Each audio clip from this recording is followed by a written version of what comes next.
Chapter 5. I fall in love with Veronique her sister plot, against plot my victory mutual disappointment. I have never liked eating by myself, and thus I have never turned hermit, though I once thought of turning monk. But a monk without renouncing all the pleasures of life lives well in a kind of holy idleness. This dislike to loneliness made me give orders that the table should be laid for two, and indeed, after supping with the Marquis and myself, Veronique had some right to expect as much, to say nothing of those rights which her wit and beauty gave her. I only saw Costa, and asked him what had become of Leduc. He said he was ill.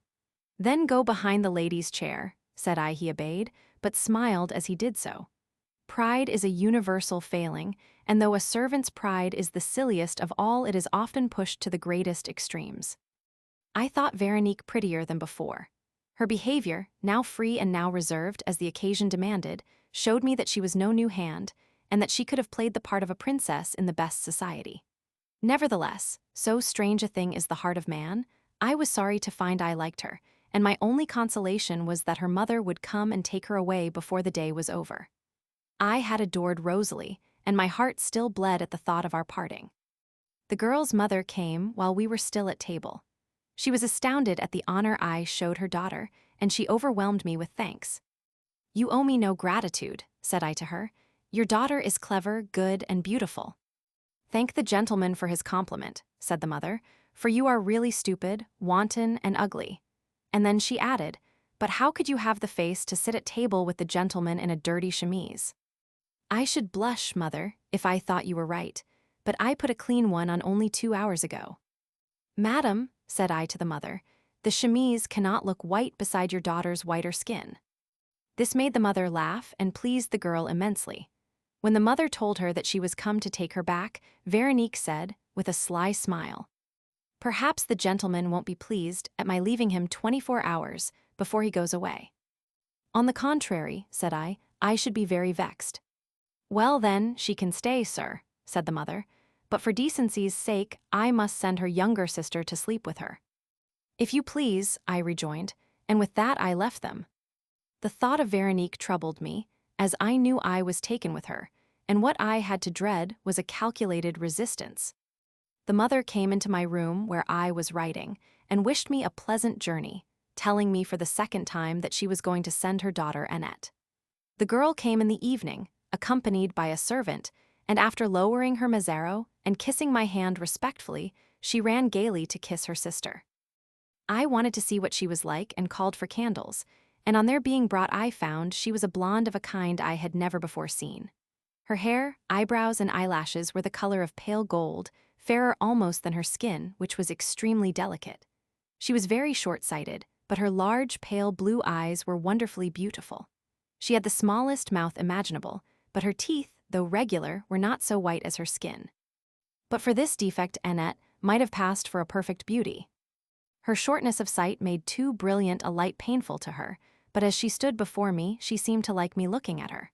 My gaze fed hungrily on the 2 little half-spheres, which were not yet ripe, but so white as to make me guess how ravishing the rest of her body must be. Veronique did not show her breasts so freely. One could see that she was superbly shaped, but everything was carefully hidden from the gaze. She made her sister sit down beside her and work, but when I saw that she was obliged to hold the stuff close to her face, I told her that she should spare her eyes, for that night at all events, and with that she obediently put the work down. The Marquis came as usual, and like myself he thought Annette, whom he had never seen before, an astonishing miniature beauty. Taking advantage of his age and high rank, the voluptuous old man dared to pass his hand over her breast, and she, who was too respectful to cross my lord, let him do it without making the slightest objection. She was a compound of innocence and coquetry. The woman who showing little succeeds in making a man want to see more, has accomplished 3/4 of the task of making him fall in love with her. For is love anything else than a kind of curiosity? I think not. And what makes me certain is that when the curiosity is satisfied, the love disappears. Love, however, is the strongest kind of curiosity in existence, and I was already curious about Annette. M. Grimaldi told Veronique that Rosalie wished her to stay with me till I left Genoa, and she was as much astonished at this as I was. "Be kind enough to tell her," said I to the Marquis, That Veronique has anticipated her wishes and has got her sister Annette to stay with her. Two are always better than one, my dear fellow, replied the crafty Genoese. After these remarks, we left the two sisters together and went into my room, where he said, Your Rosalie is contented, and you ought to congratulate yourself on having made her happy, as I am sure she will be. The only thing that vexes me is that you can't go and see her yourself with any decency. You are in love with her, my lord. I confess that I am, but I am an old man and it vexes me. That's no matter, she will love you tenderly, and if Petri ever becomes her husband, I am sure she will never be anything more than a good friend to him. Write to me at Florence and tell me how she receives him. Stay here for another 3 days. The two beauties there will make the time seem short. It's exactly for that reason that I want to go tomorrow. I am afraid of Veronique. I shouldn't have thought that you would have allowed any woman to frighten you. I am afraid she has cast her fatal nets around me, and when the time comes, she will be strictly moral. Rosalie is my only love. Well, here's a letter from her. I went apart to read the letter, the sight of which made my heart beat violently. It ran as follows. Dearest, I see you have placed me in the hands of one who will care for me like a father. This is a new kindness which I owe to the goodness of your heart. I will write to you at whatever address you send me. If you like Veronique, my darling, do not fear any jealousy from me. I should be wrong to entertain such a feeling in my present position. I expect that if you make much of her, she will not be able to resist, and I shall be glad to hear that she is lessening your sadness. I hope you will write me a few lines before you go. I went up to the Marquis and told him to read it. He seemed greatly moved. Yes, said he, the dear girl will find in me her friend and father, and if she marries my godson and he does not treat her as he ought, he will not possess her long. I shall remember her in my will, and thus when I am dead my care will still continue. But what do you think of her advice as to Veronique? I don't expect she is exactly a Vestal Virgin, though I have never heard anything against her. I had ordered that the table should be laid for 4, so Annette sat down without our having to ask her. Leduc appeared on the scene, and I told him that if he were ill, he might go to bed. I am quite well, said he. I am glad to hear it, but don't trouble now, you shall wait on me when I am at Leghorn. I saw that Veronique was delighted at my sending him away, and I resolved then and there to lay siege to her heart. I began by talking to her in a very meaning manner all supper time, while the Marquis entertained Annette. I asked him if he thought I could get a felucca next day to take me to Larissaye. Yes, said he, whenever you like and with as many oarsmen as you please, but I hope you will put off your departure for 2 or 3 days. No, I replied, ogling Veronique, the delay might cost me too dear. The sly puss answered with a smile that showed she understood my meaning. When we rose from the table, I amused myself with Annette and the Marquis with Veronique. After a quarter of an hour, he came and said to me, Certain persons have asked me to beg you to stay a few days longer, or at least to sup here tomorrow night. Very good, we will talk of the few days more at supper tomorrow. Victory, said the Marquis, and Veronique seemed very grateful to me for granting her request. When our guest was gone, I asked my new housekeeper if I might send Costa to bed. As my sister is with me, there can be no ground for any suspicion. I am delighted that you consent. Now I am going to talk to you.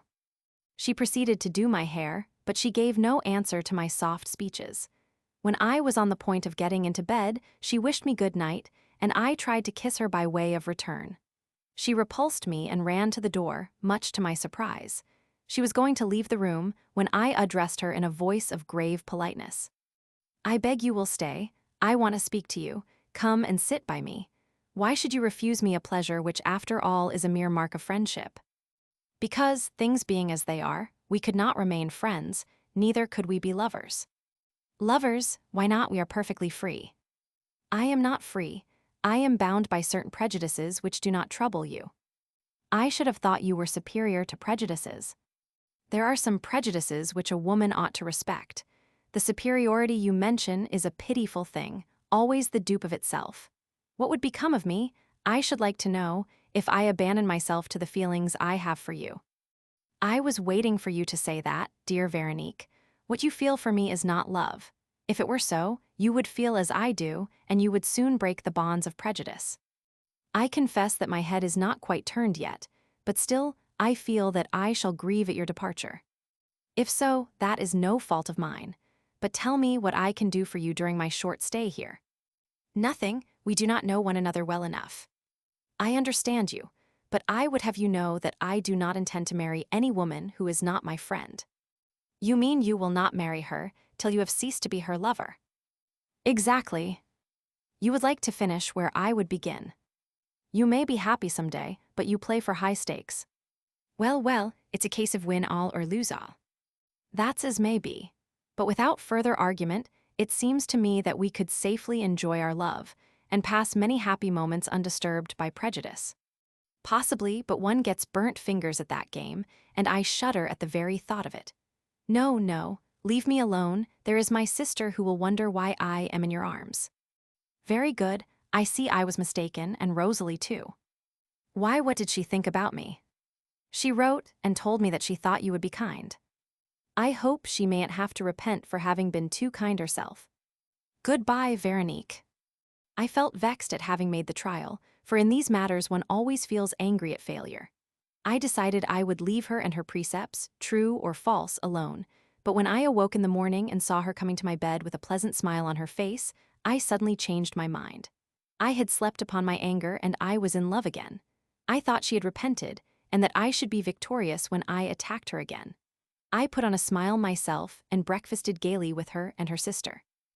I behaved in the same way at dinner, and the general high spirits which M. de Grimaldi found prevailing in the evening made him think, doubtless, that we were getting on well, and he congratulated us. Veronique behaved exactly as if the Marquis had guessed the truth, and I felt sure of having her after supper, and in the ecstasy of the thought I promised to stay for 4 days longer. Bravo, Veronique, said the Marquis. That's the way. You are intended by nature to rule your lovers with an absolute sway. I thought she would say something to diminish the Marquis's certainty that there was an agreement between us, but she did nothing of the sort, seeming to enjoy her triumph, which made her appear more beautiful than ever, whilst I looked at her with the submissive gaze of a captive who glories in his chain. I took her behavior as an omen of my approaching conquest, and did not speak to M. de Grimaldi alone, lest he might ask me questions which I should not care to answer. He told us before he went away that he was engaged on the morrow, and so could not come to see us till the day after. As soon as we were alone, Veronique said to me, "You see how I let people believe what they please. I had rather be thought kind, as you call it, than ridiculous, as an honest girl is termed nowadays. Is it not so?" No, dear Veronique, I will never call you ridiculous, but I shall think you hate me if you make me pass another night in torture. You have inflamed me. Oh, pray be quiet. For pity's sake leave me alone. I will not inflame you any more. Oh. I had enraged her by thrusting a daring hand into the very door of the sanctuary. She repulsed me and fled. 3 or 4 minutes later her sister came to undress me. I told her gently to go to bed, as I had to write for 3 or 4 hours, but not caring that she should come on a bootless errand, I opened a box and gave her a watch. She took it modestly, saying, "This is for my sister, I suppose." "No, dear Annette, it's for you." She gave a skip of delight, and I could not prevent her kissing my hand. I proceeded to write Rosalie a letter of 4 pages. I felt worried and displeased with myself and everyone else. I tore up my letter without reading it over, and making an effort to calm myself, I wrote her another letter more subdued than the first, in which I said nothing of Veronique, but informed my fair recluse that I was going on the day following.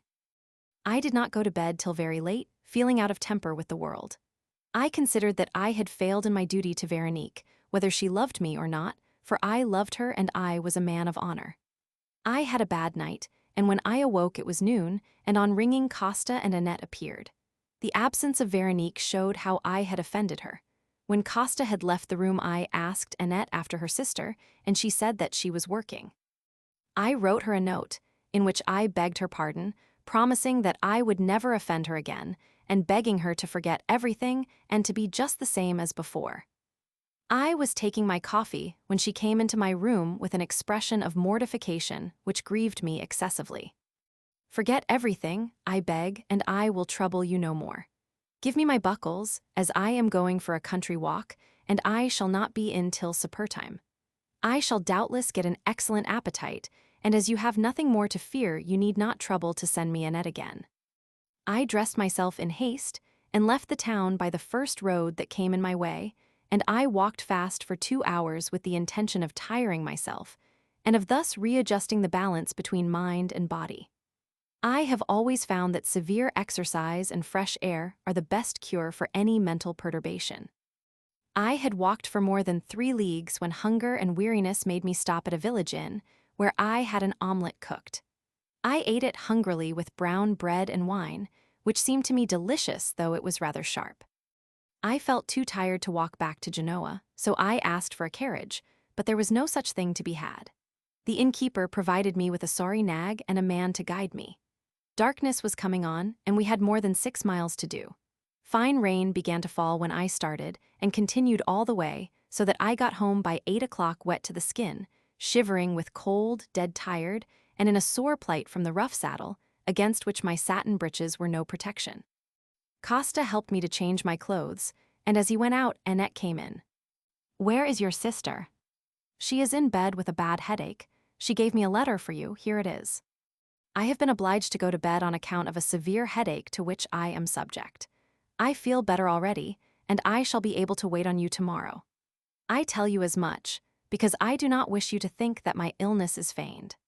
I am sure that your repentance for having humiliated me is sincere, and I hope in your turn that you will forgive me or pity me, if my way of thinking prevents me from conforming to yours. Annette, dear, go and ask your sister if she would like us to sup in her room." She soon came back telling me that Veronique was obliged, but begged me to let her sleep. I supped with Annette, and was glad to see that, though she only drank water, her appetite was better than mine. My passion for her sister prevented me thinking of her, but I felt that Annette would otherwise have taken my fancy. When we were taking dessert, I conceived the idea of making her drunk to get her talk of her sister, so I gave her a glass of Lunel muscat. "I only drink water, sir." "Don't you like wine?" "Yes, but as I am not used to it, I am afraid of its getting into my head." "Then you can go to bed, you will sleep all the better." She drank the first glass, which she enjoyed immensely, then a second, and then a third. Her little brains were in some confusion when she had finished the third glass. I made her talk about her sister, and in perfect faith she told me all the good imaginable. "Then you are very fond of Veronique," said I. "Oh, yes, I love her with all my heart, but she will not let me caress her." "No doubt she is afraid of your ceasing to love her, but do you think she ought to make me suffer so?" "No, but if you love her you ought to forgive her." Annette was still quite reasonable. I made her drink a 4th glass of muscat, but an instant after she told me that she could not see anything, and we rose from the table. Annette began to please me a little too much, but I determined not to make any attempts upon her for fear of finding her too submissive. A little resistance sharpens the appetite, while favors granted with too much ease lose a great deal of their charm. Annette was only 14, she had a soft heart, no knowledge of the world or her own rights, and she would not have resisted my embraces for fear of being rude. That sort of thing would only please a rich and voluptuous Turk. I begged her to do my hair, intending to dismiss her directly after, but when she had finished I asked her to give me the ointment. "What do you want it for?" "For the blisters that cursed saddle, on which I rode 6 miles, gave me." "Does the ointment do them good?" "Certainly, it takes away the smart, and by tomorrow I shall be cured, but you must send Costa to me, as I cannot put it on myself." "Can't I do it?" "Yes, but I am afraid that would be an abuse of your kindness." "I guess why, but as I am short-sighted, how shall I see the blisters?" "If you want to do it for me, I will place myself so that it will be easier for you. Stay, put the candle on this table. There you are, but don't let Costa put it on again tomorrow, or he will guess that I or my sister did it tonight. You will do me the same service, then, tomorrow." "I or my sister, for she will get up early." "Your sister? No, my dear, she would be afraid of giving me too much pleasure by touching me so near." "And I am only afraid of hurting you. Is that right? Good heavens, what a state your skin is in." "You have not finished yet." "I am so short-sighted, turn round." "With pleasure, here I am." the little wanton could not resist laughing at what she saw, doubtless, for the first time. She was obliged to touch it to continue rubbing the ointment in, and I saw that she liked it, as she touched it when she had no need, and not being able to stand it any longer, I took hold of her hand and made her stop her work in favor of a pleasanter employment. When she had finished, I burst out laughing to hear her ask, in the most serious way, the pot of ointment still in her left hand. Did I do it right? Oh, admirably, dear Annette. You are an angel, and I am sure you know what pleasure you gave me. Can you come and spend an hour with me? Wait a bit. She went out and shut the door, and I waited for her to return, but my patience being exhausted, I opened the door slightly and saw her undressing and getting into bed with her sister. I went back to my room and to bed again, without losing all hope. I was not disappointed, for in 5 minutes back she came, clad in her chemise and walking on tiptoe. Come to my arms, my love, it is very cold. Here I am.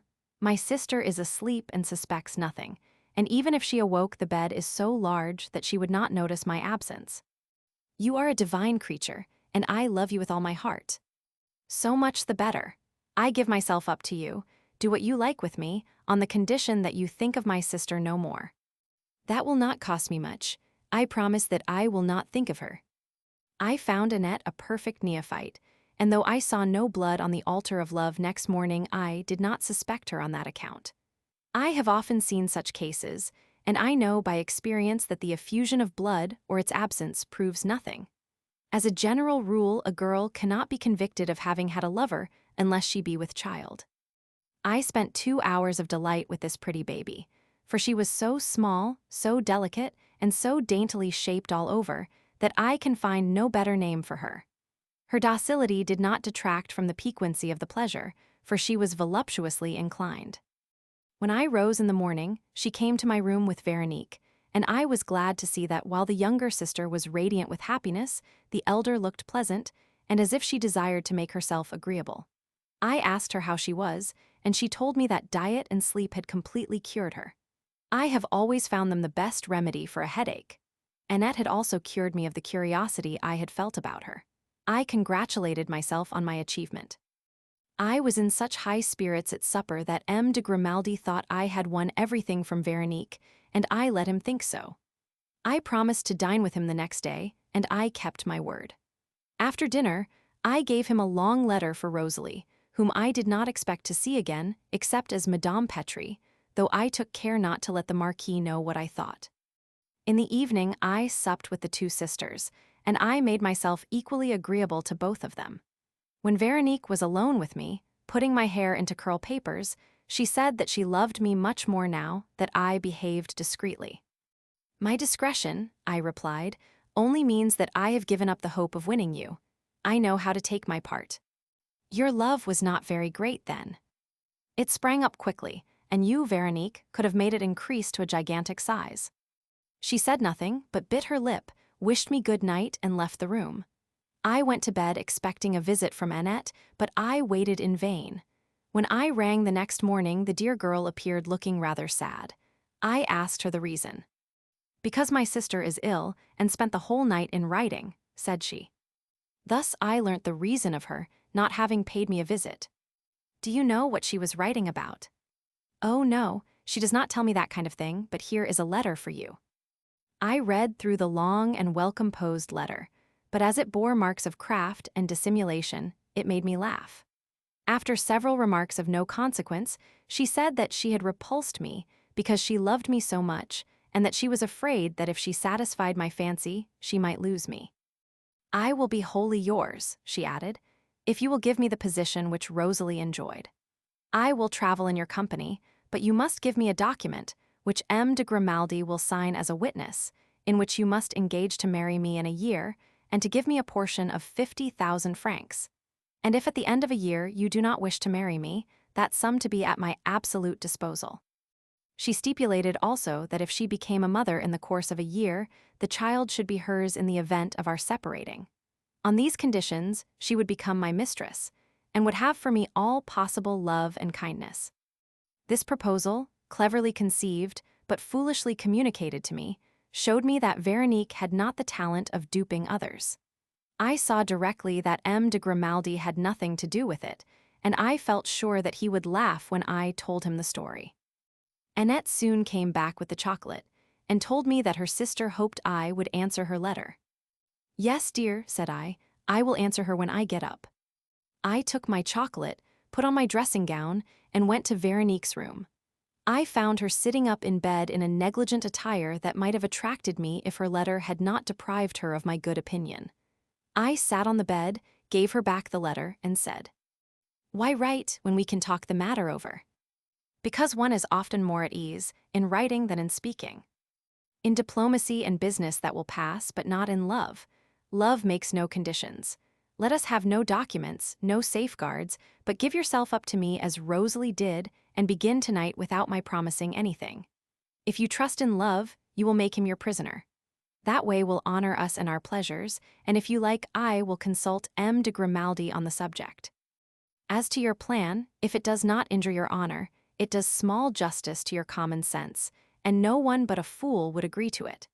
You could not possibly love the man to whom you make such a proposal, and as to M. de Grimaldi, far from having anything to do with it, I am sure he would be indignant at the very idea. This discourse did not put Veronique out of countenance. She said she did not love me well enough to give herself to me unconditionally, to which I replied that I was not sufficiently taken with her charms to buy them at the price she fixed, and so I left her. I called Costa, and told him to go and warn the master of the felucca that I was going the next day, and with this idea, I went to bid goodbye to the Marquis, who informed me that he had just been taking Petri to see Rosalie, who had received him well enough. I told him I was glad to hear it, and said that I commended to him the care of her happiness, but such commendations were thrown away. It is one of the most curious circumstances of my history, that in 1 year 2 women whom I sincerely loved, and whom I might have married were taken from me by 2 old men, whose affections I had fostered without wishing to do so. Happily these gentlemen made my mistresses fortunes, but on the other hand, they did me a still greater service in relieving me of a tie which I should have found very troublesome in course of time. No doubt they both saw that my fortune, though great in outward show, rested on no solid basis, which, as the reader will see, was unhappily too true. I should be happy if I thought that my errors or rather follies would serve as a warning to the readers of these memoirs. I spent the day in watching the care with which Veronique and Annette packed up my trunks, for I would not let my 2 servants help in any way. Veronique was neither sad nor gay. She looked as if she had made up her mind, and as if there had never been any differences between us. I was very glad, for as I no longer cared for her, I should have been annoyed to find that she still cared for me. We supped in our usual manner, discussing only commonplace topics, but just as I was going to bed, Annette shook my hand in a way that told me to prepare for a visit from her. I admired the natural acuteness of young girls, who take their degrees in the art of love with so much ease and at such an early age. Annette, almost a child, knew more than a young man of 20. I decided on giving her 50 sequins without letting Veronique see me, as I did not intend to be so liberal towards her. I took a roll of ducats and gave them to her as soon as she came. She lay down beside me, and after a moment devoted to love, she said that Veronique was asleep, adding, "I heard all you said to my sister, and I am sure you love her." "If I did, dear Annette, I should not have made my proposal in such plain terms." "I should like to believe that, but what would you have done if she had accepted your offer? You would be in one bed by this, I suppose." "I was more than certain, dearest, that her pride would hinder her receiving me." We had reached this point in our conversation when we were surprised by the sudden appearance of Veronique with a lighted candle and wearing only her chemise. She laughed at her sister to encourage her, and I joined in the laughter, keeping a firm hold on the little one for fear of her escaping. Veronique looked ravishing in her scanty attire, and as she laughed, I could not be angry with her. However, I said, "You have interrupted our enjoyment and hurt your sister's feelings. Perhaps you will despise her for the future." "On the contrary, I shall always love her." Her feelings overcame her, and she surrendered to me without making any terms. She has more sense than I. "Do you mean that?" "I do, really." "I am astonished and delighted to hear it, but as it is so, kiss your sister." At this invitation, Veronique put down the candle, and covered Annette's beautiful body with kisses. The scene made me feel very happy. "Come, Veronique," said I, "you will die of cold, come and lie down." I made room for her, and soon there were 3 of us under the same sheet. I was in an ecstasy at this group, worthy of Ayrton's pencil.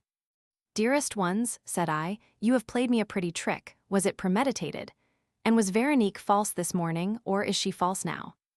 We did not premeditate anything. I was true this morning, and I am true now. I feel that I and my plan were very silly, and I hope you will forgive me, since I have repented and have had my punishment. Now I think I am in my right senses, as I have yielded to the feelings with which you inspired me when I saw you first, and against which I have fought too long. What you say pleases me extremely.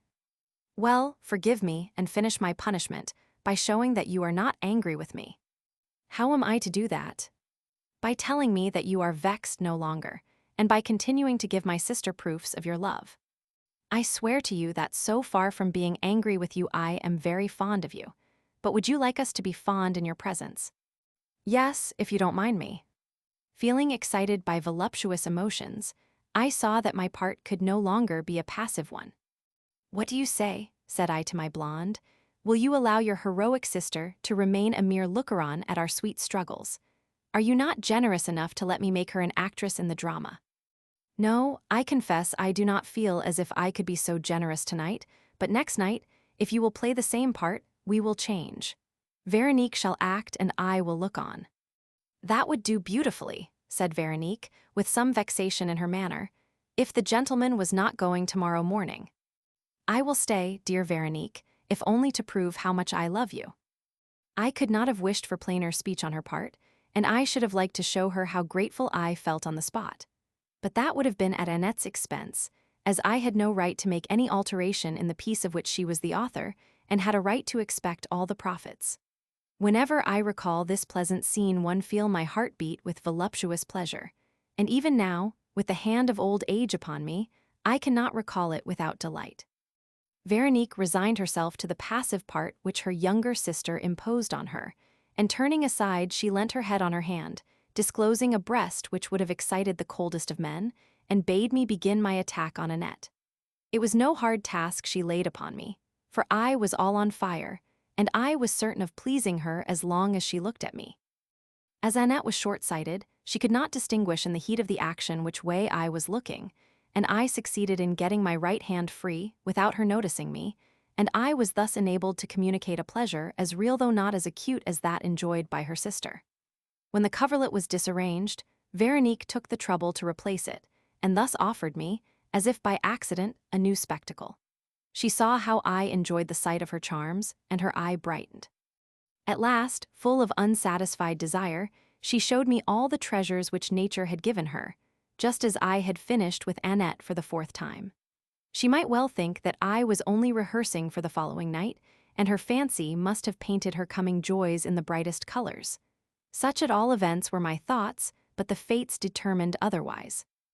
I was in the middle of the 7th act, always slower and more pleasant for the actress than the first 2 or 3, when Costa came knocking loudly at my door, calling out that the felucca was ready. I was vexed at this untoward incident, got up in a rage, and after telling him to pay the master for the day, as I was not going till the morrow, I went back to bed, no longer, however, in a state to continue the work I begun.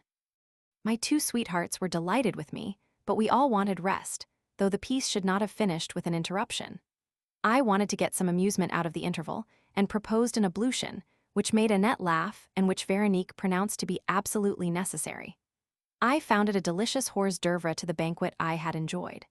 The 2 sisters rendered each other various services, standing in the most lascivious postures, and I found my situation as looker-on an enviable one. When the washing and the laughter it gave rise to were over, we returned to the stage where the last act should have been performed. I longed to begin again, and I am sure I should have succeeded if I had been well backed up by my partner.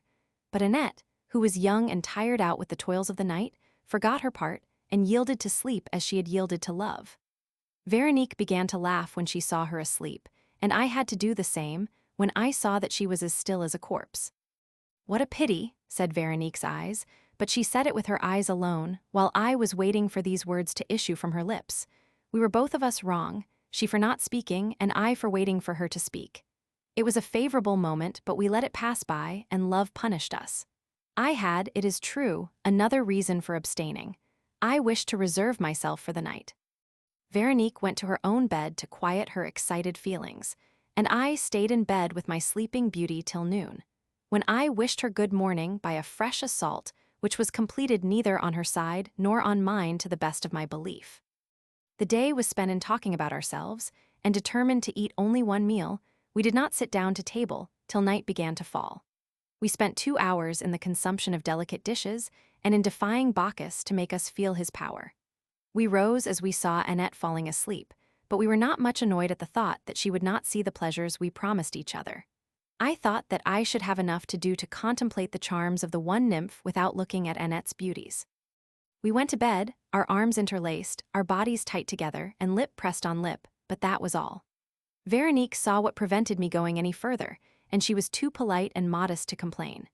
She dissembled her feelings and continued to caress me, while I was in a frenzy of rage. I had never had such a misfortune, unless as the result of complete exhaustion or from a strong mental impression capable of destroying my natural faculties. Let my readers imagine what I suffered, in the flower of my age, with a strong constitution, holding the body of a woman I had ardently desired in my arms, while she tenderly caressed me, and yet I could do nothing for her. I was in despair. One cannot offer a greater insult to a woman. At last we had to accept the facts and speak reasonably, and I was the first to bewail my misfortune. "You tired yourself too much yesterday," said she, "and you were not sufficiently temperate at supper. Do not let it trouble you, dearest, I am sure you love me. Do not try to force nature, you will only weaken yourself more. I think a gentle sleep would restore your manly powers better than anything. I can't sleep myself, but don't mind me. Sleep, we will make love together afterwards." After those excellent and reasonable suggestions, Veronique turned her back to me, and I followed her example. But in vain did I endeavor to obtain a refreshing slumber.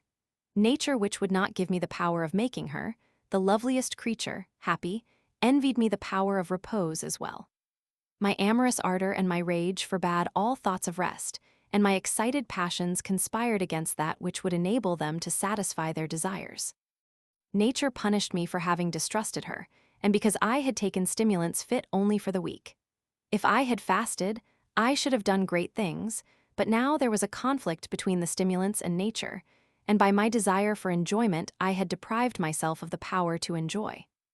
Thus nature, wise like its divine author, punishes the ignorance and presumption of poor weak mortals.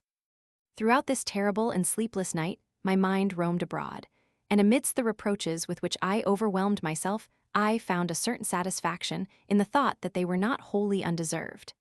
This is the sole enjoyment I still have when I meditate on my past life and its varied adventures. I feel that no misfortune has befallen me save by my own fault, whilst I attribute to natural causes the blessings, of which I have enjoyed many. I think I should go mad if in my soliloquies I came across any misfortune which I could not trace to my own fault, for I should not know where to place the reason, and that would degrade me to the rank of creatures governed by instinct alone. I feel that I am somewhat more than a beast. A beast, in truth, is a foolish neighbor of mine, who tries to argue that the brutes reason better than we do. "I will grant," I said, "that they reason better than you, but I can go no farther, and I think every reasonable man would say as much." This reply has made me an enemy, although he admits the first part of the thesis.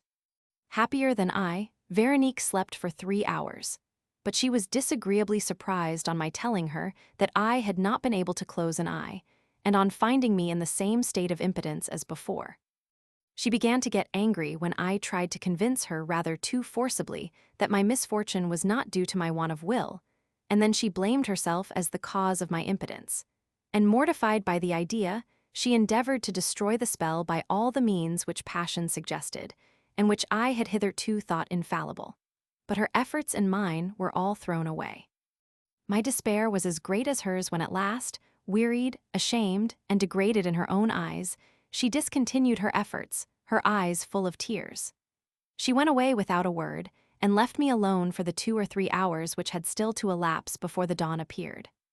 At daybreak Costa came, and told me that the sea being rough and a contrary wind blowing, the felucca would be in danger of perishing. "We will go as soon as the weather improves," said I. "In the meantime, light me a fire." I arose and proceeded to write down the sad history of the night. This occupation soothed me, and feeling inclined to sleep, I lay down again and slept for 8 hours. When I awoke, I felt better, but still rather sad. The two sisters were delighted to see me in good health, but I thought I saw on Veronique's features an unpleasant expression of contempt. However, I had deserved it, and I did not take the trouble of changing her opinion, though if she had been more caressing, she might easily have put me in a state to repair the involuntary wrongs I had done her in the night. Before we sat down to table, I gave her a present of 100 sequins, which made her look a little more cheerful. I gave an equal present to my dear Annette, who had not expected anything, thinking herself amply recompensed by my first gift and by the pleasure I had afforded her. At midnight, the master of the felucca came to tell me that the wind had changed, and I took leave of the sisters. Veronique shed tears, but I knew to what to attribute them. Annette kissed me affectionately, thus each played her own part. I sailed for Larissaye, where I arrived the next day, and then posted to Leghorn. Before I speak of this town, I think I shall interest my readers by narrating a circumstance not unworthy of these memoirs. Chapter 6. A clever cheat passano Piscacorilum. Opinion of squinting eyes Florenci Cetheres, again my son Corticelli. I was standing at some distance from my carriage into which they were putting 4 horses, when a man accosted me and asked me if I would pay in advance or at the next stage. Without troubling to look at him, I said I would pay in advance, and gave him a coin requesting him to bring me the change. "Directly, sir," said he, and with that he went into the inn. A few minutes after, just as I was going to look after my change, the postmaster came up and asked me to pay for the stage. "I have paid already, and I am waiting for my change. Did I not give the money to you?" "Certainly not, sir." "Whom did I give it to, then?" "I really can't say, but you will be able to recognize the man, doubtless." "It must have been you, or one of your people." I was speaking loud, and all the men came about me. "These are all the men in my employ," said the master, and he asked if any of them had received the money from me. They all denied the fact with an air of sincerity which left no room for suspicion. I cursed and swore, but they let me curse and swear as much as I liked. At last I discovered that there was no help for it, and I paid a second time, laughing at the clever rascal who had taken me in so thoroughly. Such are the lessons of life, always full of new experiences, and yet one never knows enough. From that day, I have always taken care not to pay for posting except to the proper persons. In no country are knaves so cunning as in Italy, Greece ancient and modern excepted. When I got to the best inn at Leghorn, they told me that there was a theater, and my luck made me go and see the play. I was recognized by an actor who accosted me and introduced me to one of his comrades, a self-styled poet and a great enemy of the Abbé Chieri, whom I did not like, as he had written a biting satire against me, and I had never succeeded in avenging myself on him. I asked them to come and sup with me, a windfall which these people are not given to refusing. The pretended poet was a Genoese and called himself Giacomo Passano.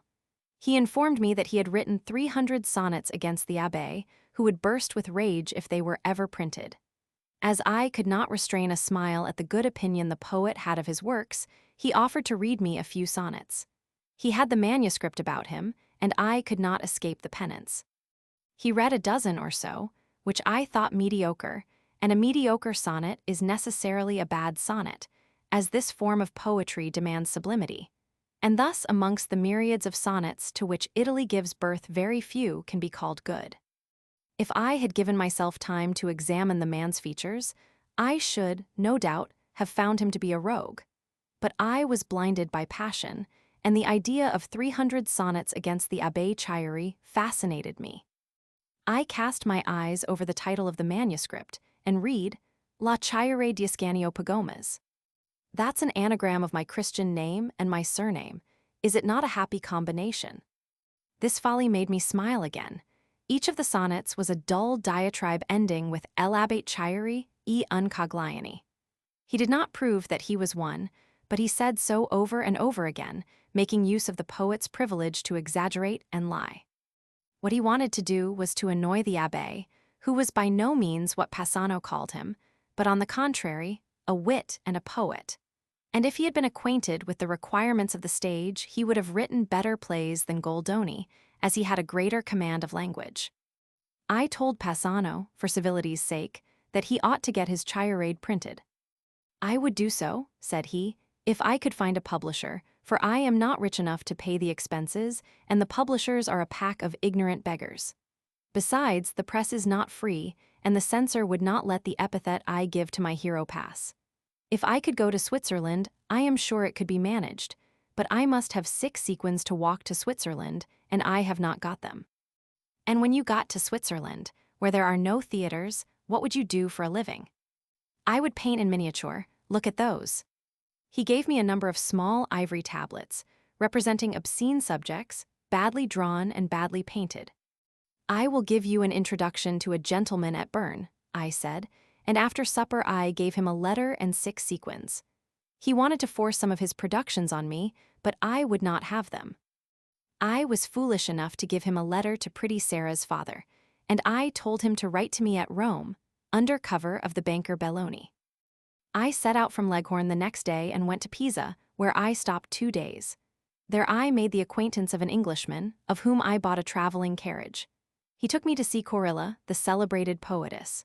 She received me with great politeness and was kind enough to improvise on several subjects which I suggested. I was enchanted, not so much with her grace and beauty as by her wit and perfect elocution. How sweet a language sounds when it is spoken well, and the expressions are well chosen. A language badly spoken is intolerable even from a pretty mouth, and I have always admired the wisdom of the Greeks, who made their nurses teach the children from the cradle to speak correctly and pleasantly. We are far from following their good example. Witness the fearful accents one hears in what is called, often incorrectly, good society. Corilla was Straba, like Venus as painted by the ancients. Why, I cannot think, for however fair a squint-eyed woman may be otherwise, I always look upon her face as distorted. I am sure that if Venus had been in truth a goddess, she would have made the eccentric Greek, who first dared to paint her cross-eyed, feel the weight of her anger.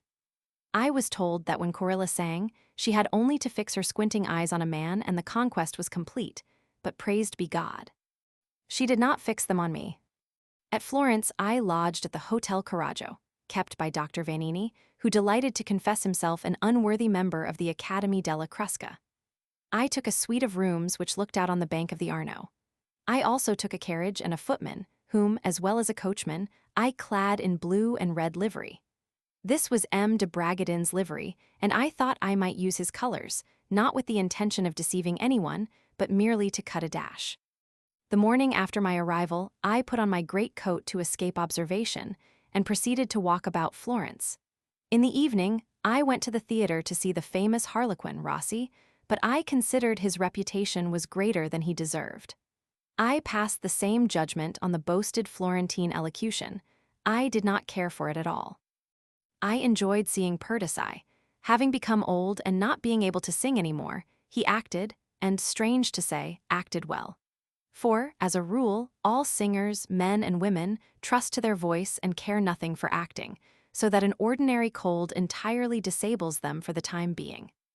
Next day I called on the banker, Sasso Sassi, on whom I had a good letter of credit, and after an excellent dinner, I dressed and went to the opera in Via della Pergola, taking a stage box, not so much for the music, of which I was never much of an admirer, as because I wanted to look at the actress. The reader may guess my delight and surprise when I recognized in the prima donna Therese the false Bellino, whom I had left at Rimini in the year 1744, that charming Therese whom I should certainly have married if M. de Gages had not put me under arrest. I had not seen her for 17 years, but she looked as beautiful and ravishing as ever as she came forward on the stage. It seemed impossible. I could not believe my eyes, thinking the resemblance must be a coincidence, when, after singing an air, she fixed her eyes on mine and kept them there. I could no longer doubt that it was she. She plainly recognized me. As she left the stage, she stopped at the wings and made a sign to me with her fan to come and speak to her. I went out with a beating heart, though I could not explain my perturbation, for I did not feel guilty in any way towards Therese, save in that I had not answered the last letter she had written me from Naples 13 years ago. I went round the theater, feeling a greater curiosity as to the results of our interview than to know what had befallen her during the 17 years which seemed an age to me. I came to the stage door, and I saw Therese standing at the top of the stair. She told the doorkeeper to let me pass. I went up, and we stood face to face. Dumb with surprise, I took her hand and pressed it against my heart. "Know from that beating heart," said I, "all that I feel." "I can't follow your example," said she, "but when I saw you I thought I should have fainted. Unfortunately, I am engaged to supper. I shall not shut my eyes all night. I shall expect you at 8 o'clock tomorrow morning. Where are you staying?" "At Dr. Vanini's." "Under what name?" "My own." "How long have you been here?" "Since yesterday." "Are you stopping long in Florence?" "As long as you like." "Are you married?" "No." "Cursed be that supper. What an event. You must leave me now, I have to go on. Goodbye till 7 o'clock tomorrow." She had said 8 at first, but an hour sooner was no harm. I returned to the theater and recollected that I had neither asked her name or address, but I could find out all that easily. She was playing Mandane, and her singing and acting were admirable. I asked a well-dressed young man beside me what that admirable actress's name was. "You have only come to Florence today, sir." "I arrived yesterday." "Ah, well, then it's excusable. That actress has the same name as I have. She is my wife, and I am Cirillo Palsy, at your service." I bowed and was silent with surprise. I dared not ask where she lived, lest he might think my curiosity impertinent. Therese married to this handsome young man, of whom, of all others, I had made inquiries about her. It was like a scene in a play. I could bear it no longer. I longed to be alone and to ponder over this strange adventure at my ease, and to think about my visit to Therese at 7 o'clock the next morning. I felt the most intense curiosity to see what the husband would do when he recognized me, and he was certain to do so, for he had looked at me attentively as he spoke. I felt that my old flame for Therese was rekindled in my heart, and I did not know whether I was glad or sorry at her being married. I left the opera house and told my footman to call my carriage. "You can't have it till 9 o'clock, sir. It was so cold the coachman sent the horses back to the stable." "We will return on foot, then." "You will catch a cold." "What is the prima donna's name?" "When she came here, she called herself Lanty, but for the last 2 months she has been Madame Palsy. She married a handsome young man with no property and no profession, but she is rich, so he takes his ease and does nothing." "Where does she live?" "At the end of this street. There's her house, sir. She lodges on the first floor." This was all I wanted to know, so I said no more, but took note of the various turnings, that I might be able to find my way alone the next day. I ate a light supper, and told Leduc to call me at 6 o'clock. "But it is not light till 7.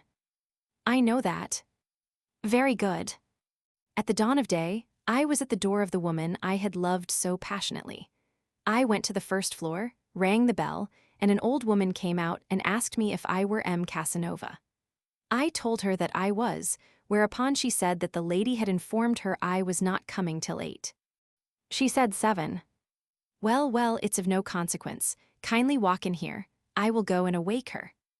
In 5 minutes, the young husband in his nightcap and dressing-gown came in, and said that his wife would not be long. Then, looking at me attentively with an astounded stare, he said, "Are you not the gentleman who asked me my wife's name last night?" "You are right, I did. I have not seen your wife for many years, but I thought I recognized her. My good fortune made me inquire of her husband, and the friendship which formerly attached me to her will henceforth attach me to you." As I uttered this pretty compliment, Therese, as fair as love, rushed into the room with open arms. I took her to my bosom in a transport of delight, and thus we remained for 2 minutes, 2 friends, 2 lovers, happy to see one another after a long and sad parting. We kissed each other again and again, and then bidding her husband sit down, she drew me to a couch and gave full course to her tears. I wept too, and my tears were happy ones. At last we wiped our eyes, and glanced towards the husband whom we had completely forgotten. He stood in an attitude of complete astonishment, and we burst out laughing. There was something so comic in his surprise that it would have taxed all the talents of the poet and the caricaturist to depict his expression of amazement. Therese, who knew how to manage him, cried in a pathetic and affectionate voice. "My dear Palsy, you see before you my father, nay, more than a father, for this is my generous friend to whom I owe all. Oh, happy moment for which my heart has longed for these 10 years past." At the word, father, the unhappy husband fixed his gaze on me, but I restrained my laughter with considerable difficulty. Although Therese was young for her age, she was only 2 years younger than I, but friendship gives a new meaning to the sweet name of father. "Yes, sir," said I, "your Therese is my daughter, my sister, my cherished friend. She is an angel, and this treasure is your wife." "I did not reply to your last letter," said I, not giving him time to come to himself. "I know all," she replied. "You fell in love with a nun, you were imprisoned under the Leads, and I heard of your almost miraculous flight at Vienna. I had a false presentiment that I should see you in that town. Afterwards I heard of you in Paris and Holland, but after you left Paris nobody could tell me any more about you. You will hear some fine tales when I tell you all that has happened to me during the past 10 years. Now I am happy. I have my dear Palsy here, who comes from Rome. I married him a couple of months ago. We are very fond of each other, and I hope you will be as much his friend as mine." At this I arose and embraced the husband, who cut such an extraordinary figure. He met me with open arms, but in some confusion. He was, no doubt, not yet quite satisfied as to the individual who was his wife's father, brother, friend, and perhaps lover, all at once. Therese saw this feeling in his eyes, and after I had done, she came and kissed him most affectionately, which confused me in my turn, for I felt all my old love for her renewed, and as ardent as it was when Don Sancio Pico introduced me to her at Ancona. Reassured by my embrace and his wife's caress, M. Palsy asked me if I would take a cup of chocolate with them, which he himself would make. I answered that chocolate was my favorite breakfast dish, and all the more so when it was made by a friend. He went away to see to it. Our time had come. As soon as we were alone, Therese threw herself into my arms, her face shining with such love as no pen can describe. "Oh, my love, whom I shall love all my life, clasp me to your breast. Let us give each other 100 embraces on this happy day, but not again, since my fate has made me another's bride.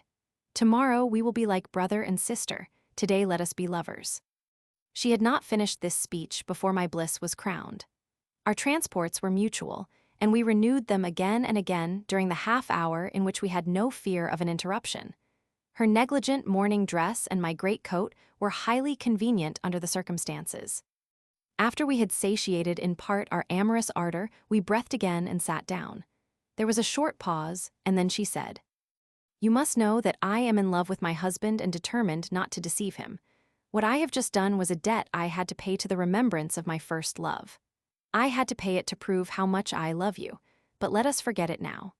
You must be contented with the thought of my great affection for you, of which you can have no doubt, and let me still think that you love me. But henceforth do not let us be alone together, as I should give way, and that would vex me. What makes you look so sad? I find you bound, while I am free. I thought we had met never to part again, you had kindled the old fires. I am the same to you as I was at Ancona. I have proved as much, and you can guess how sad I feel at your decree that I am to enjoy you no more. I find that you are not only married but in love with your husband. Alas, I have come too late, but if I had not stayed at Genoa, I should not have been more fortunate. You shall know all in due time, and in the meanwhile I will be guided by you in everything. I suppose your husband knows nothing of our connection, and my best plan will be to be reserved, will it not? Yes, dearest, for he knows nothing of my affairs, and I am glad to say he shows no curiosity respecting them. Like everybody else, he knows I made my fortune at Naples. I told him I went there when I was 10 years old. That was an innocent lie which hurts nobody, and in my position I find that inconvenient truths have to give way to lies. I give myself out as only 24. How do you think I look? You look as if you were telling the truth, though I know you must be 32. You mean 31, for when I knew you I couldn't have been more than 14. I thought you were 15 at least. Well, I might admit that between ourselves, but tell me if I look more than 24. I swear to you you don't look as old, but at Naples. At Naples some people might be able to contradict me, but nobody would mind them. But I am waiting for what ought to be the sweetest moment of your life. What is that, pray? Allow me to keep my own counsel. I want to enjoy your surprise. How are you off? If you want money, I can give you back all you gave me and with compound interest. All I have belongs to me. My husband is not master of anything. I have 50,000 ducats at Naples and an equal sum in diamonds. Tell me how much you want quick. The chocolate is coming. Such a woman was Therese. I was deeply moved and was about to throw my arms about her neck without answering when the chocolate came. Her husband was followed by a girl of exquisite beauty who carried 3 cups of chocolate on a silver-gilt dish.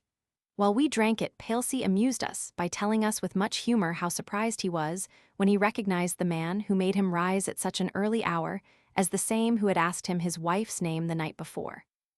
Therese and I laughed till our sides ached. The story was told so wittily and pleasantly.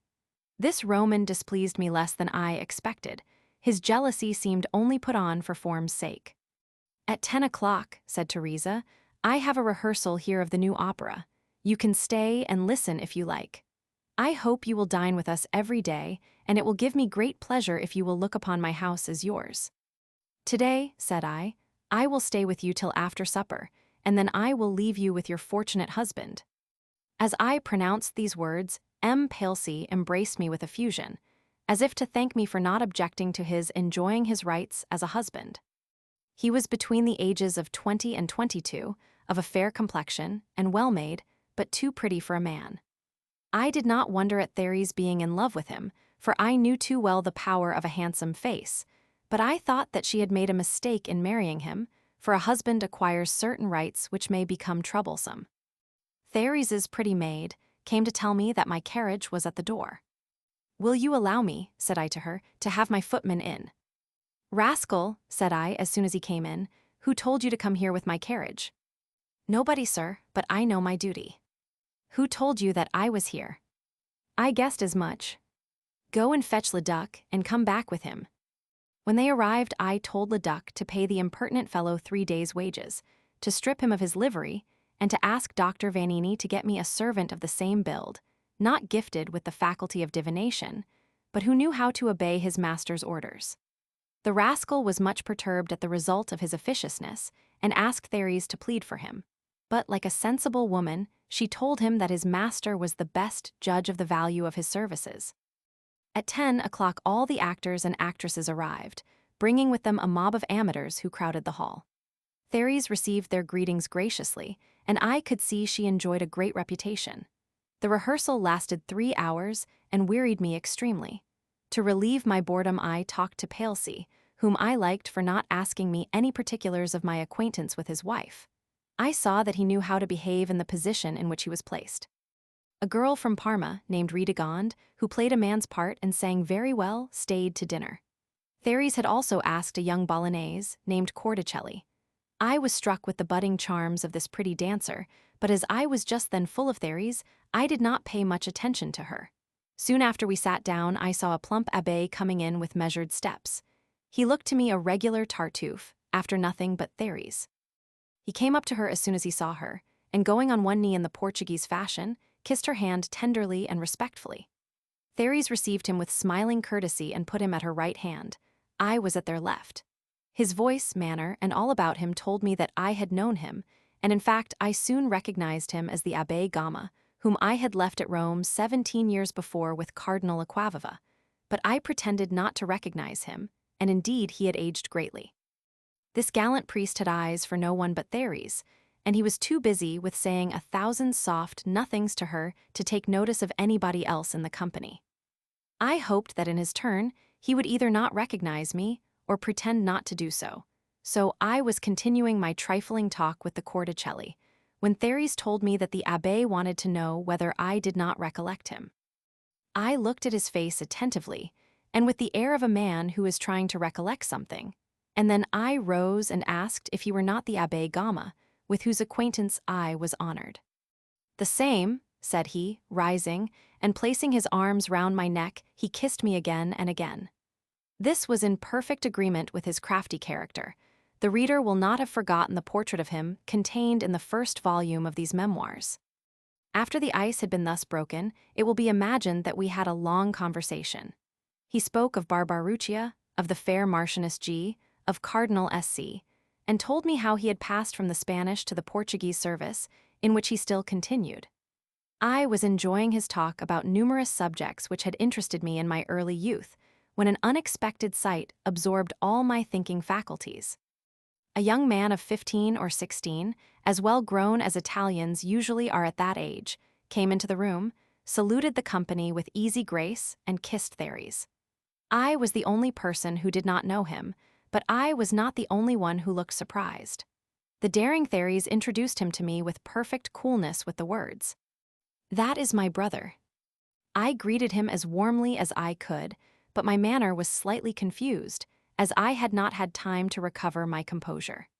This so-called brother of Therese was my living image, though his complexion was rather clearer than mine. I saw at once that he was my son. Nature had never been so indiscreet as in the amazing likeness between us. This, then, was the surprise of which Therese had spoken. She had devised the pleasure of seeing me at once astounded and delighted, for she knew that my heart would be touched at the thought of having left her such a pledge of our mutual love. I had not the slightest foreknowledge in the matter, for Therese had never alluded to her being with child in her letters. I thought, however, that she should not have brought about this meeting in the presence of a third party, for everyone has eyes in their head, and anyone with eyes must have seen that the young man was either my son or my brother. I glanced at her, but she avoided meeting my eye, while the pretended brother was looking at me so attentively that he did not hear what was said to him. As to the others, they did nothing but look first at me and then at him, and if they came to the conclusion that he was my son, they would be obliged to suppose that I had been the lover of Therese's mother, if she were really his sister, for taking into consideration the age she looked and gave herself out to be, she could not possibly be his mother. It was equally impossible that I could be Therese's father, as I did not look any older than she did. My son spoke the Neapolitan dialect perfectly, but he also spoke Italian very well, and in whatever he said I was glad to recognize taste, good sense, and intelligence. He was well informed, though he had been brought up at Naples, and his manners were very distinguished. His mother made him sit between us at table. "His favorite amusement," she said to me, "is music. You must hear him on the clavier, and though I am 8 years older, I shall not be surprised if you pronounce him the better performer." Only a woman's delicate instinct could have suggested this remark. Men hardly ever approach women in this respect. Whether from natural impulses or self-esteem, I rose from the table so delighted with my son that I embraced him with the utmost tenderness and was applauded by the company. I asked everybody to dine with me the next day, and my invitation was joyfully accepted, but the Corticelli said, with the utmost simplicity, "May I come too?" "Certainty, you too." After dinner, the Abbé Gama asked me to breakfast with him, or to have him to breakfast the next morning, as he was longing for a good talk with me. "Come and breakfast with me," said I shall be delighted to see you." When the guests had gone, Don Cesarino, as the pretended brother of Therese was called, asked me if I would walk with him. I kissed him, and replied that my carriage was at his service, and that he and his brother-in-law could drive in it, but that I had resolved not to leave his sister that day. Palsy seemed quite satisfied with the arrangement, and they both went away. When we were alone, I gave Therese an ardent embrace, and congratulated her on having such a brother. "My dear, he is the fruit of our amours, he is your son. He makes me happy, and is happy himself, and indeed he has everything to make him so." "And I, too, am happy, dear Therese. You must have seen that I recognized him at once. But do you want to give him a brother? How ardent you are! Remember, beloved one, that tomorrow we are to be friends and nothing more." By this my efforts were crowned with success, but the thought that it was the last time was a bitter drop in the cup of happiness. When we had regained our composure, Therese said, "The Duke who took me from Rimini brought up our child. As soon as I knew that I was pregnant, I confided my secret to him. No one knew of my delivery, and the child was sent to nurse at Sorrento, and the Duke had him baptized under the name of Caesar Philip Land. He remained at Sorrento till he was 9, and then he was boarded with a worthy man who superintended his education and taught him music. From his earliest childhood, he has known me as his sister, and you cannot think how happy I was when I saw him growing so like you. I have always considered him as a sure pledge of our final union. I was ever thinking what would happen when we met, for I knew that he would have the same influence over you as he has over me. I was sure you would marry me and make him legitimate. And you have rendered all this, which would have made me happy, an impossibility. The fates decided so, we will say no more about it. On the death of the Duke I left Naples, leaving Cesarino at the same boarding school, under the protection of the Prince de la Rixia, who has always looked upon him as a brother. Your son, though he does not know it, possesses the sum of 20,000 ducats, of which I receive the interest, but you may imagine that I let him want for nothing.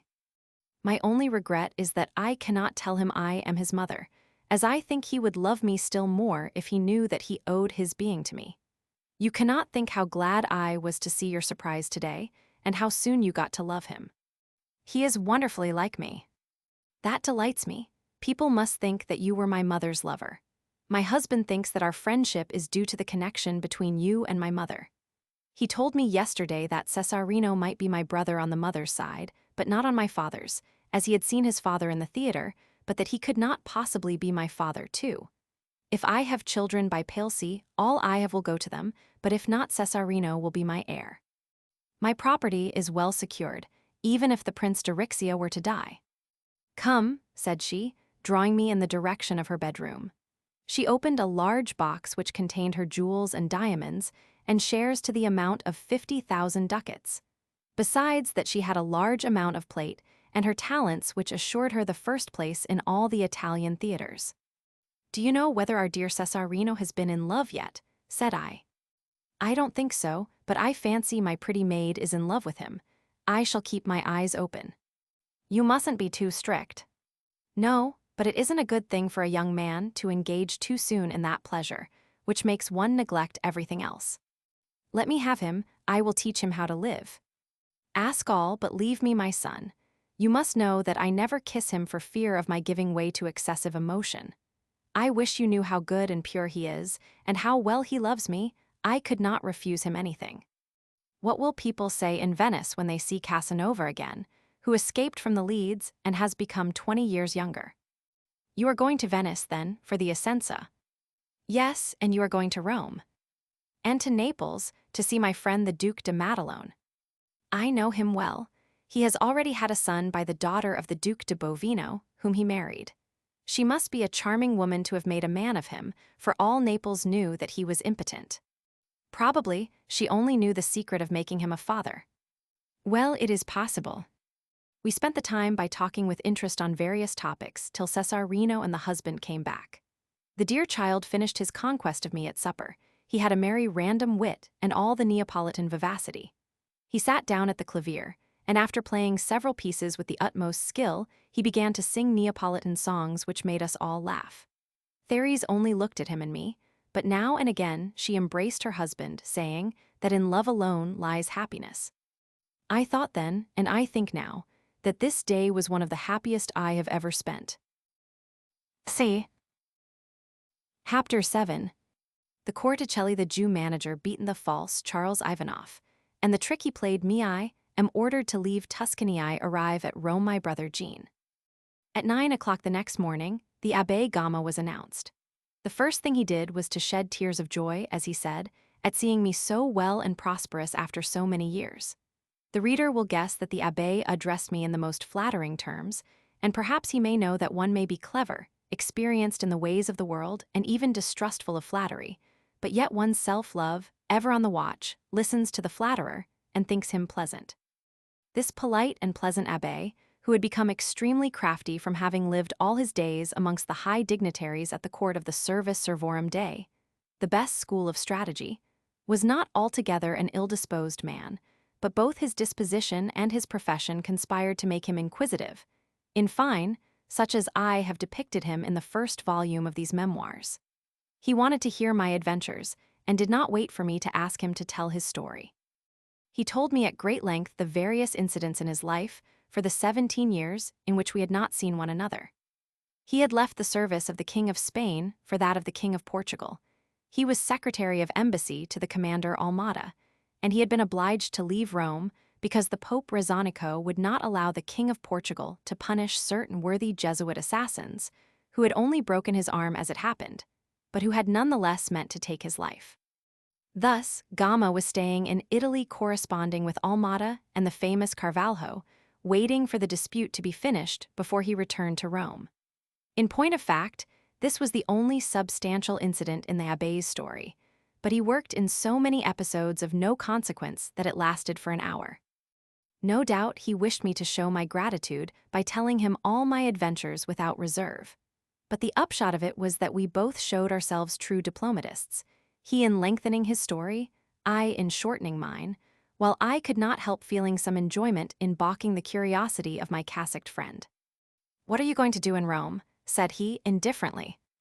"I am going to beg the Pope to use his influence in my favor with the state inquisitors at Venice." It was not the truth, but one lie is as good as another, and if I had said I was only going for amusement's sake, he would not have believed me. To tell the truth to an unbelieving man is to prostitute, to murder it. He then begged me to enter into a correspondence with him, and as that bound me to nothing, I agreed to do so. "I can give you a mark of my friendship," said he, "by introducing you to the Marquis de Bada Adamo, governor of Tuscany. He is supposed to be a friend of the regent S." I accepted his offer gratefully, and he began to sound me about theories, but found my lips as tightly closed as the lid of a miser's coffer. I told him she was a child when I made the acquaintance of her family at Bologna, and that the resemblance between her brother and myself was a mere accident, a freak of nature. He happened to catch sight of a well-written manuscript on the table and asked me if that superb writing was my secretary, S. Costa, who was present, answered in Spanish that he wrote it. Gama overwhelmed him with compliments and begged me to send Costa to him to copy some letters. I guessed that he wanted to pump him about me and said that I needed his services all the day. "Well, well," said the abbé, "another time will do." I gave him no answer. Such is the character of the curious. I am not referring to that curiosity which depends on the occult sciences and endeavors to pry into the future the daughter of ignorance and superstition. Its victims are either foolish or ignorant. But the Abbé Gama was neither. He was naturally curious, and his employment made him still more so, for he was paid to find out everything. He was a diplomatist. If he had been a little lower down in the social scale, he would have been treated as a spy. He left me to pay some calls, promising to be back by dinner time.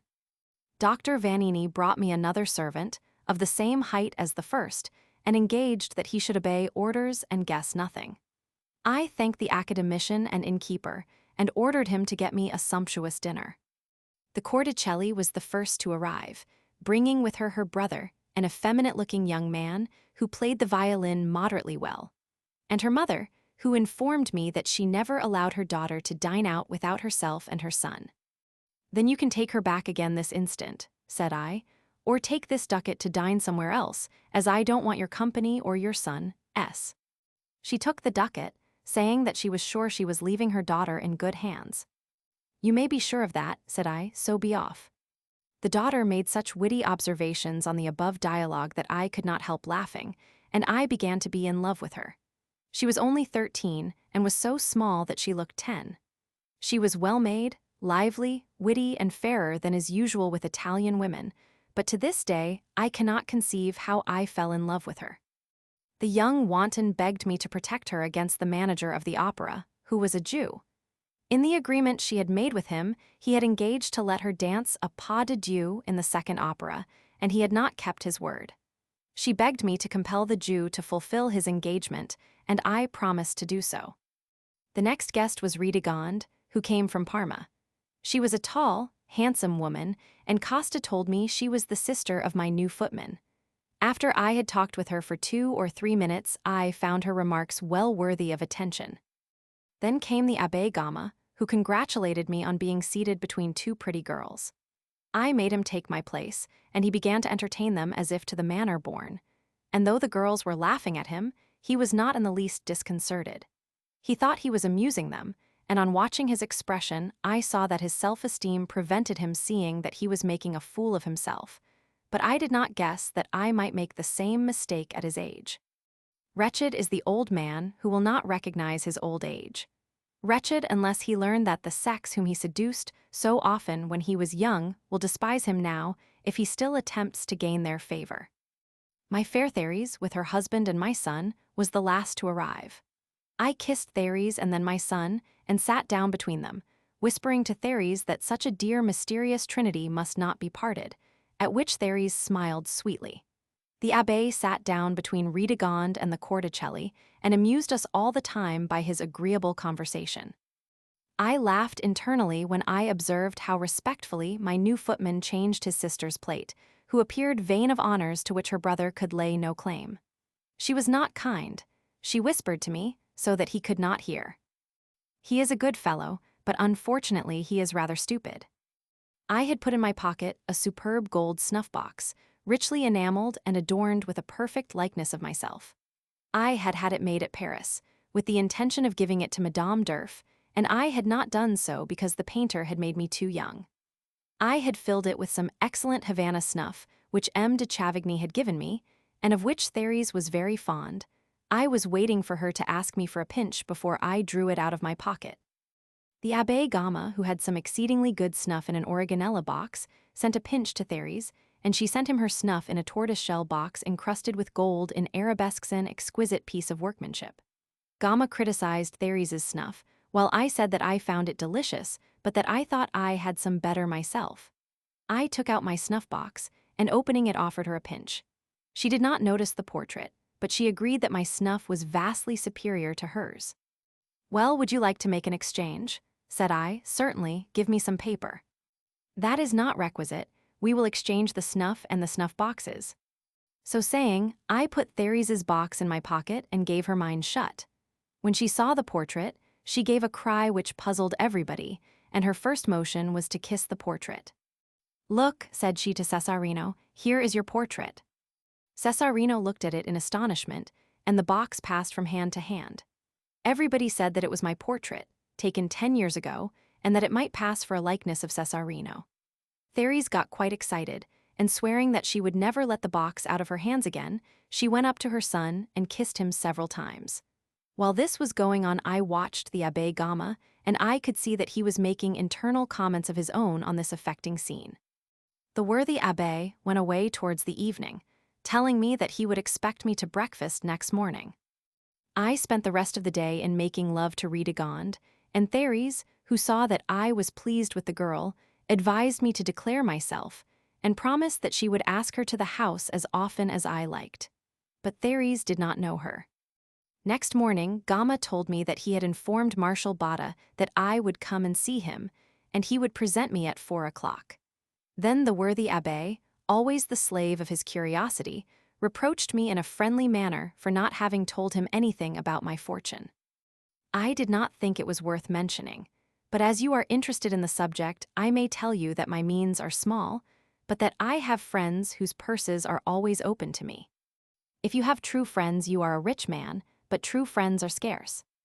I left the Abbé Gama, my head full of Ridegonde, whom I preferred to the young Corticelli, and I went to pay her a visit. But what a reception! She received me in a room in which were present her mother, her uncle, and 3 or 4 dirty, untidy little monkeys. These were her brothers. "Haven't you a better room to receive your friends in?" said I. "I have no friends, so I don't want a room." "Get it, my dear, and you will find the friends come fast enough. This is all very well for you to welcome your relations in, but not persons like myself who come to do homage to your charms and your talents." "Sir," said the mother, "my daughter has but few talents, and thinks nothing of her charms, which are small.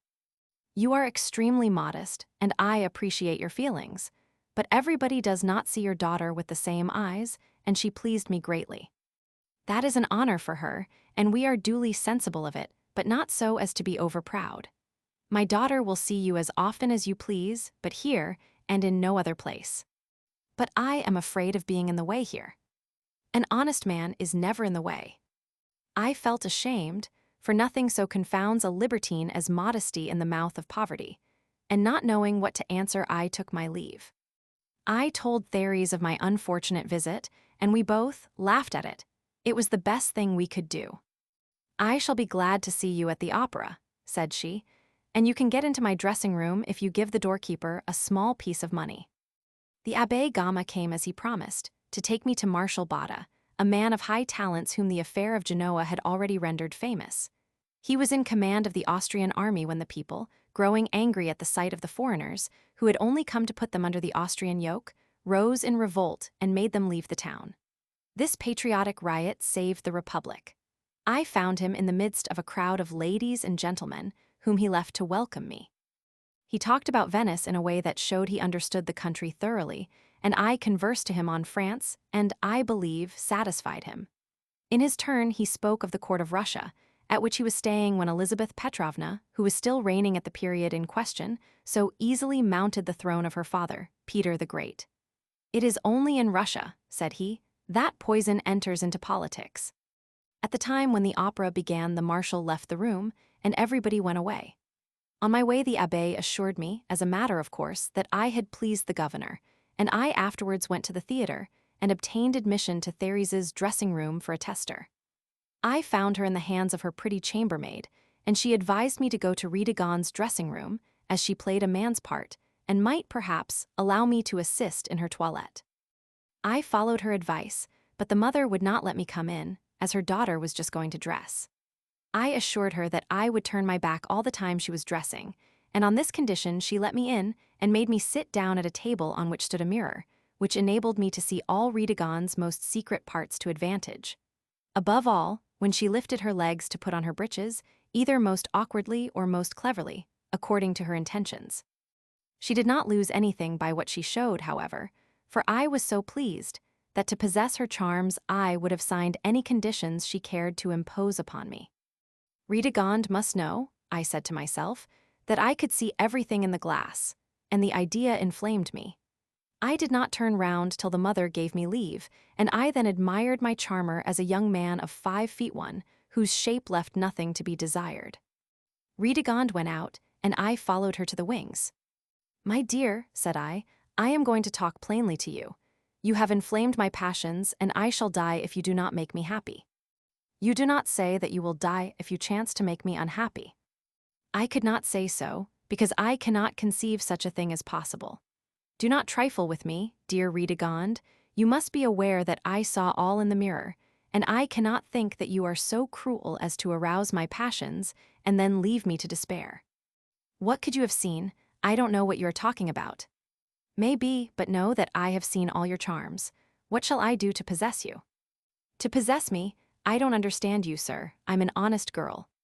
"I dare say, but you wouldn't be any less honest after making me happy. Dear Ridegonde, do not let me languish for you, but tell me my fate now this instant." "I do not know what to tell you, but you can come and see me whenever you like." "When shall I find you alone?"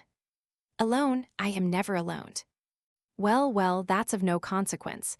If only your mother is present, that comes to the same thing. If she is sensible, she will pretend not to see anything, and I will give you 100 ducats each time." "You are either a madman, or you do not know what sort of people we are." With these words she went on, and I proceeded to tell Therese what had passed. "Begin," said she, "by offering the 100 ducats to the mother, and if she refuses, have no more to do with them and go elsewhere." I returned to the dressing room, where I found the mother alone, and without any ceremony spoke as follows. "Good evening, madam. I am a stranger here. I am only staying a week, and I am in love with your daughter. If you like to be obliging, bring her to sup with me. I will give you 100 sequins each time, so you see my purse is in your power." "Whom do you think you are talking to, sir? I am astonished at your impudence. Ask the townsfolk what sort of character I bear, and whether my daughter is an honest girl or not, and you will not make such proposals again. Goodbye, madam." "Goodbye, sir." As I went out, I met Ridegonde, and I told her word for word the conversation I had had with her mother. She burst out laughing. "Have I done well or ill?" said I. "Well enough, but if you love me, come and see me." "See you after what your mother said." "Well, why not? Who knows of it?" "Who knows? You don't know me, Ridegonde. I do not care to indulge myself in idle hopes, and I thought I had spoken to you plainly enough." Feeling angry and vowing to have no more to do with this strange girl, I supped with Therese and spent 3 delightful hours with her. I had a great deal of writing to do the next day and kept indoors, and in the evening I had a visit from the young Corticelli, her mother and brother. She begged me to keep my promise regarding the manager of the theater, who would not let her dance the pas de deux stipulated for in the agreement. "Come and breakfast with me tomorrow morning," said I, "and I will speak to the Israelite in your presence, at least I will do so if he comes." "I love you very much," said the young wanton. "Can't I stop a little longer here?" "You may stop as long as you like, but as I have got some letters to finish, I must ask you to excuse my entertaining you." "Oh, just as you please." I told Costa to give her some supper. I finished my letters and felt inclined for a little amusement, so I made the girl sit by me and proceeded to toy with her, but in such a way that her mother could make no objection. All at once the brother came up and tried to join in the sport, much to my astonishment. "Get along with you," said I, "you are not a girl." At this the young scoundrel proceeded to show me his sex, but in such an indecent fashion that his sister, who was sitting on my knee, burst out laughing and took refuge with her mother, who was sitting at the other end of the room in gratitude for the good supper I had given her. I rose from my chair, and after giving the impudent pederast a box on the ear, I asked the mother with what intentions she had brought the young rascal to my house. By way of reply, the infamous woman said, "He's a pretty lad, isn't he?" I gave him a ducat for the blow I had given him, and told the mother to be gone, as she disgusted me. The Pathic took my ducat, kissed my hand, and they all departed. I went to bed feeling amused at the incident, and wondering at the wickedness of a mother who would prostitute her own son to the basest of vices. Next morning I sent and asked the Jew to call on me.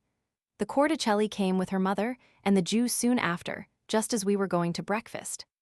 I proceeded to explain the grievance of the young dancer, and I read the agreement he had made with her, telling him politely that I could easily force him to fulfill it. The Jew put in several excuses, of which the Corticelli demonstrated the futility. At last, the son of Judah was forced to give in, and promised to speak to the ballet master the same day, in order that she might dance the pas with the actor she named. "And that, I hope, will please your excellency," he added with a low bow, which is not often a proof of sincerity, especially among Jews. When my guests had taken leave, I went to the Abbé Gama to dine with Marshal Botta, who had asked us to dinner. I made the acquaintance there of Sir Man, the English ambassador, who was the idol of Florence, very rich, of the most pleasing manners although an Englishman, full of wit, taste, and a great lover of the fine arts. He invited me to come next day and see his house and garden. In this home he had made furniture, pictures, choice books, all showed the man of genius. He called on me, asked me to dinner, and had the politeness to include Therese, her husband, and Cesarino in the invitation. After dinner, my son sat down at the clavier and delighted the company by his exquisite playing. While we were talking of likenesses, Sir Man showed us some miniatures of great beauty. Before leaving, Therese told me that she had been thinking seriously of me. "In what respect?" I asked. "I have told Redegond that I am going to call for her, that I will keep her to supper and have her taken home. You must see that this last condition is properly carried out. Come to supper too, and have your carriage in waiting. I leave the rest to you. You will only be a few minutes with her, but that's something, and the first step leads far." "An excellent plan. I will sup with you, and my carriage shall be ready. I will tell you all about it tomorrow." I went to the house at 9 o'clock and was welcomed as an unexpected guest. I told Redegond that I was glad to meet her, and she replied that she had not hoped to have the pleasure of seeing me. Redegond was the only one who had any appetite. She ate capitally and laughed merrily at the stories I told her. After supper, Therese asked her if she would like to have a sedan chair sent for, or if she would prefer to be taken back in my carriage. "If the gentleman will be so kind," said she, "I need not send for a chair." I thought this reply of such favorable omen that I no longer doubted of my success. After she had wished the others good night, she took my arm, pressing it as she did so. We went down the stairs, and she got into the carriage. I got in after her, and on attempting to sit down, I found the place taken. "Who is that?" I cried. Redegond burst out laughing, and informed me it was her mother. I was done. I could not summon up courage to pass it off as a jest. Such a shock makes a man stupid. For a moment, it numbs all the mental faculties, and wounded self-esteem only gives place to anger. I sat down on the front seat and coldly asked the mother why she had not come up to supper with us. When the carriage stopped at their door, she asked me to come in, but I told her I would rather not. I felt that for a little more I would have boxed her ears, and the man at the house door looked very like a cutthroat. I felt enraged and excited physically as well as mentally, and though I had never been to see the Corticelli, told the coachman to drive there immediately, as I felt sure of finding her well disposed. Everybody was gone to bed. I knocked at the door till I got an answer, I gave my name, and I was let in, everything being in total darkness. The mother told me she would light a candle, and that if she had expected me she would have waited up in spite of the cold. I felt as if I were in the middle of an iceberg. I heard the girl laughing, and going up to the bed and passing my hand over it, I came across some plain tokens of the masculine gender. I had got hold of her brother. In the meanwhile, the mother had got a candle, and I saw the girl with the bedclothes up to her chin, for, like her brother, she was as naked as my hand. Although no Puritan, I was shocked. "Why do you allow this horrible union?" I said to the mother. "What harm is there? They are brother and sister." "That's just what makes it a criminal matter. Everything is perfectly innocent." "Possibly, but it's not a good plan." The Pathic escaped from the bed and crept into his mother's, while the little wanton told me there was really no harm, as they only loved each other as brother and sister, and that if I wanted her to sleep by herself, all I had to do was to get her a new bed. This speech, delivered with arch simplicity, in her Bolognese jargon, made me laugh with all my heart, for in the violence of her gesticulations she had disclosed half her charms, and I saw nothing worth looking at. In spite of that, it was doubtless decreed that I should fall in love with her skin, for that was all she had. If I had been alone, I should have brought matters to a crisis on the spot, but I had a distaste to the presence of her mother and her scoundrelly brother. I was afraid lest some unpleasant scenes might follow. I gave her 10 ducats to buy a bed, said good night, and left the house. I returned to my lodging, cursing the 2 scrupulous mothers of the opera girls. I passed the whole of the next morning with Sir Man, in his gallery, which contained some exquisite paintings, sculptures, mosaics, and engraved gems. On leaving him, I called on Therese and informed her of my misadventure of the night before. She laughed heartily at my story, and I laughed too, in spite of a feeling of anger due to my wounded self-esteem. "You must console yourself," said she. "You will not find much difficulty in filling the place in your affections." "Ah, why are you married?" "Well, it's done, and there's no helping it. But listen to me. As you can't do without someone, take up with the Corticelli. She's as good as any other woman and won't keep you waiting long." On my return to my lodging, I found the Abbé Gama, whom I had invited to dinner, and he asked me if I would accept a post to represent Portugal at the approaching European Congress at Augsburg. He told me that if I did the work well, I could get anything I liked at Lisbon. "I am ready to do my best," said I. "You have only to write to me, and I will tell you where to direct your letters." This proposal made me long to become a diplomatist. In the evening, I went to the opera house and spoke to the ballet master, the dancer who was to take part in the pas de deux, and to the Jew, who told me that my protégée should be satisfied in 2 or 3 days, and that she should perform her favorite pas for the rest of the carnival. I saw the Corticelli, who told me she had got her bed, and asked me to come to supper. I accepted the invitation, and when the opera was over I went to her house. Her mother, feeling sure that I would pay the bill, had ordered an excellent supper for 4 and several flasks of the best Florence wine. Besides that, she gave me a bottle of the wine called Olatico, which I found excellent. The 3 Corticellis, unaccustomed to good fare and wine, ate like a troop and began to get intoxicated. The mother and son went to bed without ceremony, and the little wanton invited me to follow their example. I should have liked to do so, but I did not dare. It was very cold and there was no fire in the room. There was only 1 blanket on the bed, and I might have caught a bad cold, and I was too fond of my good health to expose myself to such a danger. I therefore satisfied myself by taking her on my knee, and after a few preliminaries, she abandoned herself to my transports, endeavoring to persuade me that I had got her maidenhead. I pretended to believe her, though I cared very little whether it were so or not. I left her after I had repeated the dose 3 or 4 times, and gave her 50 sequins, telling her to get a good wadded coverlet and a large brazier, as I wanted to sleep with her the next night.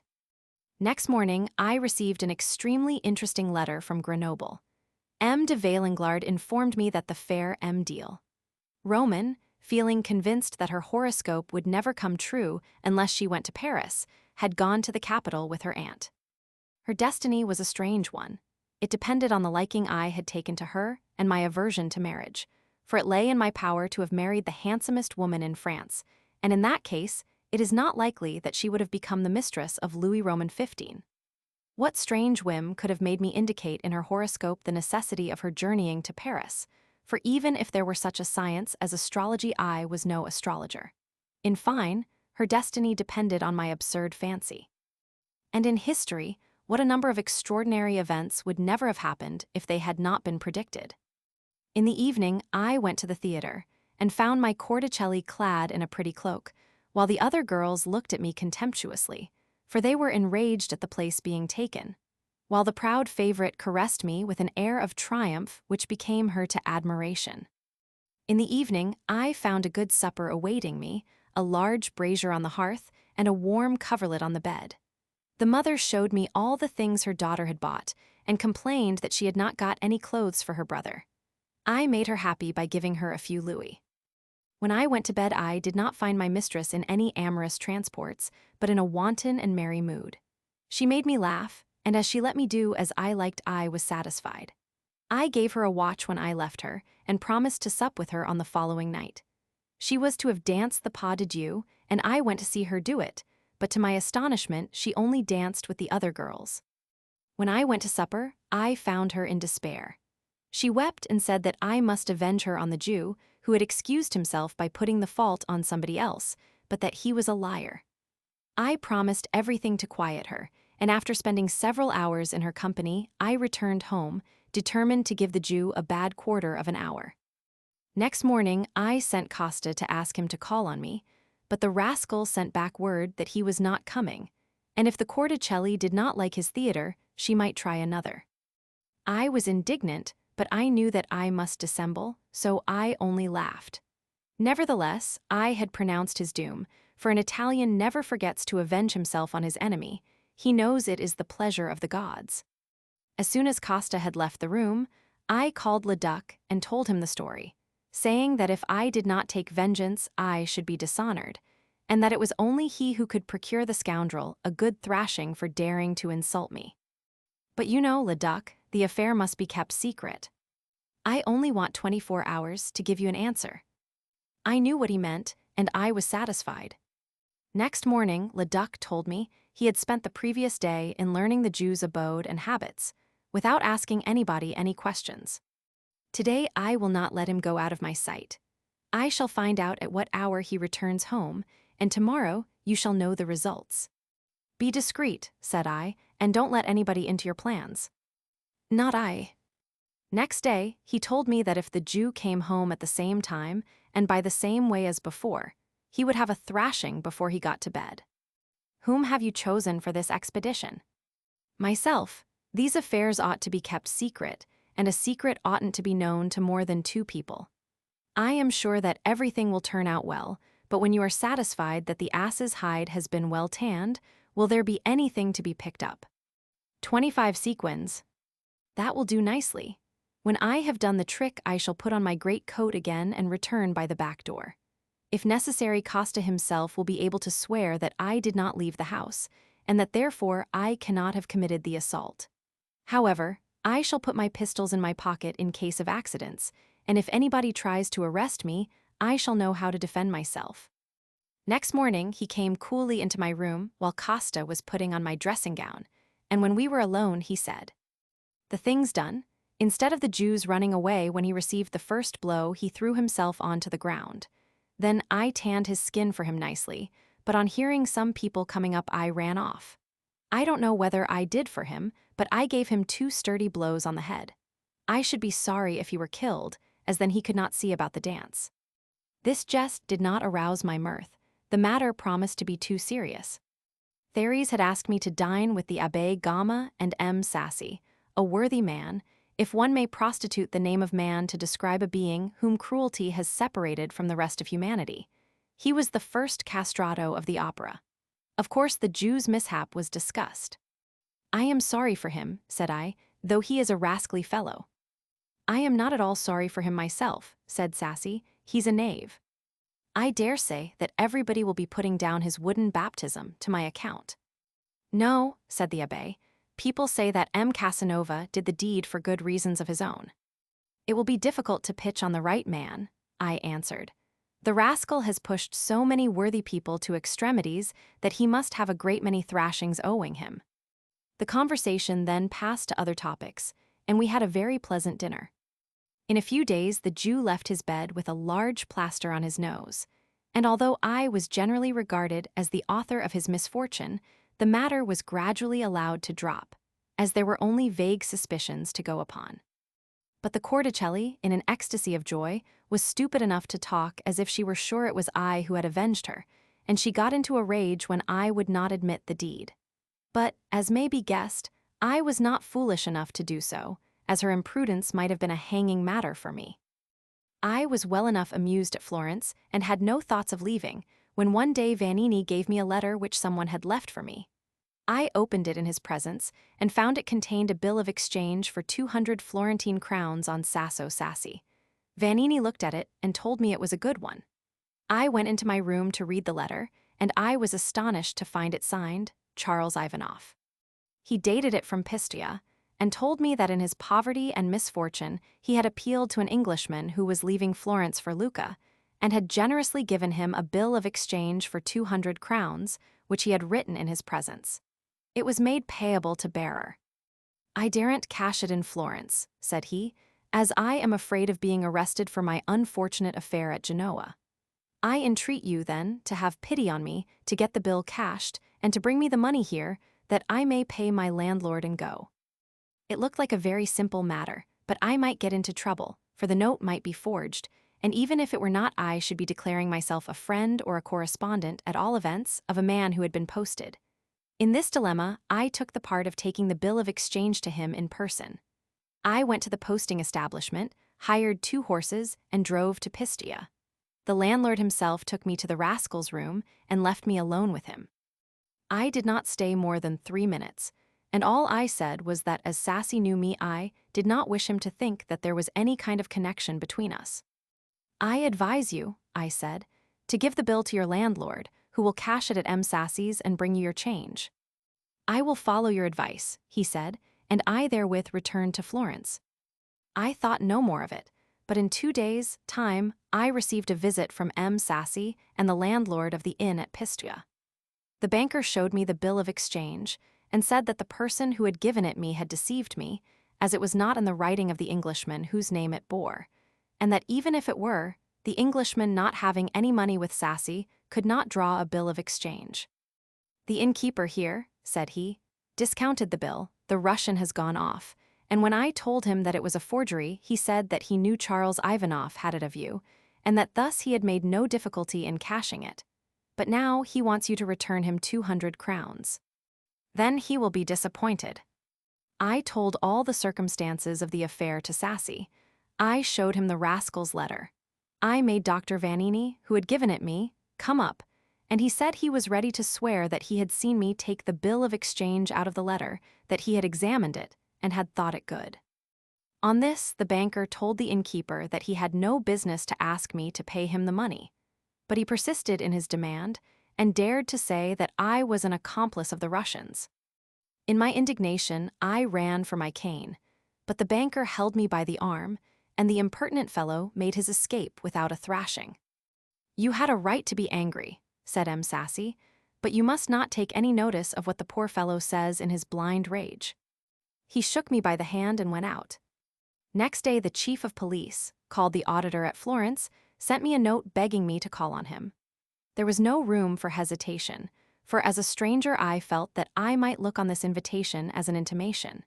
He received me very politely, but he said I should have to repay the landlord his 200 crowns, as he would not have discounted the bill if he had not seen me bring it. I replied that as a judge he could not condemn me unless he thought me the Russian's accomplice, but instead of answering, he repeated that I would have to pay. "Sir," I replied, "I will not pay." He rang the bell and bowed, and I left him, walking towards the banker, S., to whom I imparted the conversation I had had from the auditor. He was extremely astonished, and at my request called on him to try and make him listen to reason. As we parted, I told him that I was dining with the Abbé Gama. When I saw the abbé, I told him what had happened, and he uttered a loud exclamation of astonishment. "I foresee," he said, "that the auditor will not let go his hold, and if M. Sassy does not succeed with him, I advise you to speak to Marshal Botta." "I don't think that will be necessary. The auditor can't force me to pay." "He can do worse." "What can he do?" "He can make you leave Florence." "Well, I shall be astonished if he uses his power in this case, but rather than pay I will leave the town. Let us go to the marshal." We called on him at 4 o'clock, and we found the banker there, who had told him the whole story. "I am sorry to tell you," said M. Sassy, "that I could do nothing with the auditor, and if you want to remain in Florence you will have to pay." "I will leave as soon as I receive the order," said I, "and as soon as I reach another state I will print the history of this shameful perversion of justice." "It's an incredible, a monstrous sentence," said the marshal, "and I am sorry I cannot interfere. You are quite right," he added, "to leave the place rather than pay." Early the next morning a police official brought me a letter from the auditor, informing me that as he could not, from the nature of the case, oblige me to pay, he was forced to warn me to leave Florence in 3 days and Tuscany in 7. This, he added, he did in virtue of his office. But whenever the Grand Duke, to whom I might appeal, had quashed his judgment, I might return. I took a piece of paper and wrote upon it, "Your judgment is an iniquitous one, but it shall be obeyed to the letter." At that moment I gave orders to pack up and have all in readiness for my departure. I spent 3 days of respite in amusing myself with Therese. I also saw the worthy Sir Man, and I promised the Corticelli to fetch her in Lent and spend some time with her in Bologna. The Abbé Gama did not leave my side for 3 days and showed himself my true friend. It was a kind of triumph for me. On every side I heard regrets at my departure and curses of the auditor. The Marquis Botta seemed to approve my conduct by giving me a dinner, the table being laid for 30, and the company being composed of the most distinguished people in Florence. This was a delicate attention on his part, of which I was very sensible. I consecrated the last day to Therese, but I could not find any opportunity to ask her for a last consoling embrace, which she would not have refused me under the circumstances, and which I should still fondly remember. We promised to write often to one another, and we embraced each other in a way to make her husband's heart ache. Next day I started on my journey and got to Rome in 36 hours. It was midnight when I passed under the Porta del Popolo, for one may enter the Eternal City at any time. I was then taken to the custom house, which is always open, and my mails were examined. The only thing they are strict about at Rome is books, as if they feared the light. I had about 30 volumes, all more or less against the papacy, religion, or the virtues inculcated thereby. I had resolved to surrender them without any dispute, as I felt tired and wanted to go to bed, but the clerk told me politely to count them and leave them in his charge for the night, and he would bring them to my hotel in the morning. I did so, and he kept his word. He was well enough pleased when he touched the 2 sequins with which I rewarded him.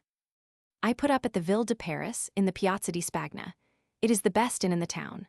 All the world, I found, was drowned in sleep, but when they let me in they asked me to wait on the ground floor while a fire was lighted in my room. All the seats were covered with dresses, petticoats, and chemises, and I heard a small feminine voice begging me to sit on her bed. I approached and saw a laughing mouth and 2 black eyes shining like carbuncles. "What splendid eyes," said I, "let me kiss them." By way of reply, she hid her head under the coverlet, and I slid a hasty hand under the sheets, but finding her quite naked, I drew it back and begged pardon. She put out her head again, and I thought I read gratitude for my moderation in her eyes. "Who are you, my angel?"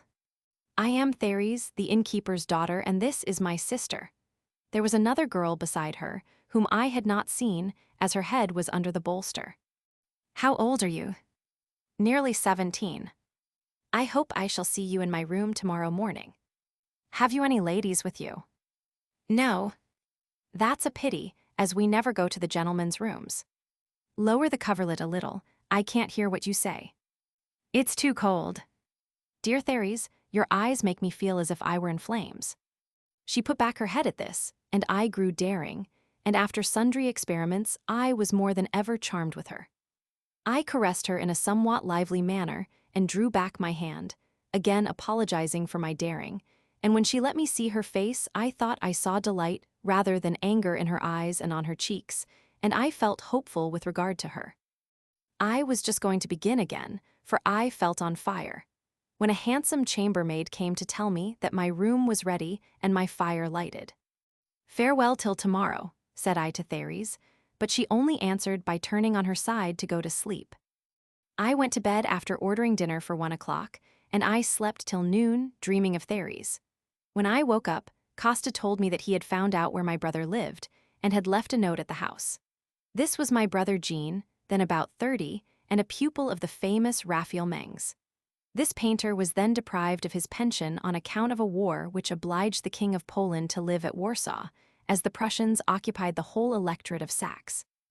I had not seen my brother for 10 years, and I kept our meeting as a holiday. I was sitting down to table when he came, and we embraced each other with transport. We spent an hour in telling, he his small adventures, and I my grand ones, and he told me that I should not stay at the hotel, which was too dear, but come and live at the Chevalier Mengs's house, which contained an empty room, where I could stay at a much cheaper rate. As to your table, there is a restaurant in the house where one can get a capital meal. Your advice is excellent, said I, but I have not the courage to follow it, as I am in love with my landlord's daughter. And I told him what had happened the night before. That's a mere nothing, said he, laughing. You can cultivate her acquaintance without staying in the house. I let myself be persuaded, and I promised to come to him the following day. And then we proceeded to take a walk about Rome. I had many interesting memories of my last visit, and I wanted to renew my acquaintance with those who had interested me at that happy age, when such impressions are so durable, because they touch the heart rather than the mind. But I had to make up my mind to a good many disappointments, considering the space of time that had elapsed since I had been in Rome. I went to the Minerva to find Donna Cecilia. She was no more in this world. I found out where her daughter Angelica lived, and I went to see her, but she gave me a poor reception and said that she really scarcely remembered me. I can say the same, I replied, for you are not the Angelica I used to know. Goodbye, madam. The lapse of time had not improved her personal appearance. I found out also where the printer's son, who had married Barbaruccia, lived, but I put off the pleasure of seeing him till another time, and also my visit to the Reverend Father Georgi, who was a man of great repute in Rome. Gaspar Vivaldi had gone into the country. My brother took me to Madame Cherubini. I found her mansion to be a splendid one, and the lady welcomed me in the Roman manner. I thought her pleasant and her daughters still more so, but I thought the crowd of lovers too large and too miscellaneous. There was too much luxury and ceremony, and the girls, one of whom was as fair as Love himself, were too polite to everybody. An interesting question was put to me, to which I answered in such a manner as to elicit another question, but to no purpose.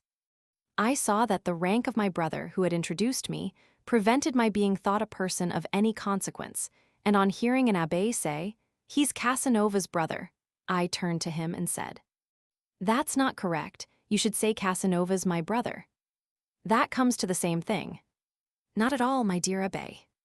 I said these words in a tone which commanded attention, and another abbé said, "The gentleman is quite right, it does not come to the same thing." The first abbé made no reply to this. The one who had taken my part, and was my friend from that moment, was the famous Winkelmann, who was unhappily assassinated at Trieste 12 years afterwards. While I was talking to him, Cardinal Alexander Albani arrived. Winkelmann presented me to his eminence, who was nearly blind. He talked to me a great deal, without saying anything worth listening to. As soon as he heard that I was the Casanova who had escaped from the Leads, he said in a somewhat rude tone that he wondered I had the hardihood to come to Rome, where on the slightest hint from the state inquisitors at Venice and Ordine Sanctissimo would reconsign me to my prison. I was annoyed by this unseemly remark, and replied in a dignified voice, It is not my hardihood in coming to Rome that your eminence should wonder at, but a man of any sense would wonder at the inquisitors if they had the hardihood to issue an ordine sanctissimo against me. For they would be perplexed to allege any crime in me as a pretext for thus infamously depriving me of my liberty. This reply silenced his eminence. He was ashamed at having taken me for a fool and to see that I thought him one. Shortly after I left and never set foot in that house again. The Abbé Winkelmann went out with my brother and myself, and as he came with me to my hotel, he did me the honor of staying to supper. Winkelmann was the second volume of the celebrated Abbé de Voisenon. He called for me next day, and we went to Villa Albani to see the Chevalier Mengs, who was then living there and painting a ceiling. My landlord Roland, who knew my brother, paid me a visit at supper. Roland came from Avignon and was fond of good living.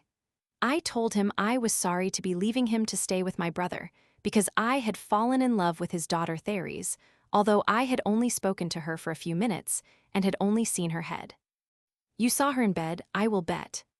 Exactly, and I should very much like to see the rest of her. Would you be so kind as to ask her to step up for a few minutes? With all my heart. She came upstairs, seeming only too glad to obey her father's summons. She had a lithe, graceful figure, her eyes were of surpassing brilliancy, her features exquisite, her mouth charming, but taken altogether I did not like her so well as before. In return, my poor brother became enamored of her to such an extent that he ended by becoming her slave. He married her next year, and 2 years afterwards he took her to Dresden. I saw her 5 years later with a pretty baby, but after 10 years of married life, she died of consumption.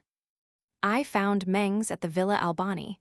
He was an indefatigable worker and extremely original in his conceptions. He welcomed me and said he was glad to be able to lodge me at his house in Rome and that he hoped to return home himself in a few days with his whole family.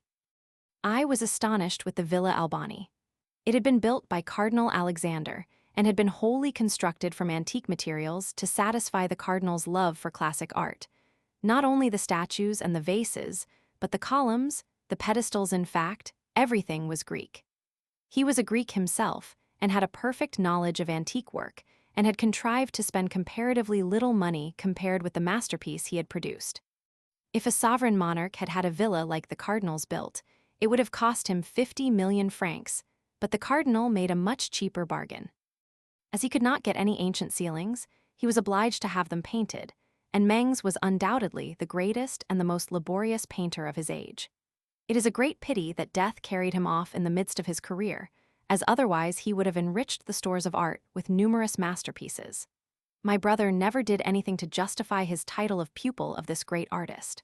When I come to my visit to Spain in 1767, I shall have some more to say about Mengs.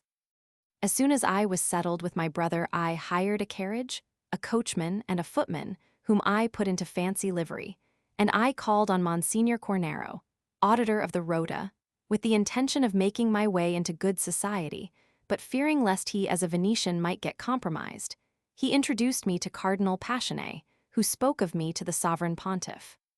Before I pass on to anything else, I will inform my readers of what took place on the occasion of my second visit to this old cardinal, a great enemy of the Jesuits, a wit and man of letters. Episode 18, Return to Naples. Rome, Naples, Bologna. Chapter 8. Cardinal Passionné the Pope Masucci arrive at Naples. Cardinal Passionné received me in a large hall where he was writing. He begged me to wait till he had finished, but he could not ask me to take a seat as he occupied the only chair that his vast room contained.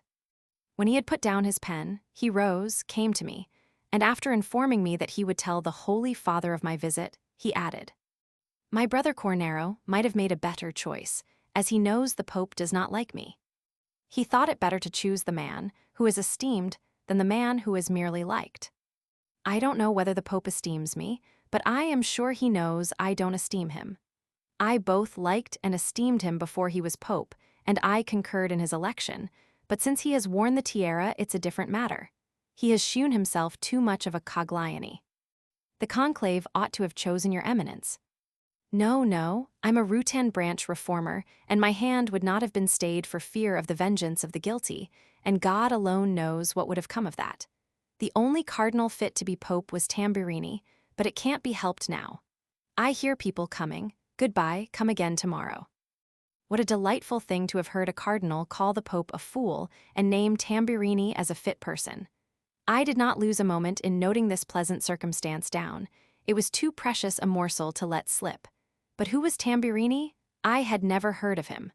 I asked Winkelmann, who dined with me. He's a man deserving of respect for his virtues, his character, his firmness, and his farseeing intelligence. He has never disguised his opinion of the Jesuits, whom he styles the fathers of deceits, intrigues, and lies, and that's what made Passionné mention him. I think, with him, that Tamburini would be a great and good pope. I will here note down what I heard at Rome 9 years later from the mouth of a tool of the Jesuits. The Cardinal Tamburini was at the last gasp, and the conversation turned upon him when somebody else said, "This Benedictine cardinal is an impious fellow after all. He is on his deathbed, and he has asked for the viaticum without wishing to purify his soul by confession." I did not make any remark, but feeling as if I should like to know the truth of the matter, I asked somebody about it next day, my informant being a person who must have known the truth and could not have had any motive for disguising the real facts of the case. He told me that the cardinal had said Mass 3 days before, and that if he had not asked for a confessor, it was doubtless because he had nothing to confess. Unfortunate are they that love the truth and do not seek it out at its source. I hope the reader will pardon this digression, which is not without interest. Next day I went to see Cardinal Passionné, who told me I was quite right to come early, as he wanted to learn all about my escape from the Leads, of which he had heard some wonderful tales told. I shall be delighted to satisfy your eminence, but the story is a long one. All the better, they say you tell it well. But, my lord, am I to sit down on the floor? No, no, your dress is too good for that. He rang his bell, and having told one of his gentlemen to send up a seat, a servant brought in a stool. A seat without a back and without arms. It made me quite angry. I cut my story short, told it badly, and had finished in a quarter of an hour. "I write better than you speak," said he. "My lord, I never speak well except when I am at my ease." "But you are not afraid of me." "No, my lord, a true man and a philosopher can never make me afraid, but this stool of yours." "You like to be at your ease, above all things. Take this, it is the funeral oration of Prince Eugene. I make you a present of it. I hope you will approve of my Latinity. You can kiss the Pope's feet tomorrow at 10 o'clock. When I got home, as I reflected on the character of this strange cardinal, a wit, haughty, vain, and boastful, I resolved to make him a fine present. It was the Pandictarum Liber Unicus, which M. de F. had given me at Bern, and which I did not know what to do with. It was a folio well printed on fine paper, choicely bound, and in perfect preservation. As chief librarian, the present should be a valuable one to him, all the more as he had a large private library, of which my friend the Abbé Winkelmann was librarian.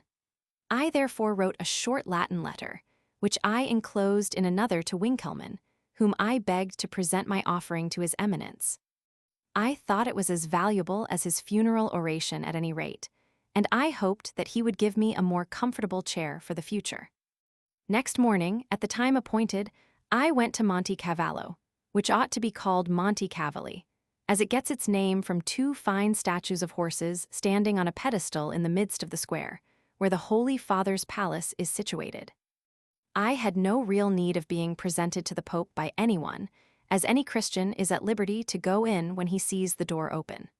Besides, I had known His Holiness when he was Bishop of Padua, but I had preferred to claim the honor of being introduced by a cardinal. After saluting the head of the faithful and kissing the holy cross embroidered on his holy slipper, the Pope put his right hand on my left shoulder and said he remembered that I always forsook the assembly at Padua when he intoned the rosary. "Holy Father, I have much worse sins than that on my conscience, so I come prostrate at your foot to receive your absolution." He then gave me his benediction and asked me very graciously what he could do for me.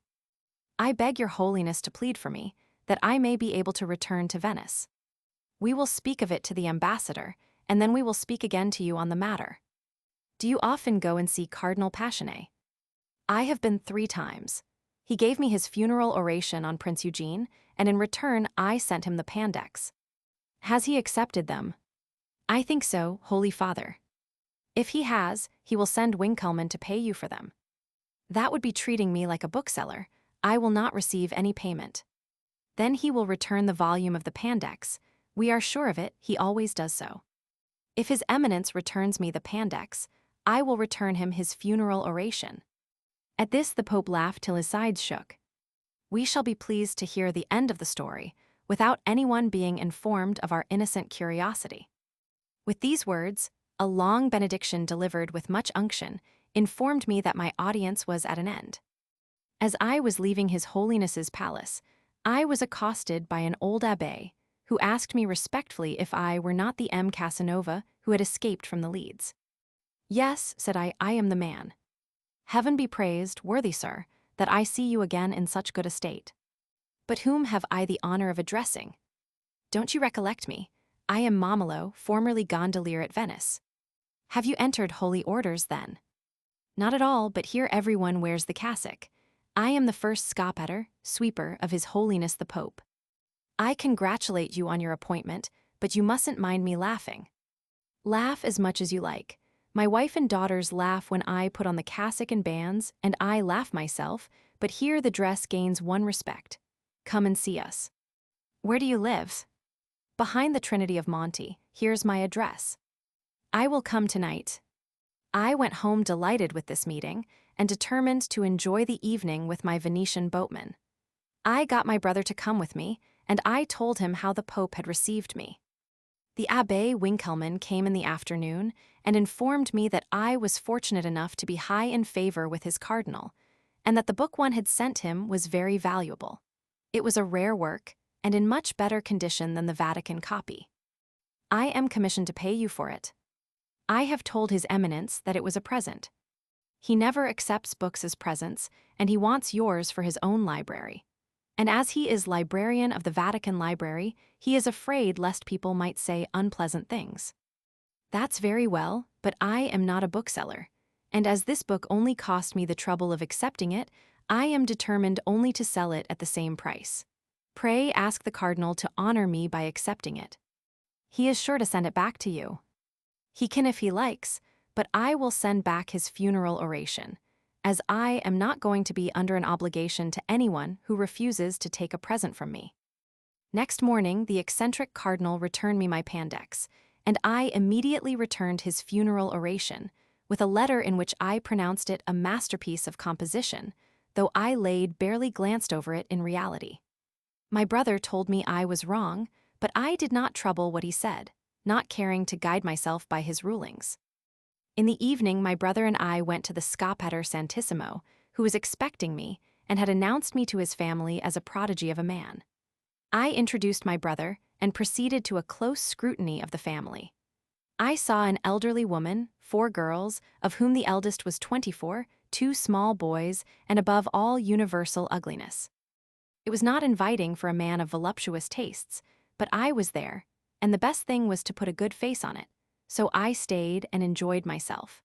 Besides the general ugliness, the household presented the picture of misery, for the Scopetter Santissimo and his numerous family were obliged to live on 200 Roman crowns a year, and as there are no perquisites attached to the office of apostolic sweeper, he was compelled to furnish all needs out of this slender sum. In spite of that, Momolo was a most generous man. As soon as he saw me seated, he told me he should have liked to give me a good supper, but there was only pork chops and a polenta. They are very nice, said I, but will you allow me to send for half a dozen flasks of Orvieto from my lodging? You are master here. I wrote a note to Costa, telling him to bring the 6 flasks directly with a cooked ham. He came in half an hour, and the 4 girls cried when they saw him, "What a fine fellow!" I saw Costa was delighted with this reception and said to Momolo, "If you like him, as well as your girls, I will let him stay." Costa was charmed with such honor being shewn him, and after thanking me went into the kitchen to help the mother with the polenta. The large table was covered with a clean cloth, and soon after they brought in 2 huge dishes of polenta and an enormous pan full of chops. We were just going to begin when a knocking on the street door was heard. "'Tis Signora Maria and her mother," said one of the boys. At this announcement, I saw the 4 girls pulling a wry face. "Who asked them?" said one. "What do they want?" said another. "What troublesome people they are," said a third. "They might have stayed at home," said the fourth. But the good, kindly father said, "My children, they are hungry, and they shall share what Providence has given us." I was deeply touched with the worthy man's kindness. I saw that true Christian charity is more often to be found in the breasts of the poor than the rich, who are so well provided for that they cannot feel for the wants of others. While I was making these wholesome reflections, the 2 hungry ones came in. One was a young woman of a modest and pleasant aspect, and the other her mother, who seemed very humble and as if ashamed of their poverty. The daughter saluted the company with that natural grace which is a gift of nature, apologizing in some confusion for her presence, and saying that she would not have taken the liberty to come if she had known there was company. The worthy Momolo was the only one who answered her, and he said, kindly, that she had done quite right to come, and put her a chair between my brother and myself. I looked at her and thought her a perfect beauty. Then the eating began, and there was no more talking. The polenta was excellent, the chops delicious, and the ham perfect, and in less than an hour the board was as bare as if there had been nothing on it, but the Orvieto kept the company in good spurts. They began to talk of the lottery which was to be drawn the day after next, and all the girls mentioned the numbers on which they had risked a few bajocchi. "If I could be sure of one number," said I would stake something on it. Mariuccia told me that if I wanted a number she could give me one. I laughed at this offer, but in the gravest way she named me the number 27. "Is the lottery still open?" I asked the Abbé Momolo. "Till midnight," he replied, "and if you like I will go and get the number for you." "Here are 50 crowns, said I.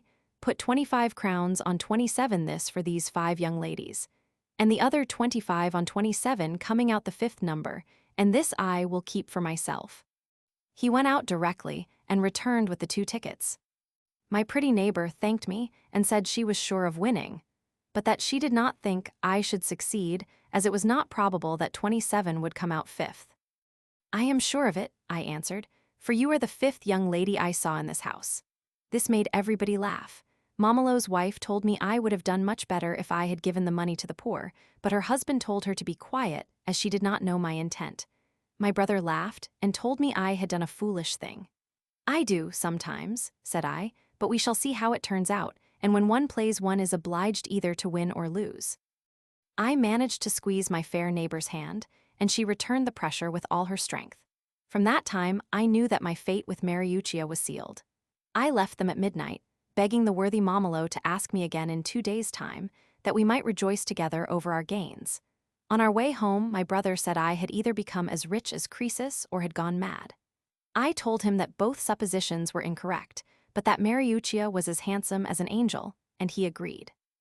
Next day Mengs returned to Rome, and I supped with him and his family. He had an exceedingly ugly sister, who for all that was a good and talented woman. She had fallen deeply in love with my brother, and it was easy to see that the flame was not yet extinguished, but whenever she spoke to him, which she did whenever she could get an opportunity, he looked another way. She was an exquisite painter of miniatures, and a capital hand at catching a likeness. To the best of my belief, she is still living at Rome with Maironi, her husband. She often used to speak of my brother to me, and one day she said that he must be the most thankless of men, or he would not despise her so. I was not curious enough to inquire what claim she had to his gratitude.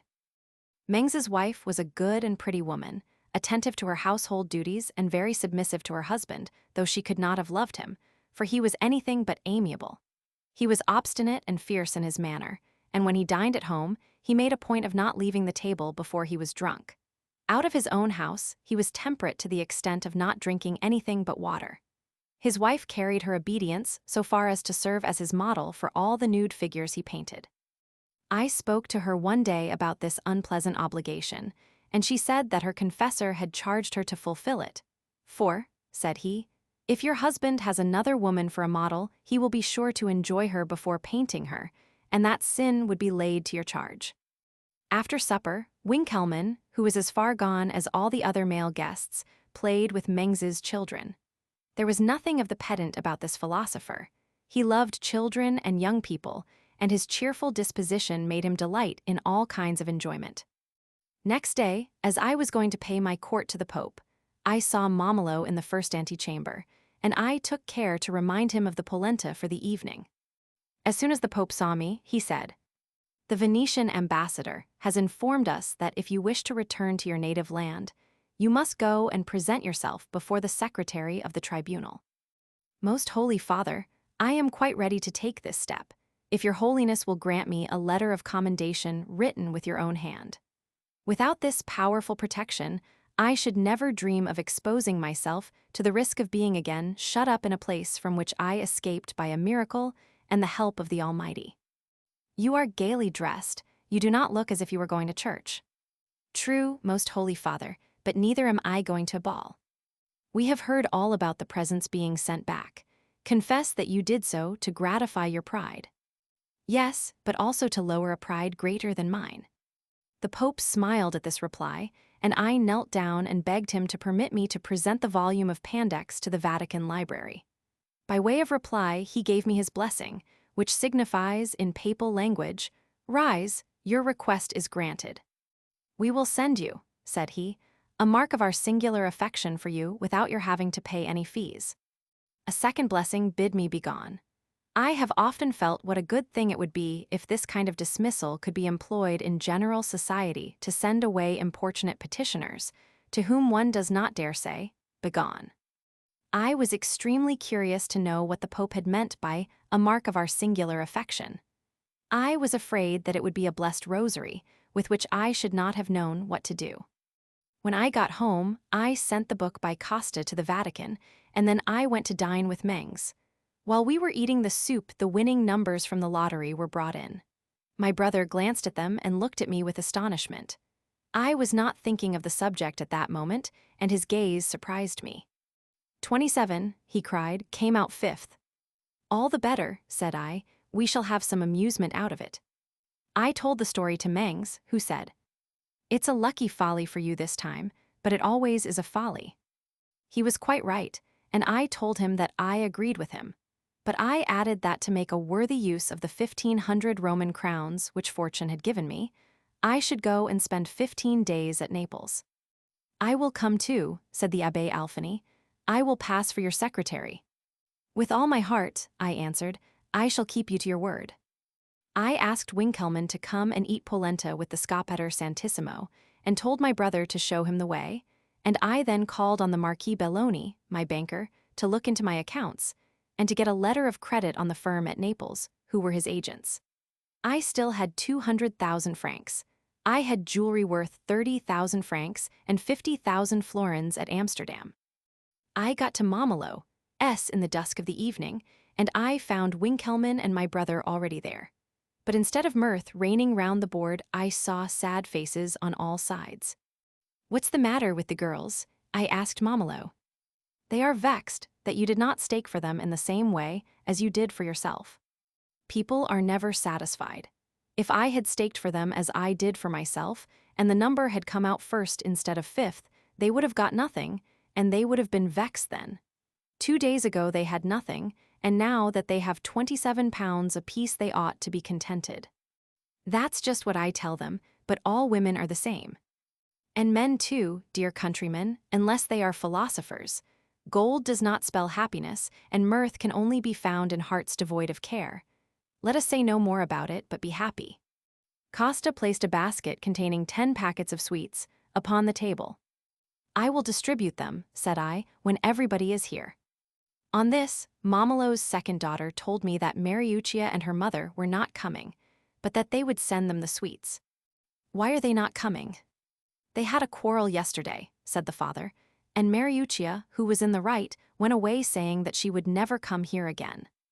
"You ungrateful girls," said I to my host's daughters, "don't you know that it is to her that you owe your winnings, for she gave me the number 27, which I should never have thought of. Quick, think of some way to make her come, or I will go away and take all the sweets with me." "You are quite right," said Momolo. The mortified girls looked at one another and begged their father to fetch her. "Ira," said he, "that won't do. You made her say that she would never come here again, and you must make up the quarrel." They held a short consultation, and then, asking Costa to go with them, they went to fetch her. In half an hour they returned in triumph, and Costa was quite proud of the part he had taken in the reconciliation. I then distributed the sweets, taking care to give the 2 best packets to the fair Mary. A noble polenta was placed upon the board, flanked by 2 large dishes of pork chops. But Momolo, who knew my tastes, and whom I had made rich in the person of his daughters, added to the feast some delicate dishes and some excellent wine. Mariuccia was simply dressed, but her elegance and beauty and the modesty of her demeanor completely seduced me. We could only express our mutual flames by squeezing each other's hands, and she did this so feelingly that I could not doubt her love. As we were going out, I took care to go downstairs beside her and asked if I could not meet her by herself, to which she replied by making an appointment with me for the next day at 8 o'clock at the Trinity of Monte. Mariuccia was tall and shapely, a perfect picture, as fair as a white rose, and calculated to inspire voluptuous desires. She had beautiful light brown hair, dark blue eyes, and exquisitely arched eyelids. Her mouth, the vermilion of her lips, and her ivory teeth were all perfect. Her well-shaped forehead gave her an air approaching the majestic. Kindness and gaiety sparkled in her eyes, while her plump white hands, her rounded fingertips, her pink nails, her breast, which the corset seemed scarcely able to restrain, her dainty feet and her prominent hips made her worthy of the chisel of Praxiteles. She was just on her 18th year, and so far had escaped the connoisseurs. By a lucky chance I came across her in a poor and wretched street, and I was fortunate enough to ensure her happiness. It may easily be believed that I did not fail to keep the appointment, and when she was sure I had seen her she went out of the church. I followed her at a considerable distance. She entered a ruined building, and I after her. She climbed a flight of steps which seemed to be built in air, and when she had reached the top she turned. "No one will come and look for me here," said she, "so we can talk freely together." I sat beside her on a stone, and I then declared my passionate love for her. "Tell me," I added, "what I can do to make you happy, for I wish to possess you, but first to show my deserts. Make me happy, and I will yield to your desires, for I love you. Tell me what I can do. You can draw me out of the poverty and misery which overwhelm me. I live with my mother, who is a good woman, but devout to the point of superstition. She will damn my soul in her efforts to save it. She finds fault with my keeping myself clean, because I have to touch myself when I wash, and that might give rise to evil desires. If you had given me the money you made me win in the lottery as a simple alms, she would have made me refuse it, because you might have had intentions. She allows me to go by myself to Mass because our confessor told her she might do so, but I dare not stay away a minute beyond the time, except on feast days, when I am allowed to pray in the church for 2 or 3 hours. We can only meet here, but if you wish to soften my lot in life you can do so as follows. A fine young man, who is a hairdresser and bears an excellent character, saw me at Momolo's a fortnight ago, and met me at the church door next day and gave me a letter. He declared himself my lover, and said that if I could bring him a dowry of 400 crowns, he could open a shop, furnish it, and marry me. I am poor, I answered, and I have only 100 crowns in charity tickets which my confessor keeps for me. Now I have 200 crowns, for if I marry, my mother will willingly give me her share of the money you made us gain. You can therefore make me happy by getting me tickets to the amount of 200 crowns more. Take the tickets to my confessor, who is a very good man and fond of me. He will not say anything to my mother about it. I needn't go about seeking for charity tickets, my angel. I will take 200 piasters to your confessor tomorrow, and you must manage the rest yourself. Tell me his name, and tomorrow I will tell you what I have done, but not here, as the wind and the cold would be the death of me.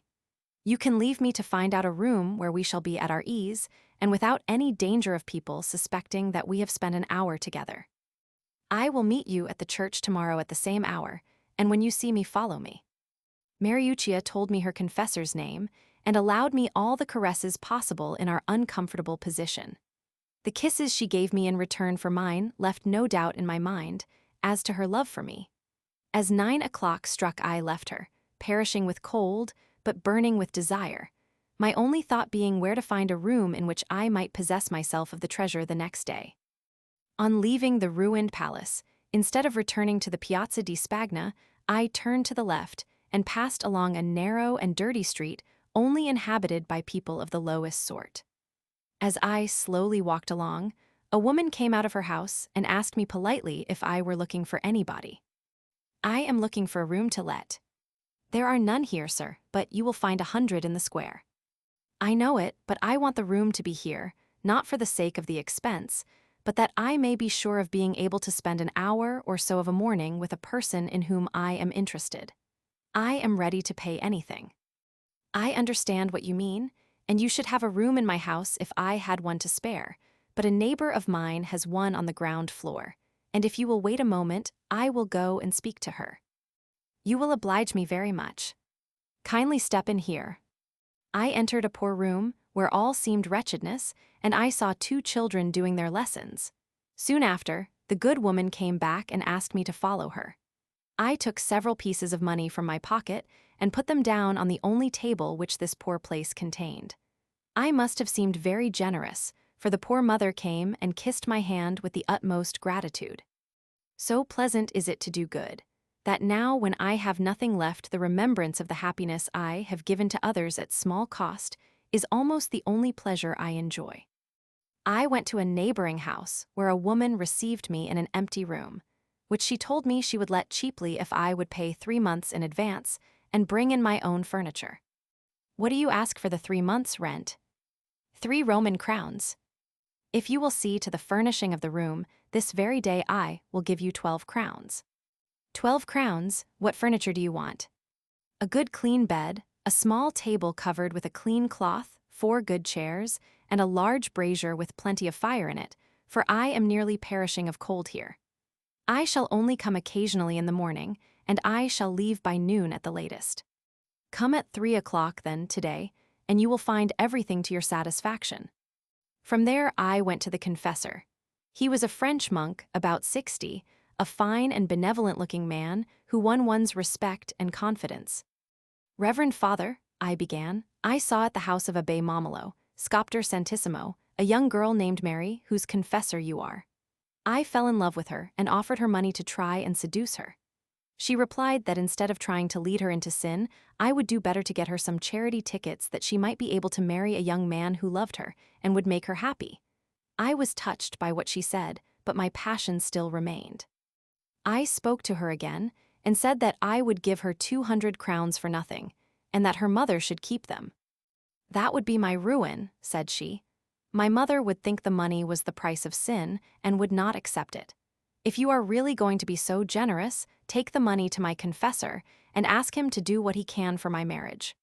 Here, then, Reverend Father, is the sum of money for the good girl. Be kind enough to take charge of it, and I will trouble her no more. I am going to Naples the day after tomorrow, and I hope when I come back she will be married."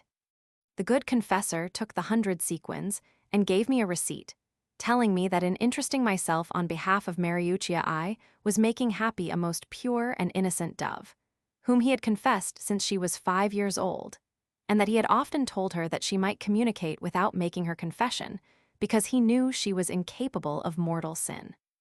"Her mother," he added, "is a sainted woman, and as soon as I have inquired into the character of the future husband I will soon bring the marriage about.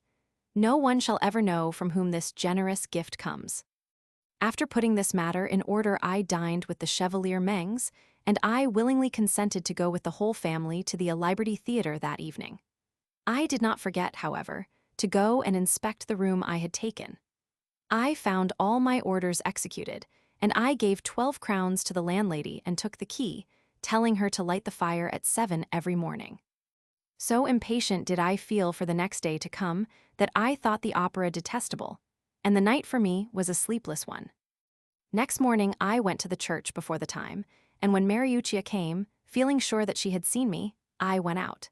She followed me at a distance, and when I got to the door of the lodging I turned for her to be sure that it was I, and then went in and found the room well warmed.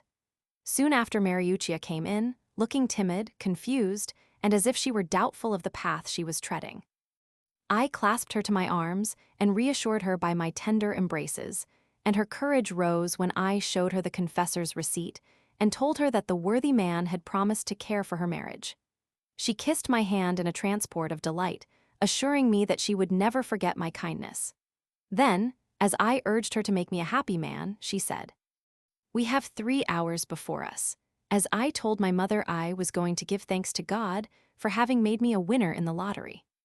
This reassured me, and I took my time, undressing her by degrees and unveiling her charms one by one to my delight without the slightest attempt at resistance on her part. All the time she kept her eyes fixed on mine, as if to soothe her modesty, but when I beheld and felt all her charms I was in an ecstasy. What a body! What beauties! Nowhere was there the slightest imperfection. She was like Venus rising from the foam of the sea. I carried her gently to the bed, and while she strove to hide her alabaster breasts and the soft hair which marked the entrance to the sanctuary, I undressed in haste and consummated the sweetest of sacrifices, without there being the slightest doubt in my mind of the purity of the victim. In the first sacrifice, no doubt the young priestess felt some pain, but she assured me out of delicacy that she had not been hurt, and at the second assault she showed that she shared my flames. I was going to immolate the victim for the third time when the clock struck 10. She began to be restless and hurriedly put on our clothes. I had to go to Naples, but I assured her that the desire of embracing her once more before her marriage would hasten my return to Rome.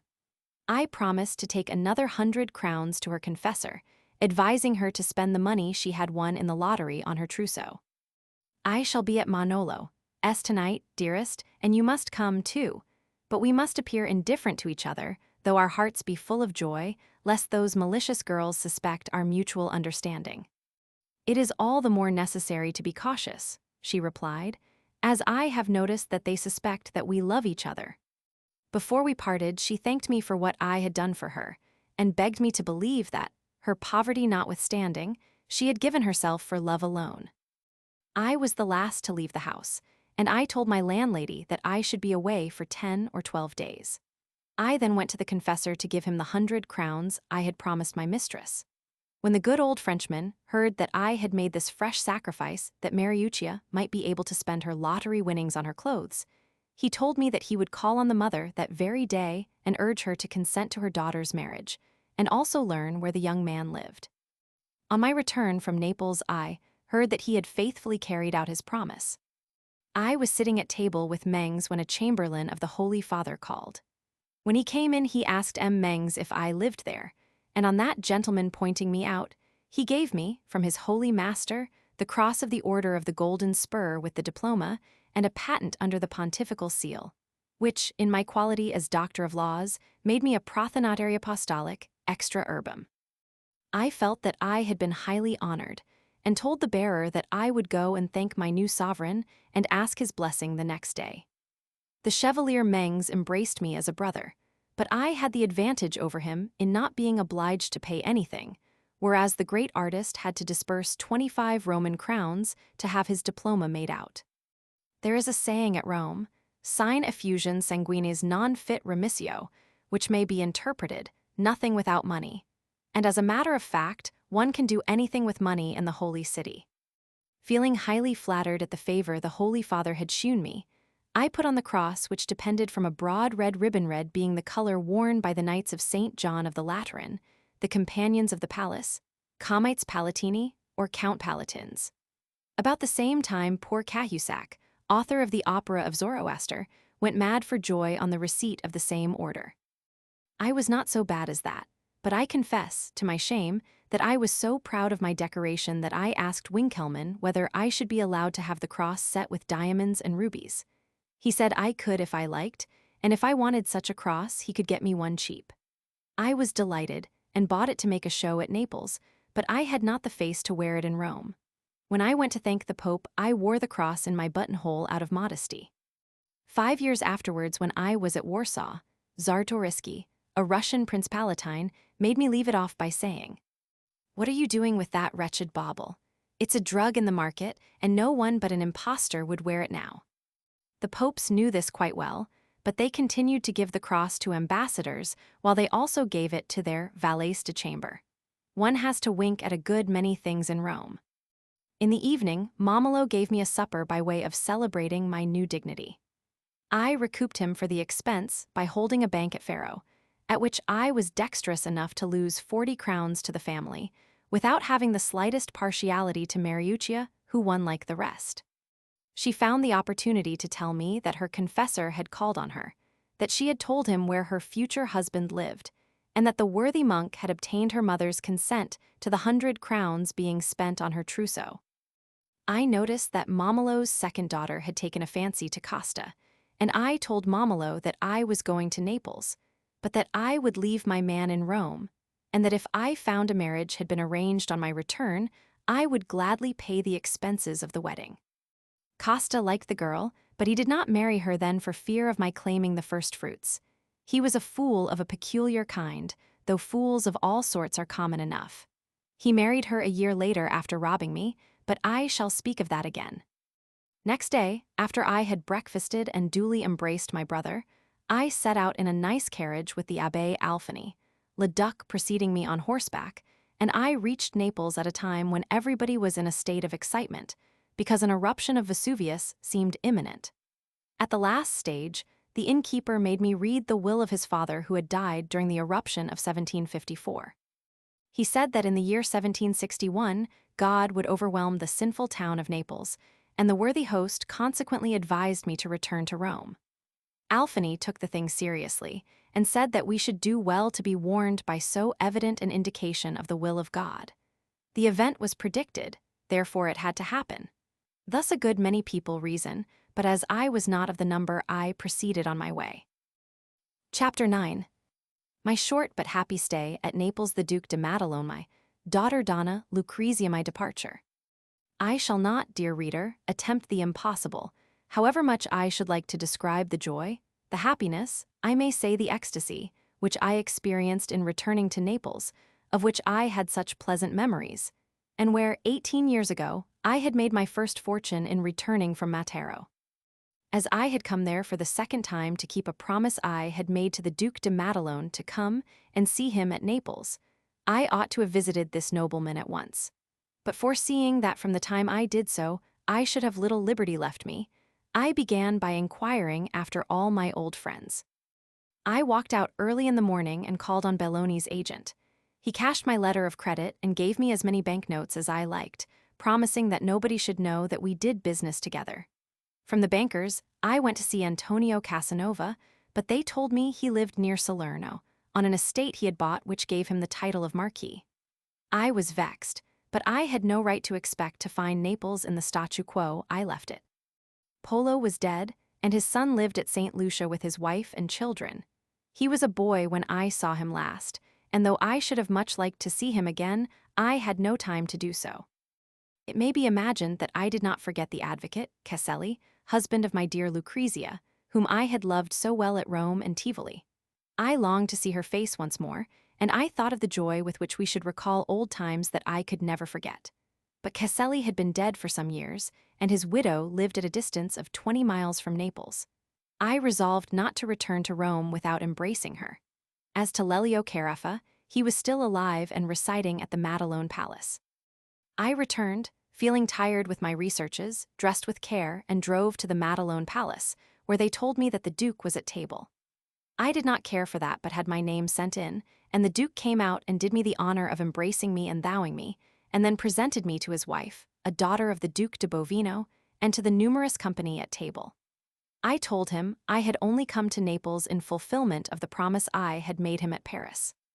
Then, said he, you must stay with me, and, without waiting for my answer, ordered my luggage to be brought from the inn and my carriage to be placed in his coach-house.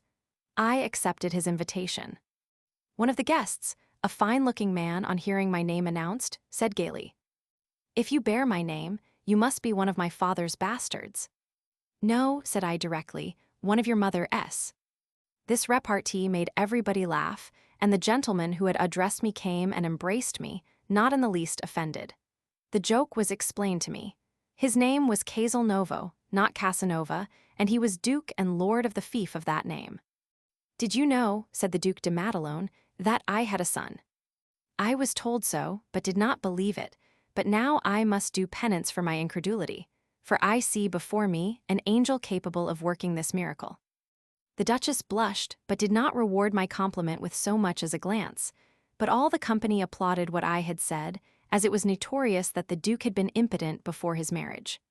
The Duke sent for his son, I admired him, and told the father that the likeness was perfect. A merry monk, who sat at the right hand of the Duchess, said, more truthfully, that there was no likeness at all. He had scarcely uttered the words when the Duchess coolly gave him a box on the ear, which the monk received with the best grace imaginable.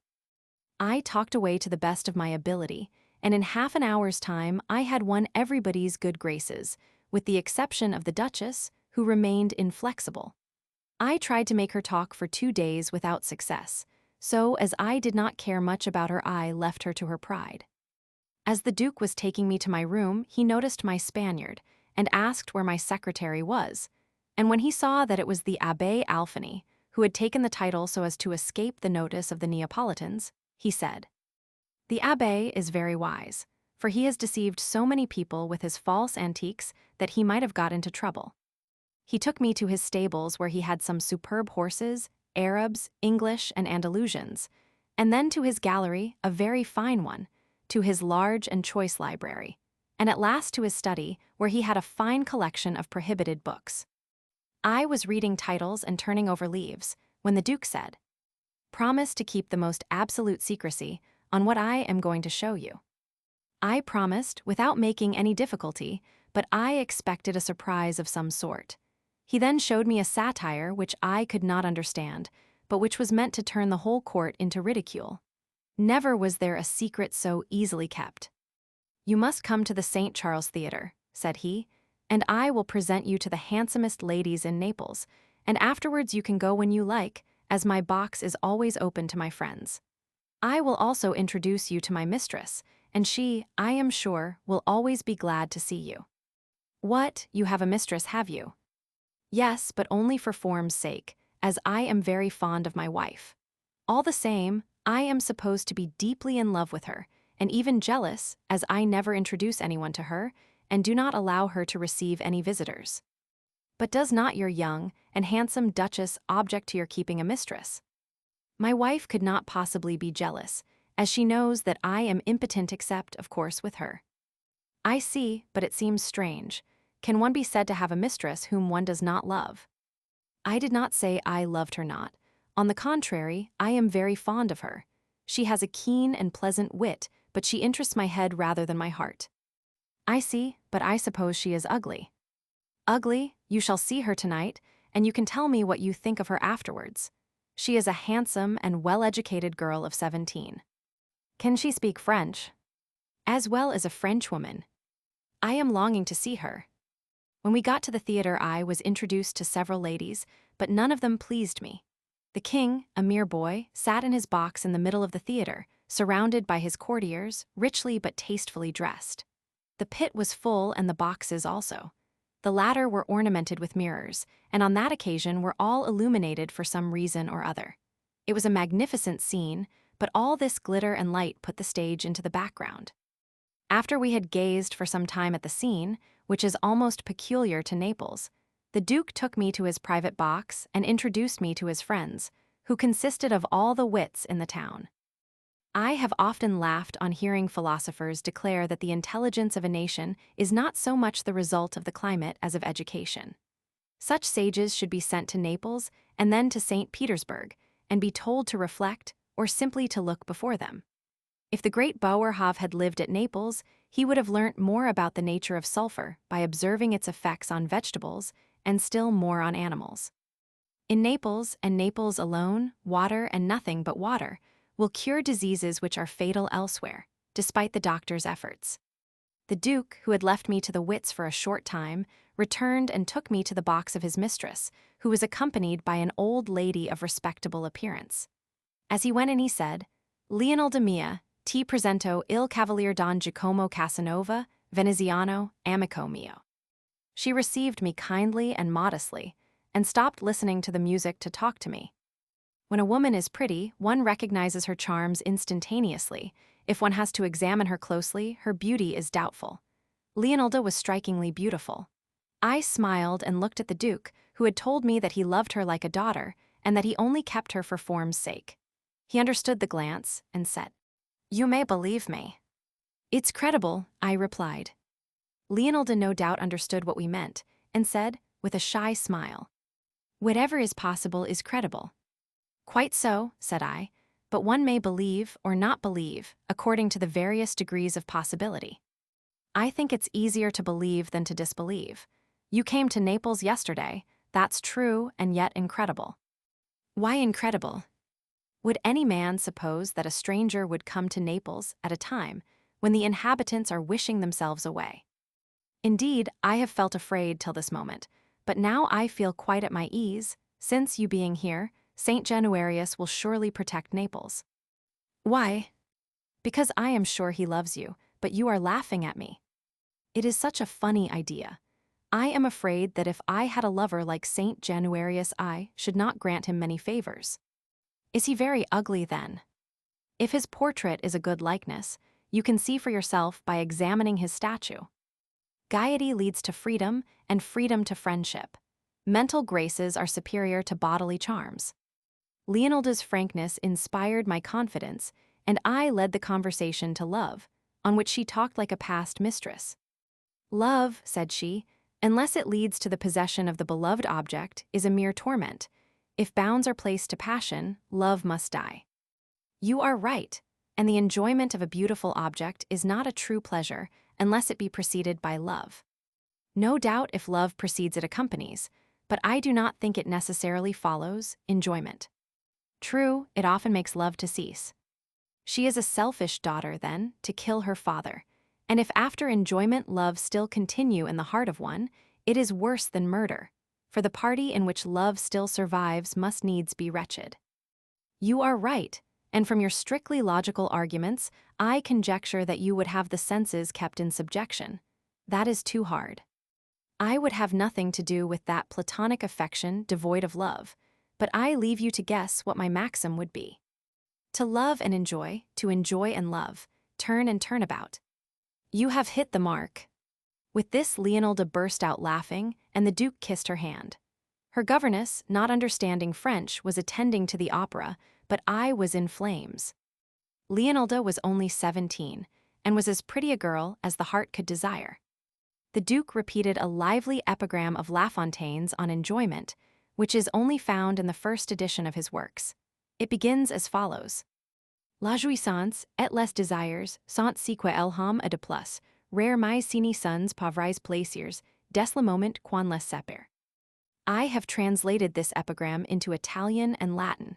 In the latter language, I was almost able to render La Fontaine line for line, but I had to use 20 lines of Italian to translate the first 10 lines of the French. Of course, this argues nothing as to the superiority of the one language over the other. In the best society at Naples, one addresses a newcomer in the second person singular as a peculiar mark of distinction. This puts both parties at their ease without diminishing their mutual respect for one another. Leonilda had already turned my first feeling of admiration into something much warmer, and the opera, which lasted for 5 hours, seemed over in a moment. After the two ladies had gone, the Duke said, "Now we must part, unless you are fond of games of chance." "I don't object to them when I am to play with good hands."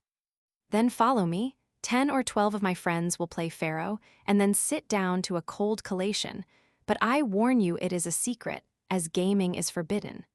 I will answer for you keeping your own counsel, however." "You may do so." He took me to the Duc de Montileon's. We went up to the 3rd floor, passed through a dozen rooms, and at last reached the gamester's chamber. A polite-looking banker, with a bank of about 400 sequins, had the cards in his hands. The Duke introduced me as his friend and made me sit beside him. I was going to draw out my purse, but I was told that debts were not paid for 24 hours after they were due. The banker gave me a pack of cards, with a little basket containing 1,000 counters. I told the company that I should consider each counter as a Naples ducat. In less than 2 hours, my basket was empty. I stopped playing and proceeded to enjoy my supper. It was arranged in the Neapolitan style, and consisted of an enormous dish of macaroni and 10 or 12 different kinds of shellfish which are plentiful on the Neapolitan coasts. When we left, I took care not to give the Duke time to condole with me on my loss, but began to talk to him about his delicious Leonilda. Early next day, he sent a page to my room to tell me that if I wanted to come with him and kiss the king's hand, I must put on my gala dress. I put on a suit of rose-colored velvet with gold spangles, and I had the great honor of kissing a small hand, covered with chilblains, belonging to a boy of 9. The Prince de Saint Nicander brought up the young king to the best of his ability, but he was naturally a kindly, just, and generous monarch. If he had had more dignity, he would have been an ideal king. But he was too unceremonious, and that, I think, is a defect in one destined to rule others. I had the honor of sitting next the Duchess at dinner, and she deigned to say that she had never seen a finer dress. "That's my way," I said, "of distracting attention from my face and figure." She smiled, and her politeness to me during my stay were almost limited to these few words. When we left the table, the Duke took me to the apartment occupied by his uncle, Don Lelio, who recognized me directly. I kissed the venerable old man's hand and begged him to pardon me for the freaks of my youth. "It's 18 years ago," said he, "since I chose M. Casanova as the companion of your studies." I delighted him by giving him a brief account of my adventures in Rome with Cardinal Acquaviva. As we went out, he begged me to come and see him often. Towards the evening, the Duke said, "If you go to the opera buffa, you will please Leonilda." He gave me the number of her box and added, "I will come for you towards the close, and we will sup together as before." I had no need to order my horses to be put in, as there was always a carriage ready for me in the courtyard. When I got to the theater, the opera had begun. I presented myself to Leonilda, who received me with the pleasant words, "Caro Don Giacomo, I am so pleased to see you again." No doubt she did not like to thou me, but the expression of her eyes and the tone of her voice were much better than the tu, which is often used lavishly at Naples. The seductive features of this charming girl were not altogether unknown to me, but I could not recollect of what woman she reminded me. Leonilda was certainly a beauty, and something superior to a beauty if possible. She had splendid light chestnut hair, and her black and brilliant eyes, shaded by thick lashes, seemed to hear and speak at the same time. But what ravished me still more was her expression, and the exquisite appropriateness of the gestures with which she accompanied what she was saying. It seemed as if her tongue could not give speech to the thoughts which crowded her brain. She was naturally quick-witted, and her intellect had been developed by an excellent education. The conversation turned upon La Fontaine's epigram, of which I had only recited the first 10 verses, as the rest is too licentious, and she said, "But I suppose it is only a poet's fancy, at which one could but smile." "Possibly, but I did not care to wound your ears." "You are very good," said she, using the pleasant tu, "but all the same, I am not so thin-skinned, as I have a closet which the Duke has had painted over with couples in various amorous attitudes. We go there sometimes, and I assure you that I do not experience the slightest sensation. That may be through a defect of temperament, for whenever I see well-painted voluptuous pictures, I feel myself on fire. I wonder that while you and the Duke look at them, you do not try to put some of them into practice. We have only friendship for one another. Let him believe it who will. I am sure he is a man, but I am unable to say whether he is able to give a woman any real proofs of his love. Yet he has a son. Yes, he has a child who calls him father, but he himself confesses that he is only able to show his manly powers with his wife. That's all nonsense, for you are made to give birth to amorous desires, and a man who could live with you without being able to possess you ought to cease to live. Do you really think so? Dear Leonilda, if I were in the Duke's place, I would show you what a man who really loves can do. Caro Don Giacomo, I am delighted to hear you love me, but you will soon forget me, as you are leaving Naples. Cursed be the gaming table, for without it we might spend some delightful hour together. The Duke told me that you lost 1,000 ducats yesterday evening like a perfect gentleman. You must be very unlucky. Not always, but when I play on a day in which I have fallen in love, I am sure to lose. You will win back your money this evening. This is the declaration day, I shall lose again. Then don't play. People would say I was afraid, or that all my money was gone. I hope at all events that you will win sometimes, and that you will tell me of your good luck. Come and see me tomorrow with the Duke. The Duke came in at that moment and asked me if I had liked the opera. Leonilda answered for me. We have been talking about love all the time, so we don't know what has been going on the stage. You have done well. I trust you will bring M. Casanova to see me tomorrow morning, as I hope he will bring me news that he has won. It's my turn to deal this evening, dearest, but whether he wins or loses, you shall see him tomorrow. You must give us some breakfast. I shall be delighted. We kissed her hand and went to the same place as the night before. The company was waiting for the Duke. There were 12 members of the club, and they all held the bank in turn. They said that this made the chances more equal, but I laughed at this opinion, as there is nothing more difficult to establish than equality between players. The Duc de Madelon sat down, drew out his purse and his pocketbook, and put 2,000 ducats in the bank, begging pardon of the others for doubling the usual sum in favor of the stranger. The bank never exceeded 1,000 ducats. Then, said I will hazard 2,000 ducats also, and not more, for they say at Venice that a prudent player never risks more than he can win. Each of my counters will be equivalent to 2 ducats. So saying, I took 10 notes of 100 ducats each from my pocket and gave them to the last evening's banker who had won them from me. Play began, and though I was prudent and only risked my money on a single card, in less than 3 hours my counters were all gone.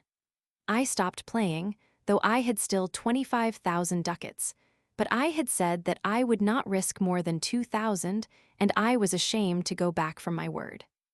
Though I have always felt losing my money, no one has ever seen me put out.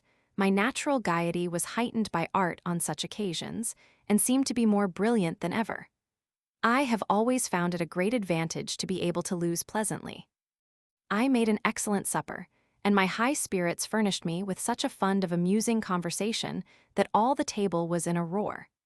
I even succeeded in dissipating the melancholy of the Duc de Madelon, who was in despair at having won such a sum from his friend and guest.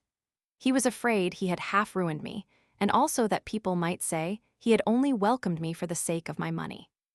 As we returned to the palace, the conversation was affectionate on his side and jovial on mine, but I could see he was in some trouble, and guessed what was the matter.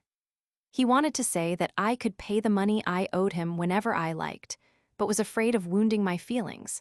But as soon as he got in, he wrote me a friendly note to the effect that if I wanted money, his banker would let me have as much as I required.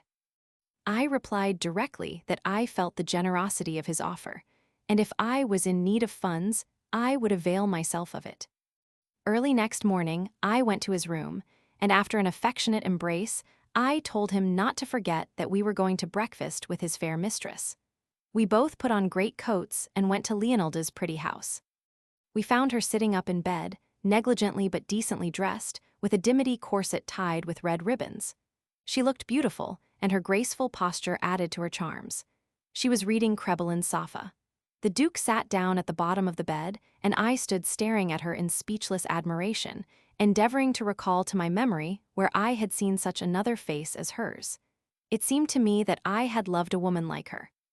This was the first time I had seen her without the deceitful glitter of candles. She laughed at my absent-mindedness and told me to sit down on a chair by her bedside. The Duke told her that I was quite pleased at having lost 2,000 ducats to his bank, as the loss made me sure she loved me. Caro mio Don Giacomo, I am sorry to hear that. You would have done better not to play, for I should have loved you all the same, and you would have been 2,000 ducats better off. And I 2,000 ducats worse off, said the Duke, laughing. Never mind, dear Leonilda, I shall win this evening if you grant me some favor today. If you do not do so, I shall lose heart, and you will mourn at my grave before long. Think, Leonilda, what you can do for my friend. I don't see that I can do anything. The Duke told her to dress, that we might go and breakfast in the painted closet. She began at once, and preserved a just mean in what she let us see and what she concealed, and thus set me in flames, though I was already captivated by her face, her wit, and her charming manners. I cast an indiscreet glance towards her beautiful breast, and thus added fuel to the fire. I confess that I only obtained this satisfaction by a species of larceny, but I could not have succeeded if she had not been well disposed towards me. I pretended to have seen nothing. While dressing, she maintained with much ingenuity that a wise girl will be much more chary of her favors towards a man she loves than towards a man she does not love, because she would be afraid to lose the first, whereas she does not care about the second. "It will not be so with me, charming Leonilda," said I. "You make a mistake, I am sure. The pictures with which the closet where we breakfasted was adorned were admirable more from the coloring and the design than from the amorous combats they represented." "They don't make any impression on me," said the Duke, and he showed us that it was so. Leonilda looked away, and I felt shocked, but concealed my feelings. "I am in the same state as you," said I, "but I will not take the trouble of convincing you." "That can't be," said he, and passing his hand rapidly over me, he assured himself that it was so. "It's astonishing," he cried. "You must be as impotent as I am." If I wanted to controvert that assertion, one glance into Leonilda's eyes would be enough. "Look at him, dearest Leonilda, that I may be convinced." Leonilda looked tenderly at me, and her glance produced the result I had expected. "Give me your hand," said I to the poor Duke, and he did so. "I was in the wrong," he exclaimed, but when he endeavored to bring the surprising object to light I resisted. He persisted in his endeavors, and I determined to play on him a trick. I took Leonilda's hand and pressed my lips to it, and just as the Duke thought he had triumphed, I besprinkled him and went off into a roar of laughter. He laughed too, and went to get a napkin. The girl could see nothing of all this, as it went on under the table, and while my burning lips rested on her hand, my eyes were fixed on hers and our breath mingled. This close contact had enabled me to baptize the Duke, but when she took in the joke, we made a group worthy of the pen of Ayrton. It was a delightful breakfast, though we passed certain bounds which decency ought to have proscribed to us, but Leonilda was wonderfully innocent considering her position. We ended the scene by mutual embraces, and when I took my burning lips from Leonilda's, I felt consumed with a fire which I could not conceal. When we left, I told the Duke that I would see his mistress no more, unless he would give her up to me, declaring that I would marry her and give her a dower of 5,000 ducats. "Speak to her, and if she consents, I will not oppose it. She herself will tell you what property she has." I then went to dress for dinner. I found the Duchess in the midst of a large circle, and she told me kindly that she was very sorry to hear of my losses.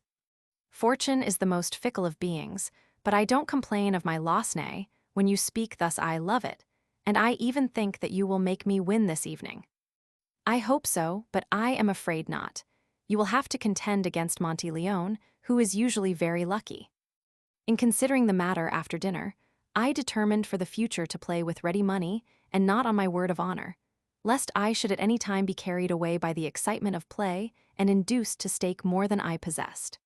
I thought, too, that the banker might have his doubts after the 2 heavy losses I had sustained, and I confess that I was also actuated by the gambler's superstition that by making a change of any kind one changes the luck. I spent 4 hours at the theater in Leonilda's box, where I found her more gay and charming than I had seen her before. "Dear Leonilda," I said, "the love I feel for you will suffer no delay and no rivals, not even the slightest inconstancy. I have told the Duke that I am ready to marry you, and that I will give you a dower of 5,000 ducats. "What did he say?" "That I must ask you, and that he would offer no opposition." "Then we should leave Naples together." "Directly, dearest, and thenceforth death alone would part us." "We will talk of it tomorrow, dear Don Giacomo, and if I can make you happy, I am sure you will do the same by me." As she spoke these delightful words, the Duke came in. "Don Giacomo and I are talking of marrying," said she. "Marriage, mia carissima," he replied, "ought to be well considered beforehand." "Yes, when one has time, but my dear Giacomo cannot wait, and we shall have plenty of time to think it over afterwards." "As you are going to marry," said the Duke, "you can put off your departure or return after the wedding." "I can neither put it off nor return, my dear Duke. We have made up our minds, and if we repent, we have plenty of time before us." He laughed and said we would talk it over next day. I gave my future bride a kiss which she returned with ardor, and the Duke and I went to the club, where we found the Duke de Monte Leon dealing. "My lord," said I am unlucky playing on my word of honor, so I hope you will allow me to stake money." "Just as you please, It comes to the same thing, but don't trouble yourself. I have made a bank of 4,000 ducats that you may be able to recoup yourself for your losses. Thanks, I promise to break it or to lose as much. I drew out 6,000 ducats, gave 2,000 ducats to the Duc de Madelon, and began to punt at 100 ducats. After a short time, the Duke left the table, and I finally succeeded in breaking the bank. I went back to the place by myself, and when I told the Duke of my victory the next day, he embraced me with tears of joy and advised me to stake money for the future. As the Princess de Vale was giving a great supper, there was no play that evening. This was some respite. We called on Leonilda, and putting off talking of our marriage till the day after, we spent the time in viewing the wonders of nature around Naples. In the evening, I was introduced by a friend at the princess's supper and saw all the highest nobility of the place. Next morning, the Duke told me that he had some business to do and that I had better go and see Leonilda, and that he would call for me later on. I went to Leonilda, but as the Duke did not put in an appearance, we could not settle anything about our marriage. I spent several hours with her, but I was obliged to obey her commands and could only show myself amorous in words. Before leaving, I repeated that it only rested with her to unite our lives by indissoluble ties, and to leave Naples almost immediately. When I saw the Duke, he said, "Well, Don Giacomo, you have spent all the morning with my mistress. Do you still wish to marry her?" "More than ever. What do you mean?" "Nothing, and as you have passed this trial to which I purposely subjected you, we will discuss your union tomorrow, and I hope you will make this charming woman happy, for she will be an excellent wife." "I agree with you." When we went to Monte Leone, in the evening, we saw a banker with a good deal of gold before him. The Duke told me he was Don Marco Ottoboni. He was a fine-looking man, but he held the cards so closely together in his left hand that I could not see them. This did not inspire me with confidence, so I only punted a ducat at a time. I was persistently unlucky, but I only lost a score of ducats. After 5 or 6 deals, the banker asked me politely why I staked such small sums against him. "Because I can't see half the pack," I replied, "and I am afraid of losing." Some of the company laughed at my answer. Next night, I broke the bank held by the Prince the Casero, a pleasant and rich nobleman who asked me to give him revenge, and invited me to supper at his pretty house at Posillipo, where he lived with a virtuosa of whom he had become amorous at Palermo. He also invited the Duc de Madelon and 3 or 4 other gentlemen. This was the only occasion on which I held the bank while I was at Naples, and I staked 6,000 ducats after warning the prince that, as it was the eve of my departure, I should only play for ready money. He lost 10,000 ducats and only rose from the table because he had no more money. Everybody left the room, and I should have done the same if the prince's mistress had not owed me 100 ducats. I continued to deal in the hope that she would get her money back, but seeing that she still lost, I put down the cards and told her that she must pay me at Rome. She was a handsome and agreeable woman, but she did not inspire me with any passions, no doubt because my mind was occupied with another. Otherwise, I should have drawn a bill on sight and paid myself without meddling with her purse. It was 2 o'clock in the morning when I got to bed. Both Leonilda and myself wished to see Caserta before leaving Naples, and the Duke sent us there in a carriage drawn by 6 mules, which went faster than most horses. Leonilda's governess accompanied us. The day after, we settled the particulars of our marriage in a conversation which lasted for 2 hours. "Leonilda," began the Duke, "has a mother who lives at a short distance from here on an income of 600 ducats, which I have given her for life, in return for an estate belonging to her husband, but Leonilda does not depend on her. She gave her up to me 7 years ago, and I have given her an annuity of 500 ducats, which she will bring to you, with all her diamonds and an extensive trousseau. Her mother gave her up to me entirely, and I gave my word of honor to get her a good husband. I have taken peculiar care of her education, and as her mind has developed, I have put her on her guard against all prejudices, with the exception of that which bids a woman keep herself intact for her future husband. You may rest assured that you are the first man whom Leonilda, who is a daughter to me, has pressed to her heart."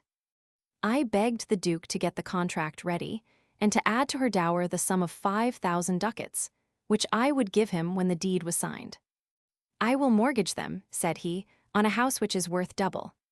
Then turning to Leonilda, who was shedding happy tears, he said, "I am going to send for your mother, who will be delighted to sign the settlement and to make the acquaintance of your future husband." The mother lived at the Marquis Gallieni's, a day's journey from Naples. The Duke said he would send a carriage for her the next day and that we could all sup together the day after. The law business will be all done by then, and we shall be able to go to the little church at Portici, and the priest will marry you. Then we will take your mother to St. Agatha and dine with her, and you can go your way with her maternal blessing. This conclusion gave me an involuntary shudder, and Leonilda fell fainting in the Duke's arms. He called her dear child, cared for her tenderly, and brought her to herself. We all had to wipe our eyes, as we were all equally affected.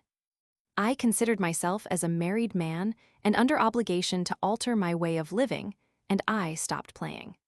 I had won more than 15,000 ducats, and this sum added to what I had before and Leonilda's dowry should have sufficed for an honest livelihood.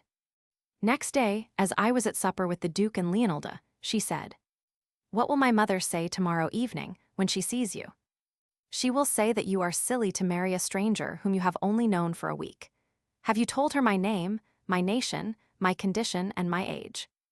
I wrote to her as follows: "Dear Mamma, come directly and sign my marriage contract with a gentleman introduced to me by the Duke, with whom I shall be leaving for Rome on Monday next."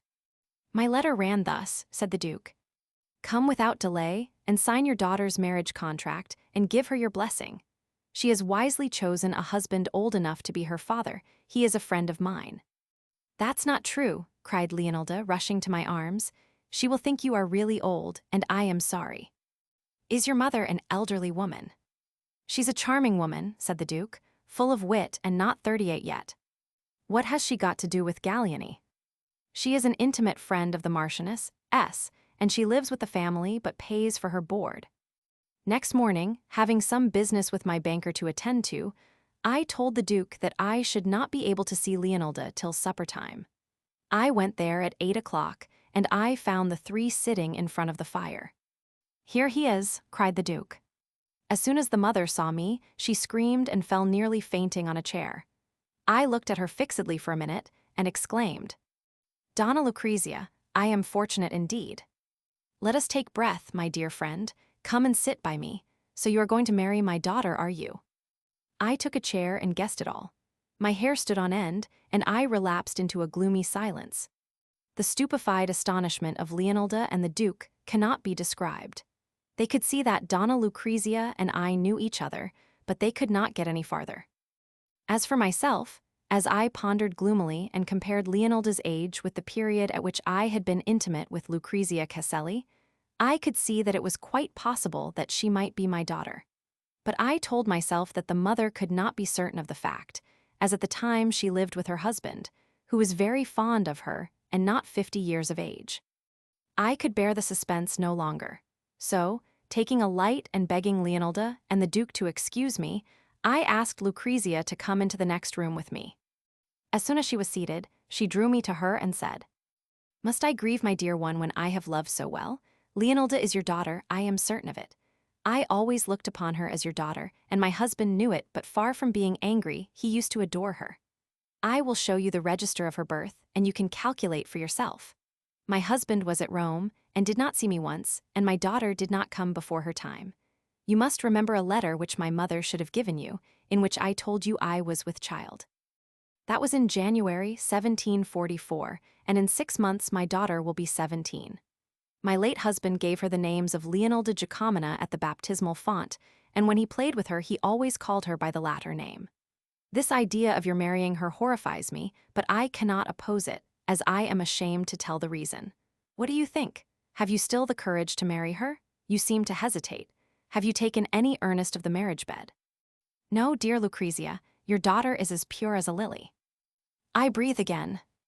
"Ah, yes, but my heart is torn asunder. I am grieved to see you thus. She has no likeness to me." "That proves nothing, she has taken after me. You are weeping, dearest, you will break my heart." "Who would not weep in my place? I will send the Duke to you, he must know all." I left Lucrezia, and I begged the Duke to go and speak to her.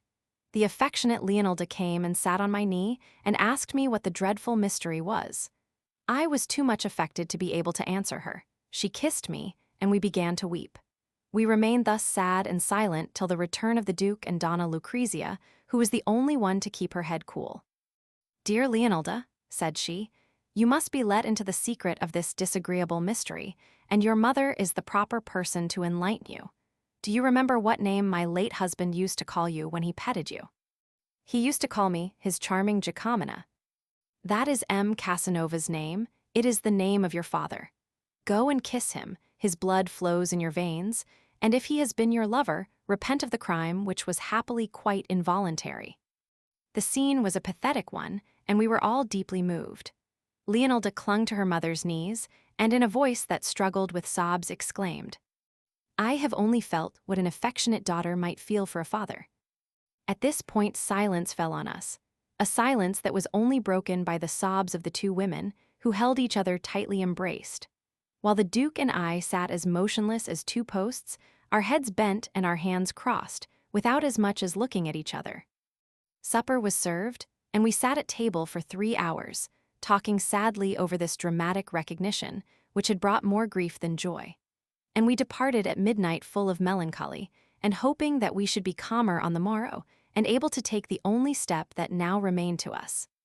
As we were going away, the Duke made several observations on what moral philosophers call prejudices. There is no philosopher who would maintain or even advance the thesis that the union of a father and daughter is horrible naturally, for it is entirely a social prejudice. But it is so widespread, and education has graven it so deeply in our hearts, that only a man whose heart is utterly depraved could despise it. It is the result of a respect for the laws. It keeps the social scheme together. In fact, it is no longer a prejudice, it is a principle. I went to bed, but as usual, after the violent emotion I had undergone, I could not sleep. The rapid transition from carnal to paternal love cast my physical and mental faculties into such a state of excitement that I could scarcely withstand the fierce struggle that was taking place in my heart. Towards morning I fell asleep for a short time, and woke up feeling as exhausted as two lovers who have been spending a long and voluptuous winter's night. When I got up I told the Duke that I intended to set out from Naples the next day, and he observed that as everybody knew I was on the eve of my departure, this haste would make people talk. "Come and have some broth with me," said he, "and from henceforth look upon this marriage project as one of the many pranks in which you have engaged. We will spend the 3 or 4 days pleasantly together, and perhaps when we have thought over all this for some time, we shall end by thinking it matter for mirth and not sadness. Believe me the mother, as good as the daughter. Recollection is often better than hope. Console yourself with Lucrezia. I don't think you can see any difference between her present appearance and that of 18 years ago, for I don't see how she can ever have been handsomer than she is now." This remonstrance brought me to my senses. I felt that the best thing I could do would be to forget the illusion which had amused me for 4 or 5 days, and as my self-esteem was not wounded, it ought not to be a difficult task. But yet I was in love and unable to satisfy my love. Love is not like merchandise, where one can substitute one thing for another when one cannot have what one wants. Love is a sentiment. Only the object who has kindled the flame can soothe the heat thereof. We went to call on my daughter, the Duke in his usual mood, but I looking pale, depressed, weary, and like a boy going to receive the rod. I was extremely surprised when I came into the room to find the mother and daughter quite gay, but this helped on my cure. Leonilda threw her arms round my neck, calling me dear papa and kissing me with all a daughter's freedom. Donna Lucrezia stretched out her hand, addressing me as her dear friend. I regarded her attentively, and I was forced to confess that the 18 years that had passed away had done little ill to her charms. There was the same sparkling glance, that fresh complexion, those perfect shapes, those beautiful lips in fine, all that had charmed my youthful eyes. We mutely caressed each other. Leonilda gave and received the tenderest kisses without seeming to notice what desires she might cause to arise. No doubt she knew that as her father I should have strength to resist, and she was right. One gets used to everything, and I was ashamed to be sad any longer. I told Donna Lucrezia of the curious welcome her sister had given me in Rome, and she went off into peals of laughter. We reminded each other of the night at Tivoli, and these recollections softened our hearts. From these softened feelings to love is but a short way, but neither place nor time were convenient, so we pretended not to be thinking of it. After a few moments of silence, I told her that if she cared to come to Rome with me to pay a visit to her sister Angelique, I would take her back to Naples at the beginning of Lent. She promised to let me know whether she could come on the following day. I sat between her and Leonilda at dinner, and as I could no longer think of the daughter, it was natural that my old flame for Lucrezia should rekindle, and whether from the effect of her gaiety and beauty, or from my need of someone to love, or from the excellence of the wine, I found myself in love with her by the dessert, and asked her to take the place which her daughter was to have filled. "I will marry you," said I, "and we will all of us go to Rome on Monday, for since Leonilda is my daughter, I do not like to leave her at Naples." At this the three guests looked at each other and said nothing. I did not repeat my proposal, but led the conversation to some other topic. After dinner I felt sleepy and lay down on a bed, and did not wake till 8 o'clock, when to my surprise I found that my only companion was Lucrezia, who was writing. She heard me stir, and came up to me and said affectionately, "My dear friend, you have slept for 5 hours, and as I did not like to leave you alone, I would not go with the Duke and our daughter to the opera." The memory of former loves awakens when one is near the once beloved object, and desires rapidly become irresistible if the beauty still remain. The lovers feel as if they were once more in possession of a blessing which belongs to them, and of which they have been long deprived by unfortunate incidents. These were our feelings, and without delay, without idle discussion, and above all, without false modesty, we abandoned ourselves to love, the only true source of nature. In the first interval, I was the first to break the silence, and if a man is anything of a wit, is he the less so at that delicious moment of repose which follows on an amorous victory? "Once again, then," said I am in this charming land which I entered for the first time to the noise of the drum and the rattle of musket shots." This remark made her laugh, and recalled past events to her memory. We recollected with delight all the pleasures we had enjoyed at Testaccio, Frascati, and Tivoli. We reminded each other of these events, only to make each other laugh. But with two lovers, what is laughter but a pretext for renewing the sweet sacrifice of the goddess of Cythera? At the end of the second act, full of the enthusiasm of the fortunate lover, I said, "Let us be united for life. We are of the same age, we love each other, our means are sufficient for us, we may hope to live a happy life and to die at the same moment." "'Tis the darling wish of my heart," Lucrezia replied, "but let us stay at Naples and leave Leonilda to the Duke. We will see company, find her a worthy husband, and our happiness will be complete." "I cannot live at Naples, dearest, and you know that your daughter intended to leave with me." "My daughter, say our daughter. I see that you are still in love with her and do not wish to be considered her father." "Alas, yes, but I am sure that if I live with you my passion for her will be stilled, but otherwise I cannot answer for myself. I shall fly, but flight will not bring me happiness. Leonilda charms me still more by her intelligence than by her beauty. I was sure that she loved me so well that I did not attempt to seduce her, lest thereby I should weaken my hold on her affections, and as I wanted to make her happy I wished to deserve her esteem. I longed to possess her, but in a lawful manner, so that our rights should have been equal. We have created an angel, Lucrezia, and I cannot imagine how the Duke. The Duke is completely impotent. Do you see now how I was able to trust my daughter to his care? Impotent, I always thought so myself, but he has a son. His wife might possibly be able to explain that mystery to you, but you may take it for granted that the poor Duke will die a virgin in spite of himself, and he knows that as well as anybody. Do not let us say any more about it, but allow me to treat you as at Tivoli. Not just now, as I hear carriage wheels." A moment after the door opened, and Leonilda laughed heartily to see her mother in my arms, and threw herself upon us, covering us with kisses. The Duke came in a little later, and we supped together very merrily. He thought me the happiest of men when I told him I was going to pass the night honorably with my wife and daughter, and he was right, for I was so at that moment. As soon as the worthy man left us, we went to bed, but here I must draw a veil over the most voluptuous night I have ever spent. If I told all I should wound chaste ears, and, besides, All the colors of the painter and all the phrases of the poet could not do justice to the delirium of pleasure, the ecstasy, and the license which passed during that night, while 2 wax lights burnt dimly on the table like candles before the shrine of a saint. We did not leave the stage, which I watered with my blood, till long after the sun had risen. We were scarcely dressed when the Duke arrived. Leonilda gave him a vivid description of our nocturnal labors, but in his unhappy state of impotence, he must have been thankful for his absence. I was determined to start the next day so as to be at Rome for the last week of the carnival, and I begged the Duke to let me give Leonilda the 5,000 ducats, which would have been her dower if she had become my bride. "As she is your daughter," said he, "she can and ought to take this present from her father, if only as a dowry for her future husband. Will you accept it then, my dear Leonilda?" "Yes, papa dear," she said, embracing me, "on the condition that you will promise to come and see me again as soon as you hear of my marriage." I promised to do so, and I kept my word. "As you are going tomorrow," said the Duke, "I shall ask all the nobility of Naples to meet you at supper. In the meanwhile, I leave you with your daughter. We shall see each other again at supper time."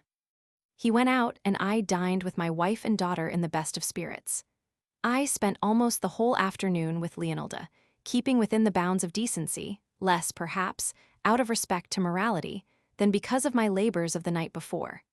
We did not kiss each other till the moment of parting, and I could see that both mother and daughter were grieved to lose me. After a careful toilette, I went to supper, and found an assembly of 100 of the very best people in Naples. The Duchess was very agreeable, and when I kissed her hand to take leave, she said, "I hope, Don Giacomo, that you have had no unpleasantness during your short stay at Naples, and that you will sometimes think of your visit with pleasure." I answered that I could only recall my visit with delight after the kindness with which she had deigned to treat me that evening. And, in fact, my recollections of Naples were always of the happiest description. After I had treated the Duke's attendants with generosity, the poor nobleman, whom fortune had favored, and whom nature had deprived of the sweetest of all enjoyments, came with me to the door of my carriage, and I went on my way. Chapter 10. My carriage broke in Mariuccia's wedding flight of Lord Lismore, my return to Florence, and my departure with the Corticelli.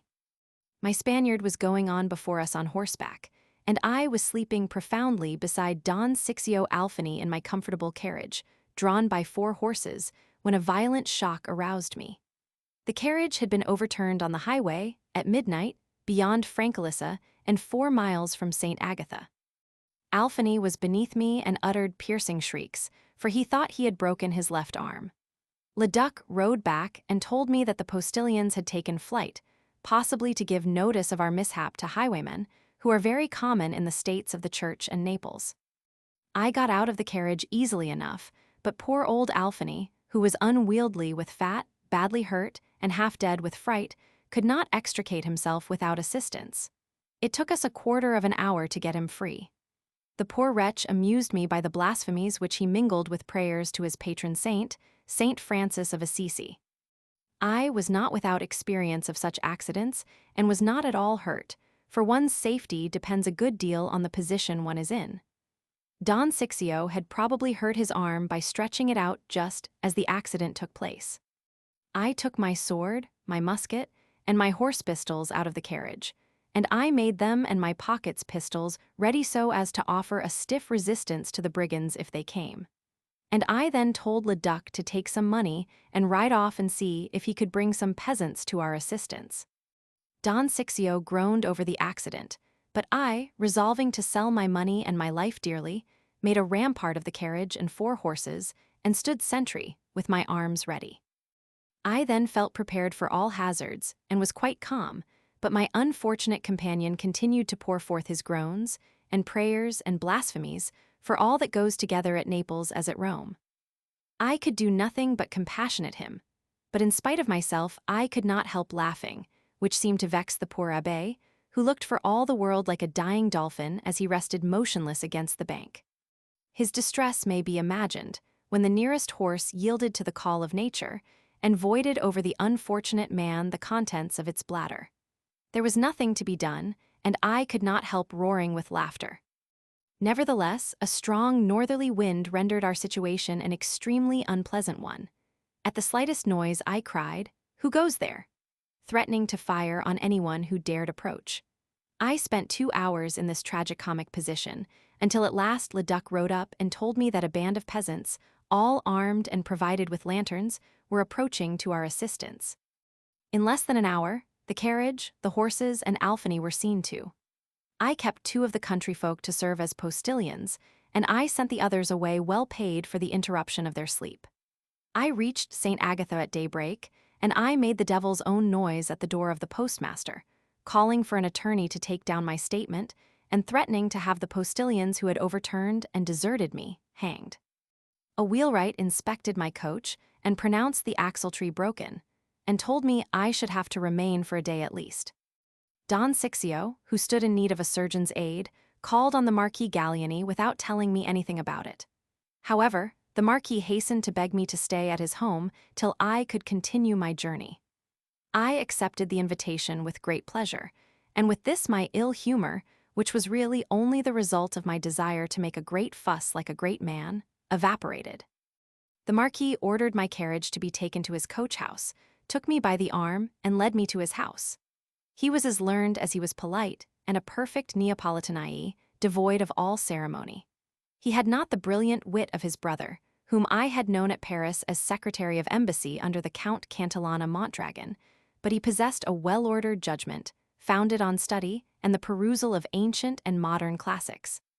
Above all, he was a great mathematician, and was then preparing an annotated edition of Vitruvius, which was afterwards published. The Marquis introduced me to his wife, whom I knew as the intimate friend of my dear Lucrezia.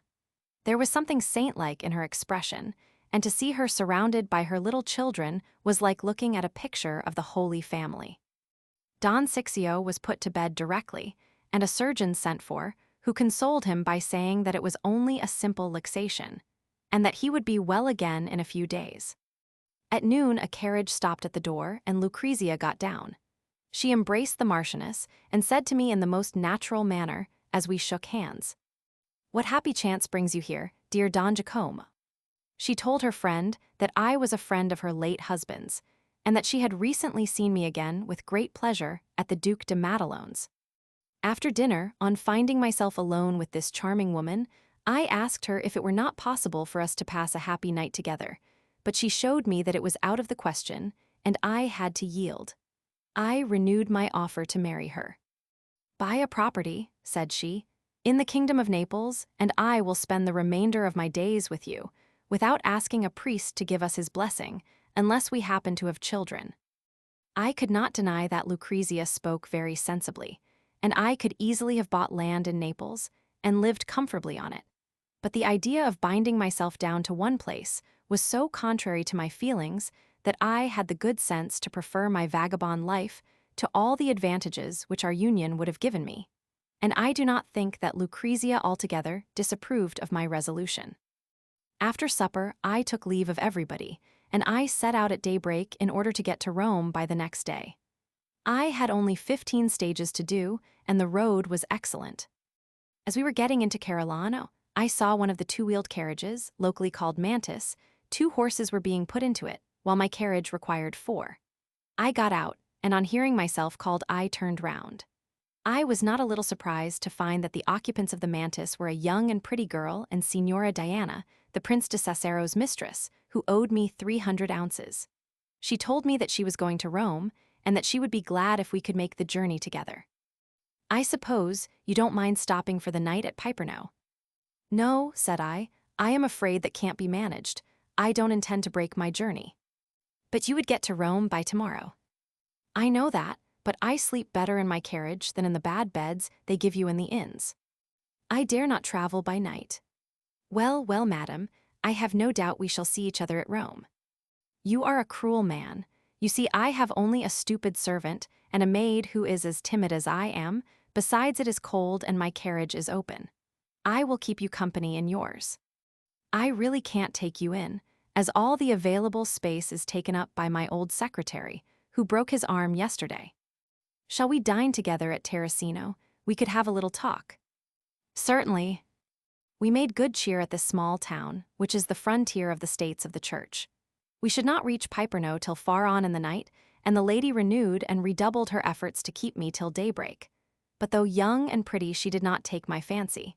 She was too fair and too fat. But her maid, who was a pretty brunette, with a delicious rounded form and a sparkling eye, excited all my feelings of desire. A vague hope of possessing the maid won me over, and I ended by promising the signora to sup with her, and not to continue my journey without giving notice to the landlord. When we got to Piperno, I succeeded in telling the pretty maid that if she would let me have her quietly, I would not go any further. She promised to wait for me, and allowed me to take such liberties as are usually the signs of perfect complaisance. We had our supper, and I wished the ladies good night and escorted them to their room, where I took note of the relative positions of their beds so that there should be no mistake. I left them and came back in a quarter of an hour. Finding the door open, I felt sure of success, and I got into bed, but as I found out, it was the signora and not the maid who received me. Evidently, the little hussy had told her mistress the story, and the mistress had thought fit to take the maid's place. There was no possibility of my being mistaken, for though I could not see, I could feel. For a moment I was undecided, should I remain in bed and make the best of what I had got, or go on my way to Rome immediately? The latter counsel prevailed. I called Leduc, gave my orders, and started, enjoying the thought of the confusion of the two women, who must have been in a great rage at the failure of their plans. I saw Signora Diana 3 or 4 times at Rome, and we bowed without speaking. If I had thought it likely that she would pay me the 400 louis she owed me, I might have taken the trouble to call on her, but I know that your stage queens are the worst debtors in the world. My brother, the Chevalier Mengs, and the Abbé Winkelmann were all in good health and spirits. Costa was delighted to see me again. I sent him off directly to His Holiness's, Skapattermagur, to warn him that I was coming to take polenta with him, and all he need do was to get a good supper for 12. I was sure of finding Mariuccia there, for I knew that Momolo had noticed her presence pleased me. The carnival began the day after my arrival, and I hired a superb landau for the whole week. The Roman landaus seat 4 people and have a hood which may be lowered at pleasure. In these landaus, one drives along the Corso with or without masks from 9 to 12 o'clock during the carnival time. From time immemorial, the Corso at Rome has presented a strange and diverting spectacle during the carnival. The horses start from the Piazza del Popolo and gallop along to the Column of Trajan, between 2 lines of carriages drawn up beside 2 narrow pavements which are crowded with maskers and people of all classes. All the windows are decorated. As soon as the horses have passed, the carriages begin to move, and the maskers on foot and horseback occupy the middle of the street. The air is full of real and false sweetmeats, pamphlets, pasquinades, and puns. Throughout the mob, composed of the best and worst classes of Rome, liberty reigns supreme, and when 12 o'clock is announced by the 3rd report of the canon of St. Angelo, the Corso begins to clear, and in 5 minutes you would look in vain for a carriage or a masker. The crowd disperses amongst the neighboring streets and fills the opera houses, the theaters, the rope dancers' exhibitions, and even the puppet shows. The restaurants and taverns are not left desolate. Everywhere you will find crowds of people, for during the carnival the Romans only think of eating, drinking, and enjoying themselves.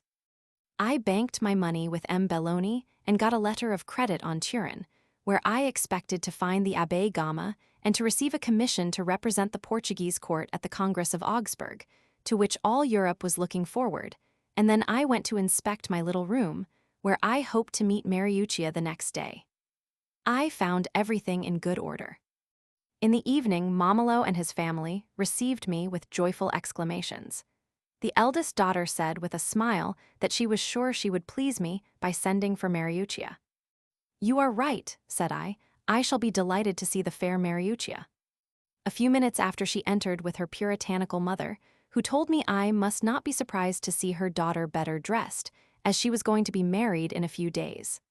I congratulated her, and Momolo's daughters asked who was the happy man. Mariuccia blushed and said modestly to one of them, "It is somebody whom you know, so and so, he saw me here, and we are going to open a hairdresser's shop." "The marriage was arranged by good Father St. Barnabé," added the mother. "He has in his keeping my daughter's dower of 400 Roman crowns." "He's a good lad," said Momolo. "I have a high opinion of him. He would have married one of my daughters if I could have given him such a dowry." At these words, the girl in question blushed and lowered her eyes. "Never mind, my dear," said I, "your turn will come in time." She took my words as seriously meant, and her face lit up with joy. She thought I had guessed her love for Costa, and her idea was confirmed when I told him to get my landau the next day and take out all Momolo's daughters, well masked, as it would not do for them to be recognized in a carriage I meant to make use of myself. I also bade him hire some handsome costumes from a Jew and paid the hire money myself. This put them all in a good humor. "How about Signora Maria?" said the jealous sister. "As Signora Maria is going to be married," I replied, "she must not be present at any festivity without her future husband." The mother applauded this decision of mine, and sly Mariuccia pretended to feel mortified. I turned to Momolo and begged him to ask Mariuccia's future husband to meet me at supper, by which I pleased her mother greatly. I felt very tired, and having nothing to keep me after seeing Mariuccia, I begged the company to excuse me, and after wishing them a good appetite, I left them. I walked out next morning at an early hour. I had no need of going into the church, which I reached at 7 o'clock, for Mariuccia saw me at some distance off and followed me, and we were soon alone together in the little room, which love and voluptuous pleasure had transmuted into a sumptuous place. We would gladly have talked to each other, but as we had only an hour before us, we set to without even taking off our clothes. After the last kiss, which ended the third assault, she told me that she was to be married on the eve of Shrove Tuesday, and that all had been arranged by her confessor. She also thanked me for having asked Momolo to invite her intended. "When shall we see each other again, my angel?" "On Sunday, the eve of my wedding, we shall be able to spend 4 hours together." "Delightful. I promise you that when you leave me, you will be in such a state that the caresses of your husband won't hurt you." She smiled and departed, and I threw myself on the bed, where I rested for a good hour. As I was going home, I met a carriage and 4 going at a great speed. A footman rode in front of the carriage, and within it I saw a young nobleman. My attention was arrested by the blue ribbon on his breast. I gazed at him, and he called out my name and had the carriage stopped. I was extremely surprised when I found it was Lord O'Callaghan, whom I had known at Paris at his mother, the Countess of Lismore, who was separated from her husband, and was the kept mistress of M. de Saint-Aubin, the unworthy successor of the good and virtuous Fenelon in the Archbishopric of Cambrai. However, the Archbishop owed his promotion to the fact that he was a bastard of the Duc d'Orléans, the French regent. Lord O'Callaghan was a fine-looking young man, with wit and talent, but the slave of his unbridled passions and of every species of vice. I knew that if he were lord in name, he was not so in fortune, and I was astonished to see him driving such a handsome carriage, and still more so at his blue ribbon. In a few words, he told me that he was going to dine with the pretender, but that he would sup at home. He invited me to come to supper, and I accepted. After dinner, I took a short walk, and then went to enliven myself at the theater, where I saw Momolo's girls strutting about with Costa. Afterwards, I went to Lord O'Callaghan and was pleasantly surprised to meet the poet Poinçonnet. He was young, short, ugly, full of poetic fire, a wit and dramatist. 5 or 6 years later, the poor fellow fell into the Guadalquivir and was drowned. He had gone to Madrid in the hope of making his fortune. As I had known him at Paris, I addressed him as an old acquaintance. "What are you doing at Rome? Where's my Lord O'Callaghan?" "He's in the next room, but as his father is dead, his title is now Earl of Lismore. You know he was an adherent of the pretender S. I left Paris with him, well enough pleased at being able to come to Rome without its costing me anything." "Then the Earl is a rich man now?" "Not exactly, but he will be, as he is his father's heir, and the old Earl left an immense fortune. It is true that it is all confiscated, but that is nothing, as his claims are irresistible. In short, he is rich in claims and rich in the future. But how did he get himself made a knight of one of the French king's orders?" "You're joking. That is the blue ribbon of the Order of St. Michael, of which the late Elector of Cologne was Grand Master. As you know, my lord plays exquisitely on the violin, and when he was at Bonn, he played the Elector a concerto by Tartini. The prince could not find words in which to express the pleasure of my lord's performance, and gave him the ribbon you have seen. A fine present, doubtless. You don't know what pleasure it gave my lord, for when we go back to Paris, everybody will take it for the order of the Holy Ghost. We passed into a large room, where we found the earl with the party he had asked to supper. As soon as he saw me, he embraced me, called me his dear friend, and named his guests. There were 7 or 8 girls, all of them pretty, 3 or 4 castrati who played women's parts in the Roman theater, and 5 or 6 abbés, the husband of every wife and the wives of every husband, who boasted of their wickedness, and challenged the girls to be more shameless than they. The girls were not common courtesans, but past mistresses of music, painting, and vice considered as a fine art. The kind of society may be imagined when I say that I found myself a perfect novice amongst them. "Where are you going, Prince?" said the earl to a respectable-looking man who was making for the door. "I don't feel well, my lord. I think I must go out." "What prince is that?" said I. "The Prince de Chimay. He is a subdeacon, and is endeavoring to gain permission to marry, lest his family should become extinct. I admire his prudence or his delicacy, but I am afraid I should not imitate him." There were 24 of us at table, and it is no exaggeration to say that we emptied 100 bottles of the choicest wines. Everybody was drunk, with the exception of myself and the poet Poinçonnet, who had taken nothing but water. The company rose from table, and then began a foul orgy which I should never have conceived possible, and which no pen could describe, though possibly a seasoned profligate might get some idea of it. A castrato and a girl of almost equal height proposed to strip in an adjoining room, and to lie on their backs in the same bed with their faces covered. They challenged us all to guess which was which.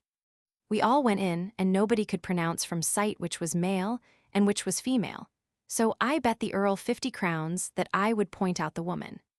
He accepted the wager, and I guessed correctly, but payment was out of the question. This first act of the orgy ended with the prostitution of the 2 individuals, who defied everybody to accomplish the great act. All, with the exception of Poinçonnet and myself, made the attempt, but their efforts were in vain. The second act displayed 4 or 5 couples reversed, and here the abbés shone, both in the active and passive parts of this lascivious spectacle. I was the only person respected.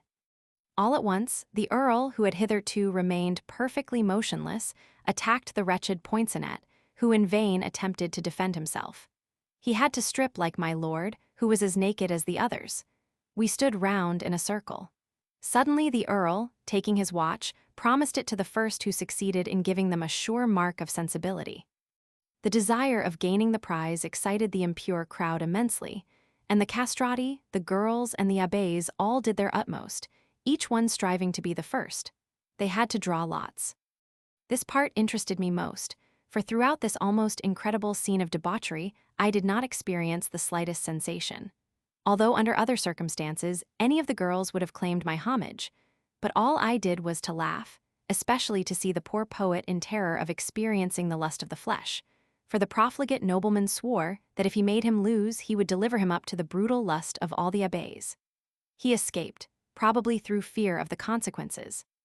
The orgy came to an end when nobody had any further hopes of getting the watch. The secret of the lesbians was only employed, however, by the abbés and the castrata. The girls, wishing to be able to despise those who made use of it, refrained from doing so. I suspect they were actuated by pride rather than shame, as they might possibly have employed it without success. This vile debauch disgusted me, and yet gave me a better knowledge of myself.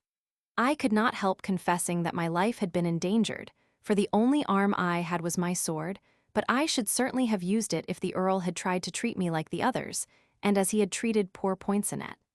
I never understood how it was that he respected me, for he was quite drunk, and in a kind of Bacchic fury.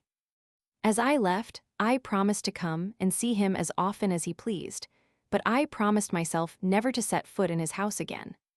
Next day, he came to see me in the afternoon, and asked me to walk with him to the Villa Medici.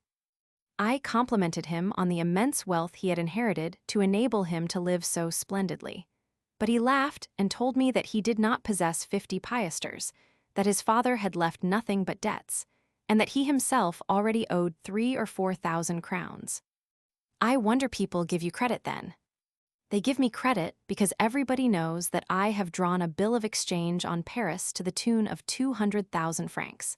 But in 4 or 5 days, the bill will be returned protested, and I am only waiting for that to happen to make my escape. If you are certain of its being protested, I advise you to make your escape today, for as it is so large a sum, it may be taken up before it is due. No, I won't do that. I have one hope left. I have written to tell my mother that I shall be undone if she does not furnish the banker, on whom I have drawn the bill, with sufficient funds, and if she does that, the bill will be accepted. You know my mother is very fond of me. Yes, but I also know that she is far from rich. True, but M. de Saint-Aubin is rich enough, and between you and me I think he is my father. Meanwhile, my creditors are almost as quiet as I am. All those girls you saw yesterday would give me all they have if I asked them, as they are all expecting me to make them a handsome present in the course of the week, but I won't abuse their trust in me. But I am afraid I shall be obliged to cheat the Jew, who wants me to give him 3,000 sequins for this ring, as I know it is only worth 1,000. He will send the police after you. I defy him to do whatever he likes. The ring was set with a straw-colored diamond of 9 or 10 carats. He begged me to keep his secret as we parted. I did not feel any sentiments of pity for this extravagant madman, as I only saw in him a man unfortunate by his own fault, whose fate would probably make him end his days in a prison unless he had the courage to blow his brains out. I went to Momolo S. in the evening and found the intended husband of my fair Mariuccia there, but not the lady herself.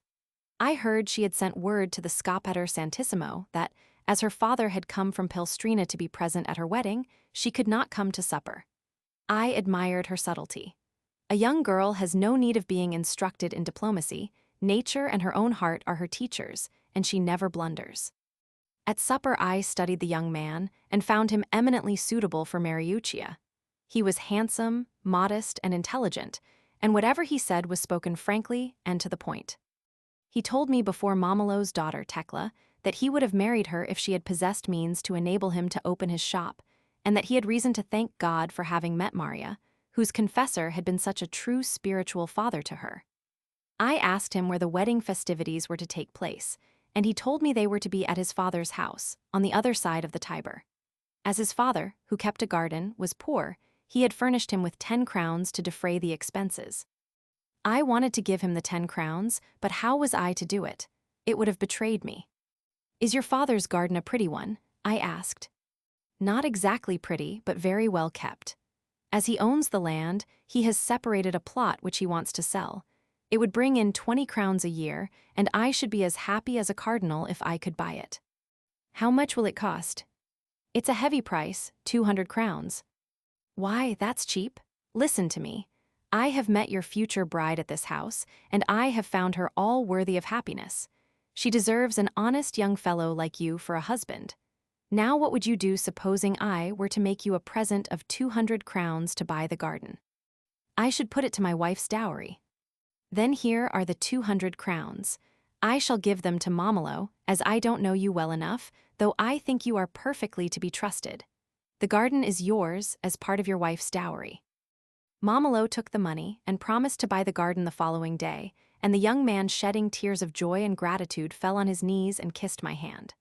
All the girls wept, as I myself did, for there's a contagion in such happy tears. Nevertheless, they did not all proceed from the same source. Some were virtuous and some vicious, and the young man, S, were the only ones whose source was pure and unalloyed. I lifted him from the ground, kissed him, and wished him a happy marriage.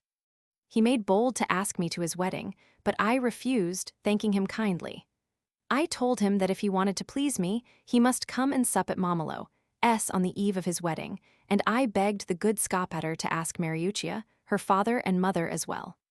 I was sure of seeing her for the last time on the Sunday morning.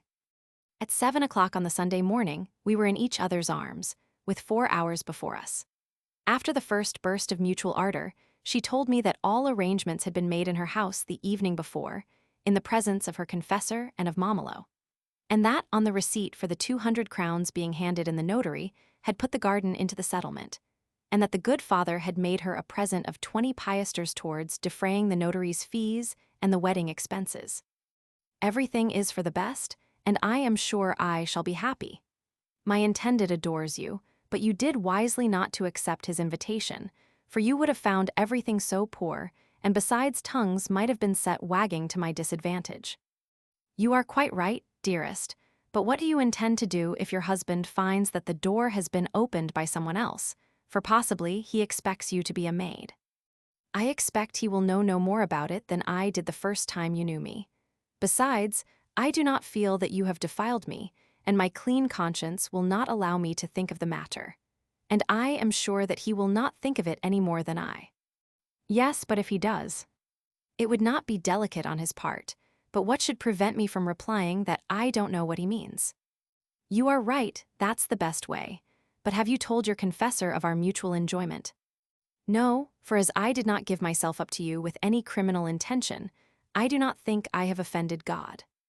You are an angel, and I admire the clearness of your reasoning. But listen to me, it's possible that you are already with child, or that you may become so this morning. Promise to name the child after me. I will do so. The 4 hours sped rapidly away. After the 6th assault, we were wearied though not satiated. We parted with tears, and swore to love each other as brother and sister ever after. I went home, bathed, slept an hour, rose, dressed, and dined pleasantly with the family. In the evening, I took the Mengs family for a drive in my landau, and we then went to the theater, where the castrato who played the prima donna was a great attraction.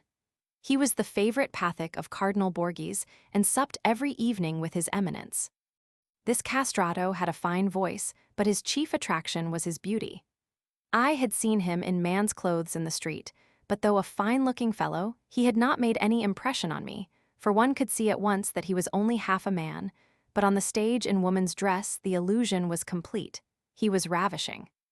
He was enclosed in a carefully made corset and looked like a nymph, and incredible though it may seem, his breast was as beautiful as any woman's. It was the monster's chiefest charm. However well one knew the fellow's neutral sex, as soon as one looked at his breast, one felt all aglow and quite madly amorous of him.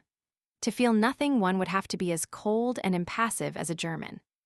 As he walked the boards, waiting for the refrain of the air he was singing, there was something grandly voluptuous about him. And as he glanced towards the boxes, his black eyes, at once tender and modest, ravished the heart. He evidently wished to fan the flame of those who loved him as a man, and probably would not have cared for him if he had been a woman. Rome the Holy, which thus strives to make all men pederasts, denies the fact, and will not believe in the effects of the glamour of her own devising. I made these reflections aloud, and an ecclesiastic, wishing to blind me to the truth, spoke as follows. You are quite right. Why should this castrato be allowed to show his breast, of which the fairest Roman lady might be proud, and yet wish everyone to consider him as a man and not a woman?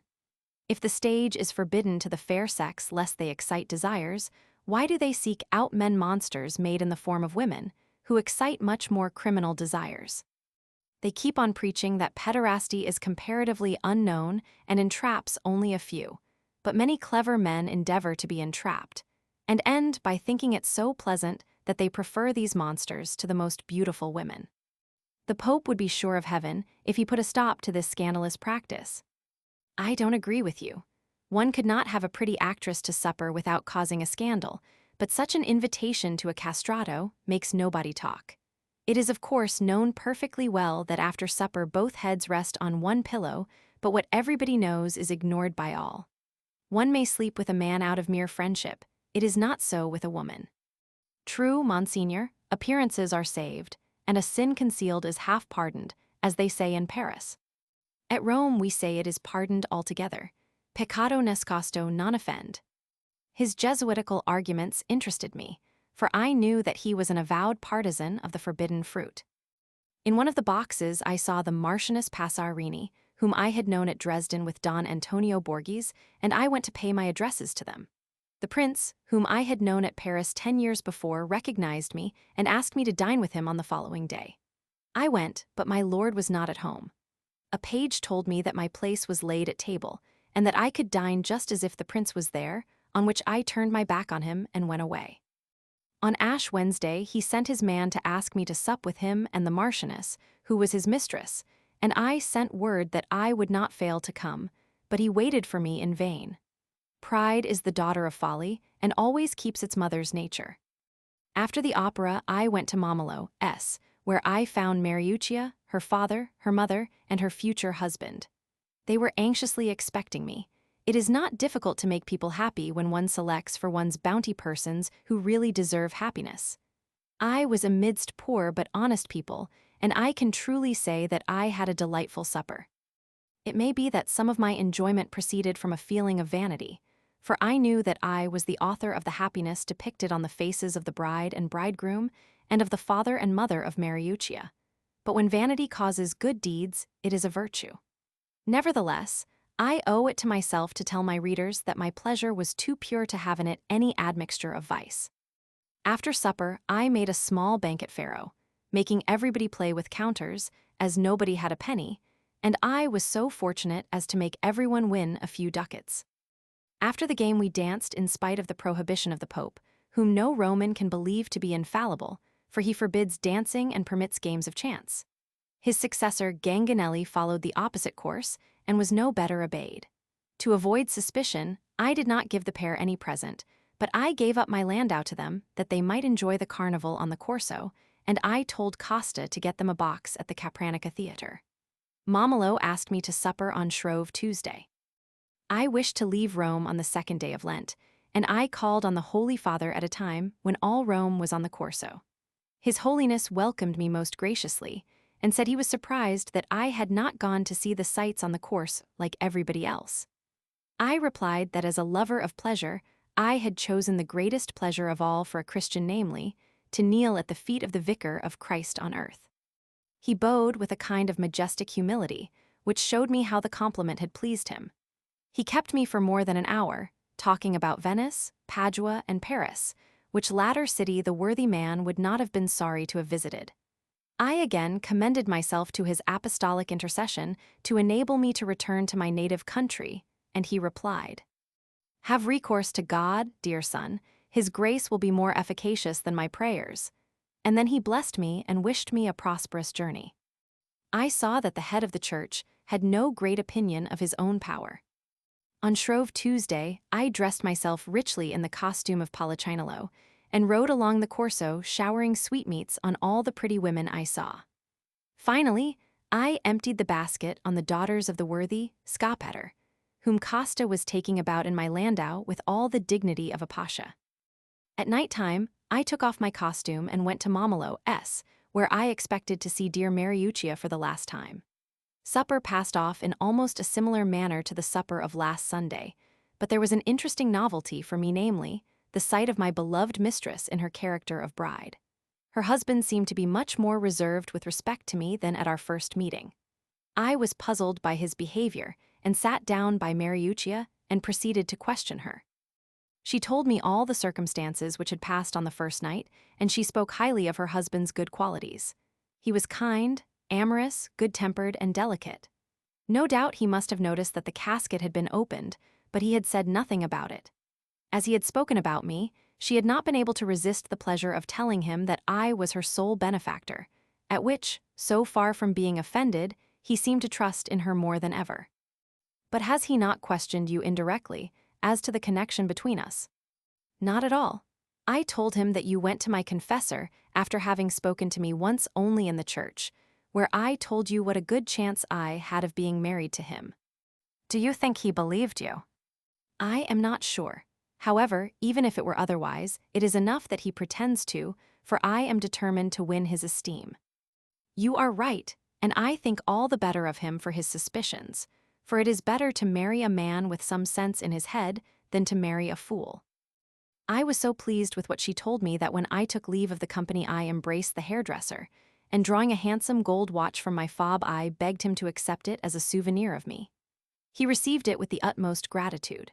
From my pocket, I took a ring, worth at least 600 francs, and put it on his wife's finger, wishing them a fair posterity and all manner of happiness, and I then went home to bed, telling Leduc and Costa that we must begin to pack up next day. I was just getting up when they brought me a note from Lord Lismore, begging me to come and speak to him at noon at the Villa Borghese. I had some suspicion of what he might want and kept the appointment. I felt in a mood to give him some good advice. Indeed, considering the friendship between his mother and myself, it was my duty to do so. He came up to me and gave me a letter he had received the evening before from his mother. She told him that Paris de Montmartre had just informed her that he was in possession of a bill for 200,000 francs drawn by her son, and that he would honor it if she would furnish him with the funds. She had replied that she would let him know in 2 or 3 days if she could do so. But she warned her son that she had only asked for this delay to give him time to escape, as the bill would certainly be protested and returned, it being absolutely out of the question for her to get the money. "You had better make yourself scarce as soon as you can," said I, returning him the letter. "Buy this ring, and so furnish me with the means for my escape. You would not know that it was not my property if I had not told you so in confidence." I made an appointment with him, and had the stone taken out and valued by one of the best jewelers in Rome. "I know this stone," said he. "It is worth 2,000 Roman crowns." At 4 o'clock, I took the Earl 500 crowns in gold and 1,500 crowns in paper, which he would have to take to a banker, who would give him a bill of exchange in Amsterdam. "I will be off at nightfall," said he, "and travel by myself to Amsterdam, only taking such effects as are absolutely necessary and my beloved blue ribbon." "A pleasant journey to you," said I, and left him. In 10 days I had the stone mounted at Bologna. I got a letter of introduction from Cardinal Albani for Onorati, the nuncio at Florence, and another letter from M. Mengs to Sir Man, whom he begged to receive me in his house. I was going to Florence for the sake of the Corticelli and my dear Therese, and I reckoned on the auditor, S. feigning to ignore my return, in spite of his unjust order, especially if I were residing at the English minister, S. On the 2nd day of Lent, the disappearance of Lord Lismore was the talk of the town. The English tailor was ruined, the Jew who owned the ring was in despair, and all the silly fellow's servants were turned out of the house in almost a state of nakedness, as the tailor had unceremoniously taken possession of everything in the way of clothes that he could lay his hands on. Poor Poinçonnet came to see me in a pitiable condition. He had only his shirt and overcoat. He had been despoiled of everything and threatened with imprisonment. "I haven't a farthing," said the poor child of the Muses. "I have only the shirt on my back. I know nobody here, and I think I shall go and throw myself into the Tiber." He was destined not to be drowned in the Tiber, but in the Guadalquivir. I calmed him by offering to take him to Florence with me, but I warned him that I must leave him there, as someone was expecting me at Florence. He immediately took up his abode with me and wrote verses incessantly till it was time to go. My brother Jean made me a present of an onyx of great beauty. It was a cameo, representing Venus bathing and a genuine antique, as the name of the artist, Sostrates, was cut on the stone. 2 years later I sold it to Dr. Masty, at London, for £300, and it is possibly still in the British Museum. I went my way with Poinçonnet, who amused me, in spite of his sadness, with his droll fancies. In 2 days I got down at Dr. Vanini, S., who tried to conceal his surprise at seeing me. I lost no time, but waited on Sir Man immediately and found him sitting at table. He gave me a very friendly reception, but he seemed alarmed when, in reply to his question, I told him that my dispute with the auditor had not been arranged. He told me plainly that he thought I had made a mistake in returning to Florence, and that he would be compromised by my staying with him. I pointed out that I was only passing through Florence.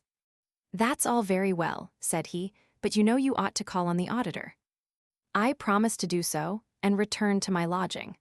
I had scarcely shut the door when an agent of police came and told me that the auditor had something to say to me and would be glad to see me at an early hour next morning. I was enraged at this order and determined to start forthwith rather than obey. Full of this idea, I called on Therese and found she was at Pisa. I then went to see the Corticelli, who threw her arms round my neck and made use of the Bolognese grimaces appropriate to the occasion. To speak the truth, although the girl was pretty, her chief merit in my eyes was that she made me laugh. I gave some money to her mother to get us a good supper, and I took the girl out on pretense of going for a walk. I went with her to my lodging and left her with Poinçonnet, and going to another room, I summoned Costa and Vanini. I told Costa in Vanini's presence to go on with Leduc and my luggage the following day, and to call for me at the Pilgrim at Bologna. I gave Vanini my instructions, and he left the room, and then I ordered Costa to leave Florence with Signora Laura and her son, and to tell them that I and the daughter were on in front. Leduc received similar orders, and calling Poinçonnet, I gave him 10 louis, and begged him to look out for some other lodging that very evening. The worthy but unfortunate young man wept grateful tears, and told me that he would set out for Parma on foot next day, and that there M. Tillot would do something for him. I went back to the next room and told the Corticelli to come with me. She did so under the impression that we were going back to her mother, S., but without taking the trouble to undeceive her. I had a carriage and pair got ready, and told the postilion to drive to Uxalatio, the first post on the Bologna road. "Where in the world are we going?" said she. "Bologna." "How about Mama?" "She will come on tomorrow." "Does she know about it?" "No, but she will tomorrow when Costa comes to tell her, and to fetch her and your brother." She liked the joke, and got into the carriage laughing, and we drove away. Chapter 11. My arrival at Bologna. I am expelled from Modena. I visit Parma, and Turin the pretty Jewess the dressmaker. The Corticelli had a good warm mantle, but the fool who carried her off had no cloak, even of the most meager kind, to keep off the piercing cold, which was increased by a keen wind blowing right in our faces.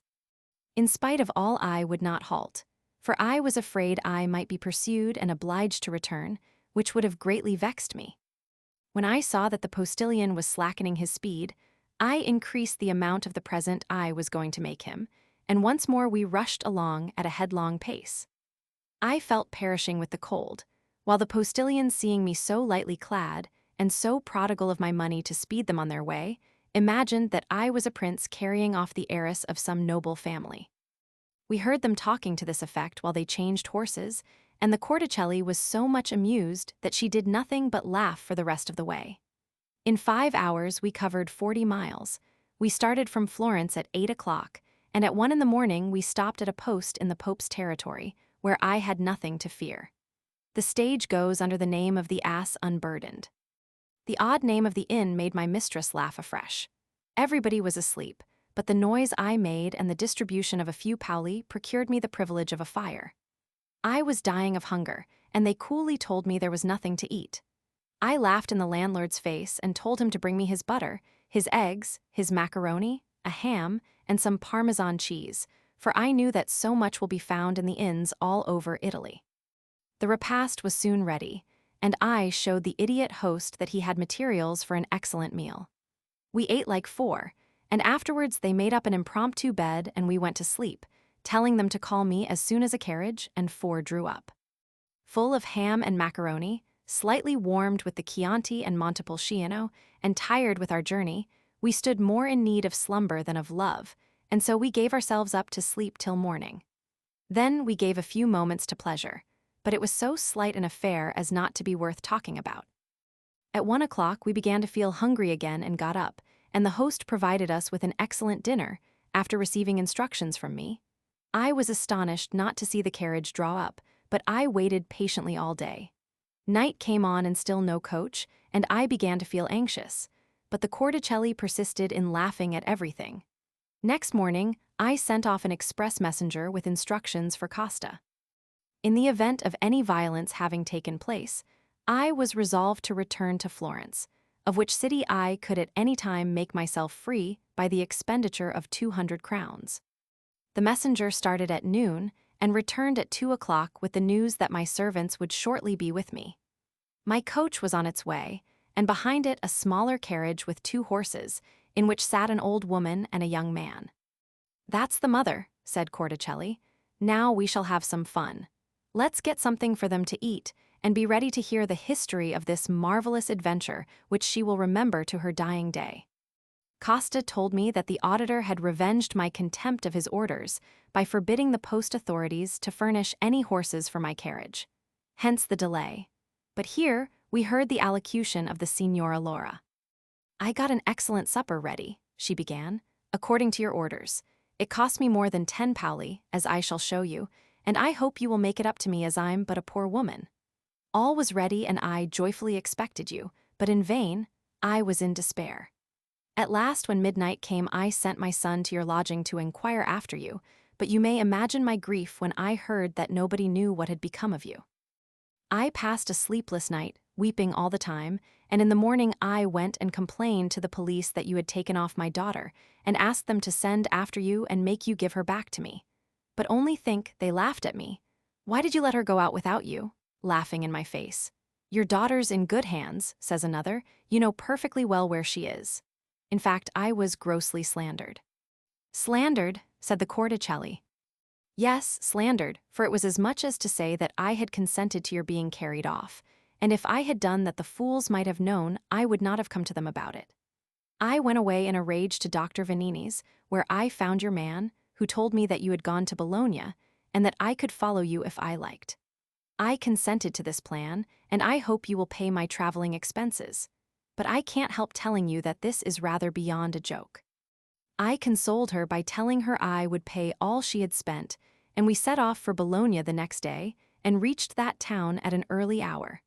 I sent my servants to the inn with my carriage, and I went to lodge with the Corticelli. I spent a week with the girl, getting my meals from the inn, and enjoying a diversity of pleasures which I shall remember all my days. My young wanton had a large circle of female friends, all pretty and all kind. I lived with them like a sultan, and still I delight to recall this happy time, and I say with a sigh, tempi passati. There are many towns in Italy where one can enjoy all the pleasures obtainable at Bologna, but nowhere so cheaply, so easily, or with so much freedom.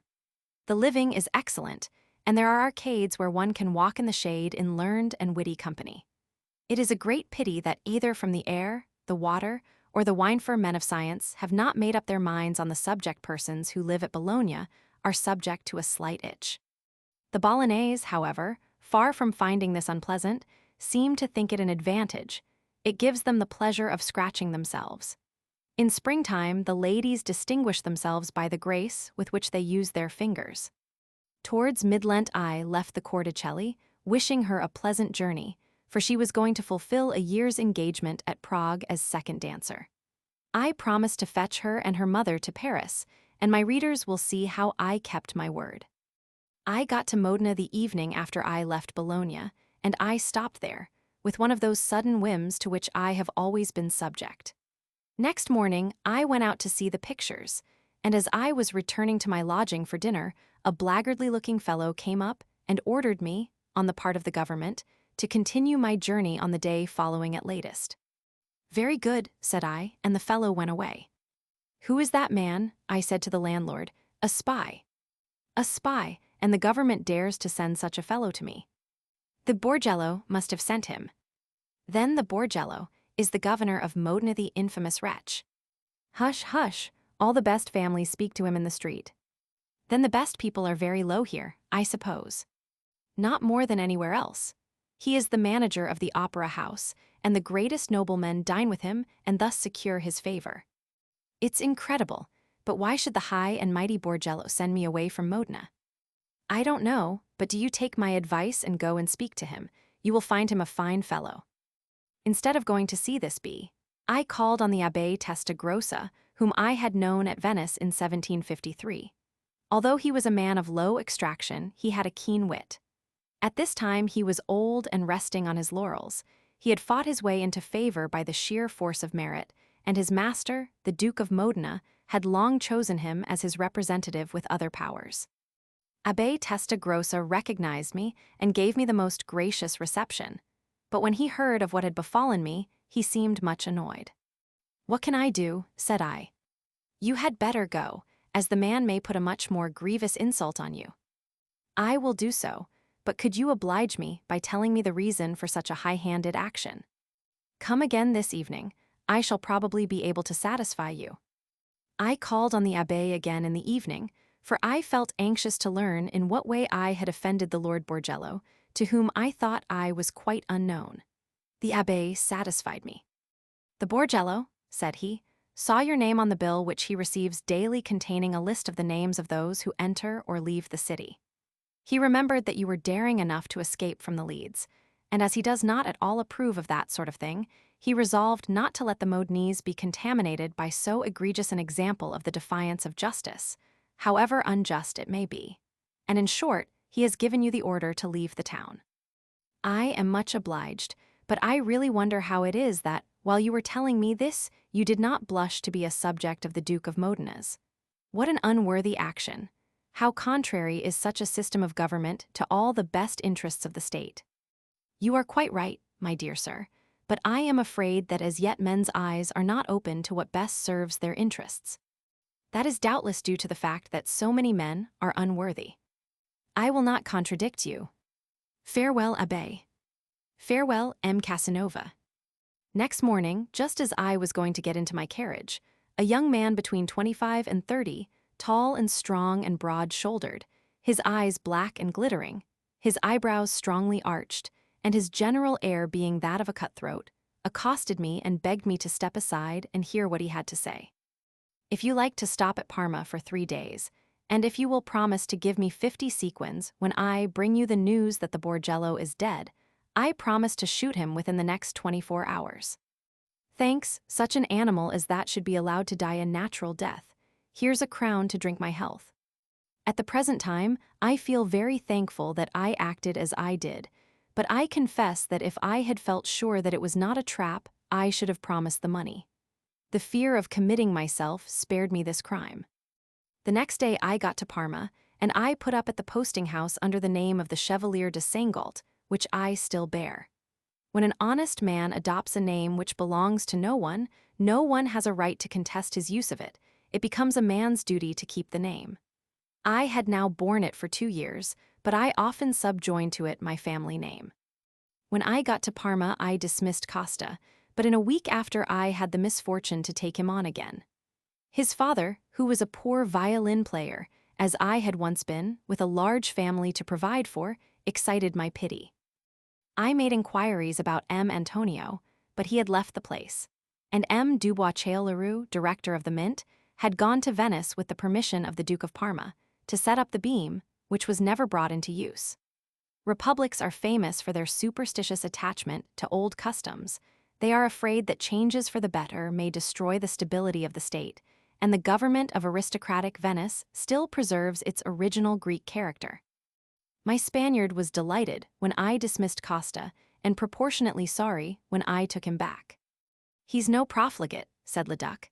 He is sober and has no liking for bad company.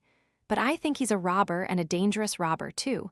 I know it because he seems so scrupulously careful not to cheat you in small things. Remember what I say, sir, he will do you. He is waiting to gain your confidence, and then he will strike home. Now, I am quite a different sort of fellow, a rogue in a small way, but you know me. His insight was keener than mine, for 5 or 6 months later the Italian robbed me of 50,000 crowns. 23 years afterwards, in 1784, I found him in Venice, valet to Count Hardegg, and I felt inclined to have him hanged.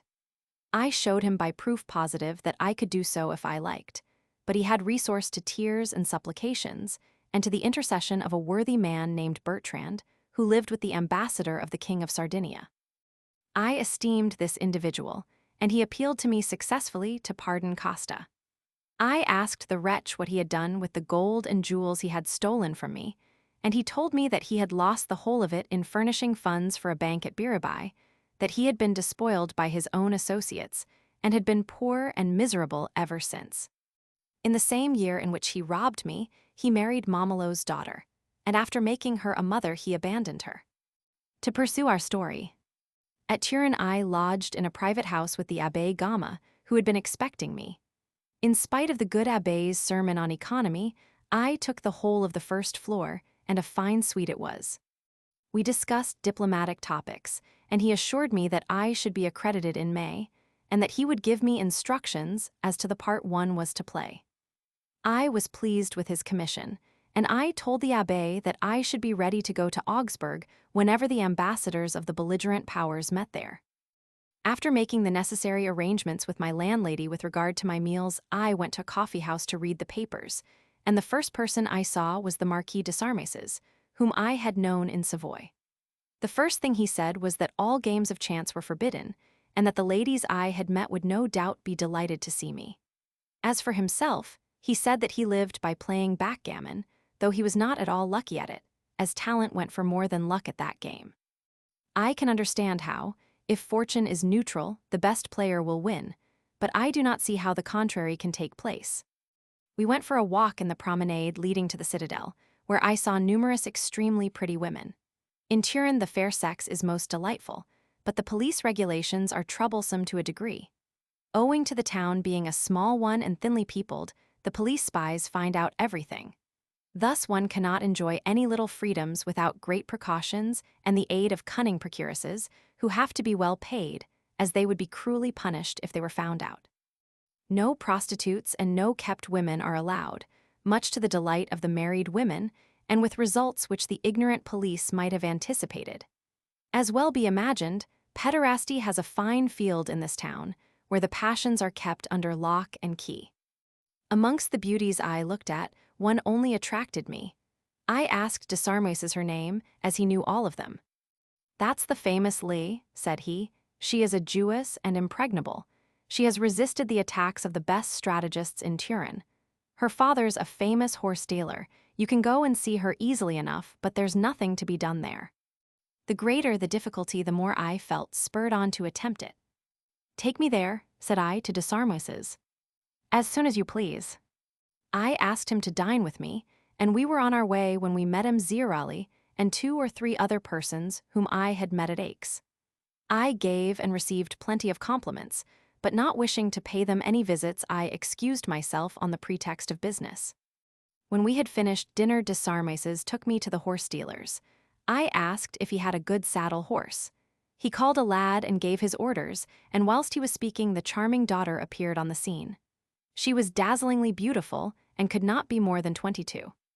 Her figure was as lissom as a nymph's, her hair a raven black, her complexion a meeting of the lily and the rose, her eyes full of fire, her lashes long, and her eyebrows so well arched that they seemed ready to make war on any who would dare the conquest of her charms. All about her betokened an educated mind and knowledge of the world. I was so absorbed in the contemplation of her charms that I did not notice the horse when it was brought to me. However, I proceeded to scrutinize it, pretending to be an expert, and after feeling the knees and legs, turning back the ears, and looking at the teeth, I tested its behavior at a walk, a trot, and a gallop, and then told the Jew that I would come and try it myself in top boots the next day. The horse was a fine dappled bay, and was priced at 40 Piedmontese, pistoles about 100 sequins. "He is gentleness itself," said Lee, "and he ambles as fast as any other horse trots." "You have ridden it, then?" "Often, sir, and if I were rich I would never sell him." "I won't buy the horse till I have seen you ride it." She blushed at this.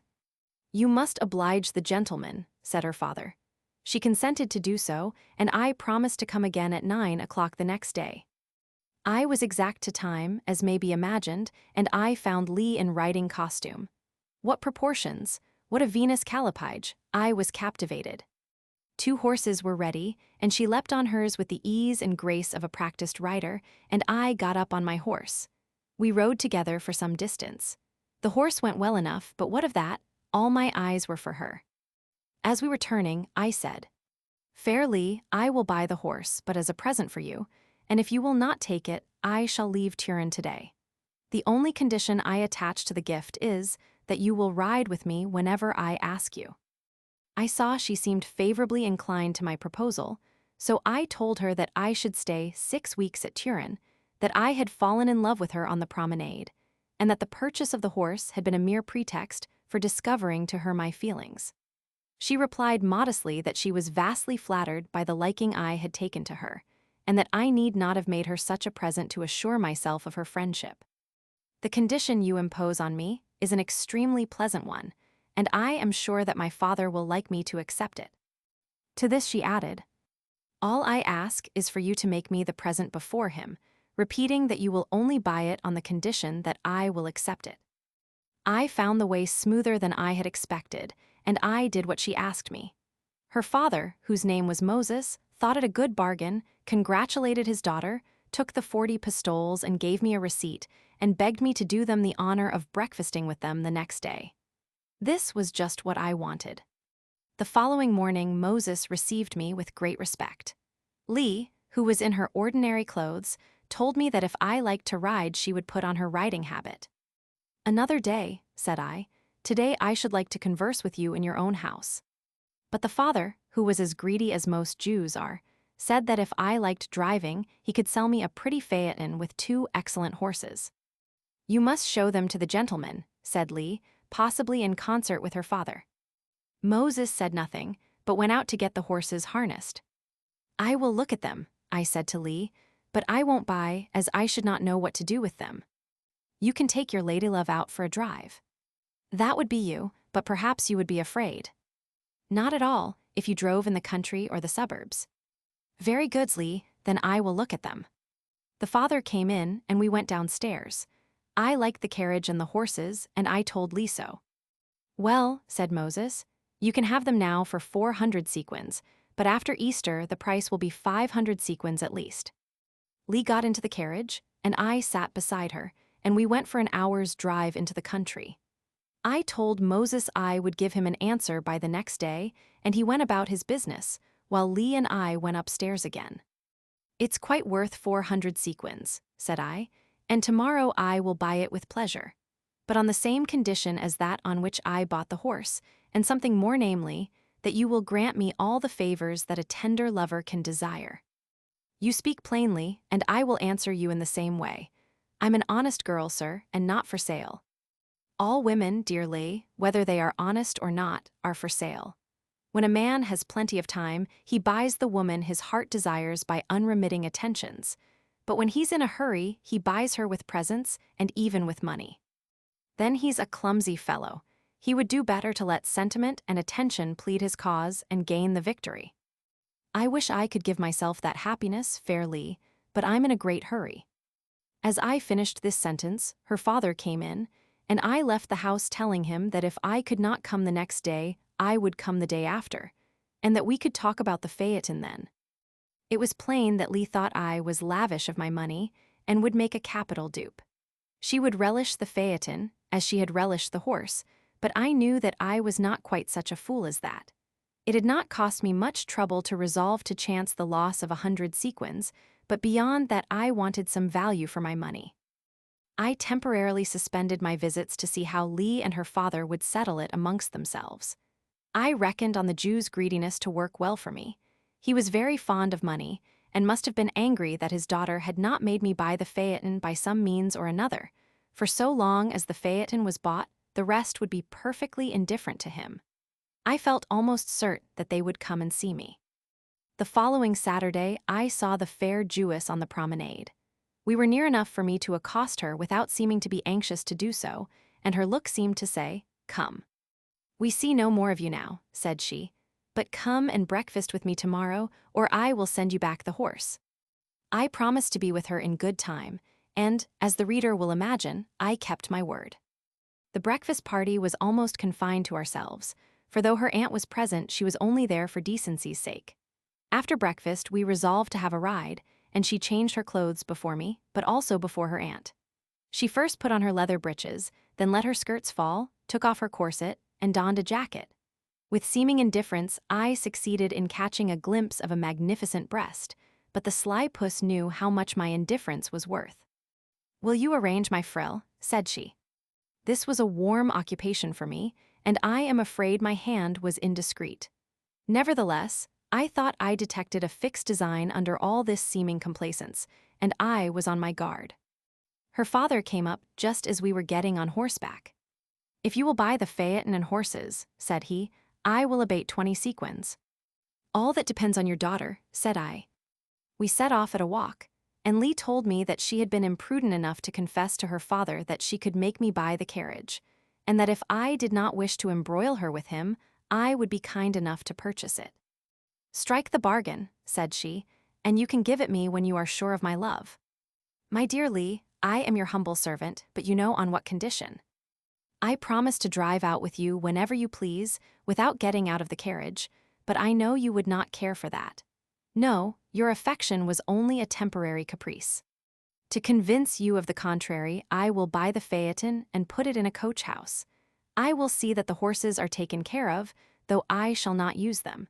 But if you do not make me happy in the course of a week, I shall resell the whole. Come to us tomorrow. I will do so, but I trust have some pledge of your affection this morning.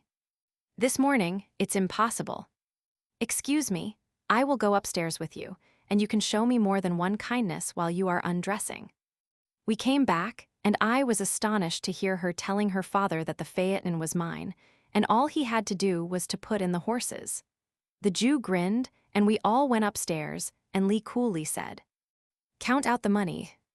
"I have not any money about me, but I will write you a check if you like." "Here is paper." I wrote a check on Zapata for 300 sequins, payable at sight. The Jew went off to get the money, and Lee remained alone with me. "You have trusted me," she said, "and have thus shewn yourself worthy of my love. Then undress quick."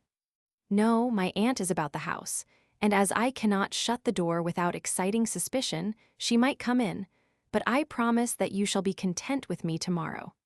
Nevertheless, I am going to undress, but you must go in this closet. You may come back when I have got my woman's clothes on again." I agreed to this arrangement, and she shut me in. I examined the door and discovered a small chink between the boards. I got on a stool, and saw Lee sitting on a sofa opposite to me engaged in undressing herself. She took off her shift and wiped her breasts and her feet with a towel, and just as she had taken off her breeches, and was as naked as my hand, one of her rings happened to slip off her finger and rolled under the sofa. She got up, looked to right and left, and then stooped to search under the sofa, and to do this she had to kneel with her head down.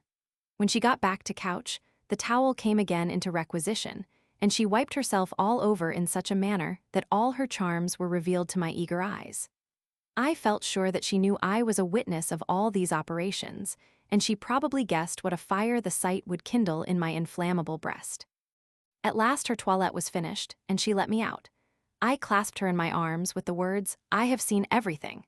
She pretended not to believe me, so I showed her the chink and was going to obtain my just dues when the accursed Moses came in. He must have been blind, or he would have seen the state his daughter had put me in.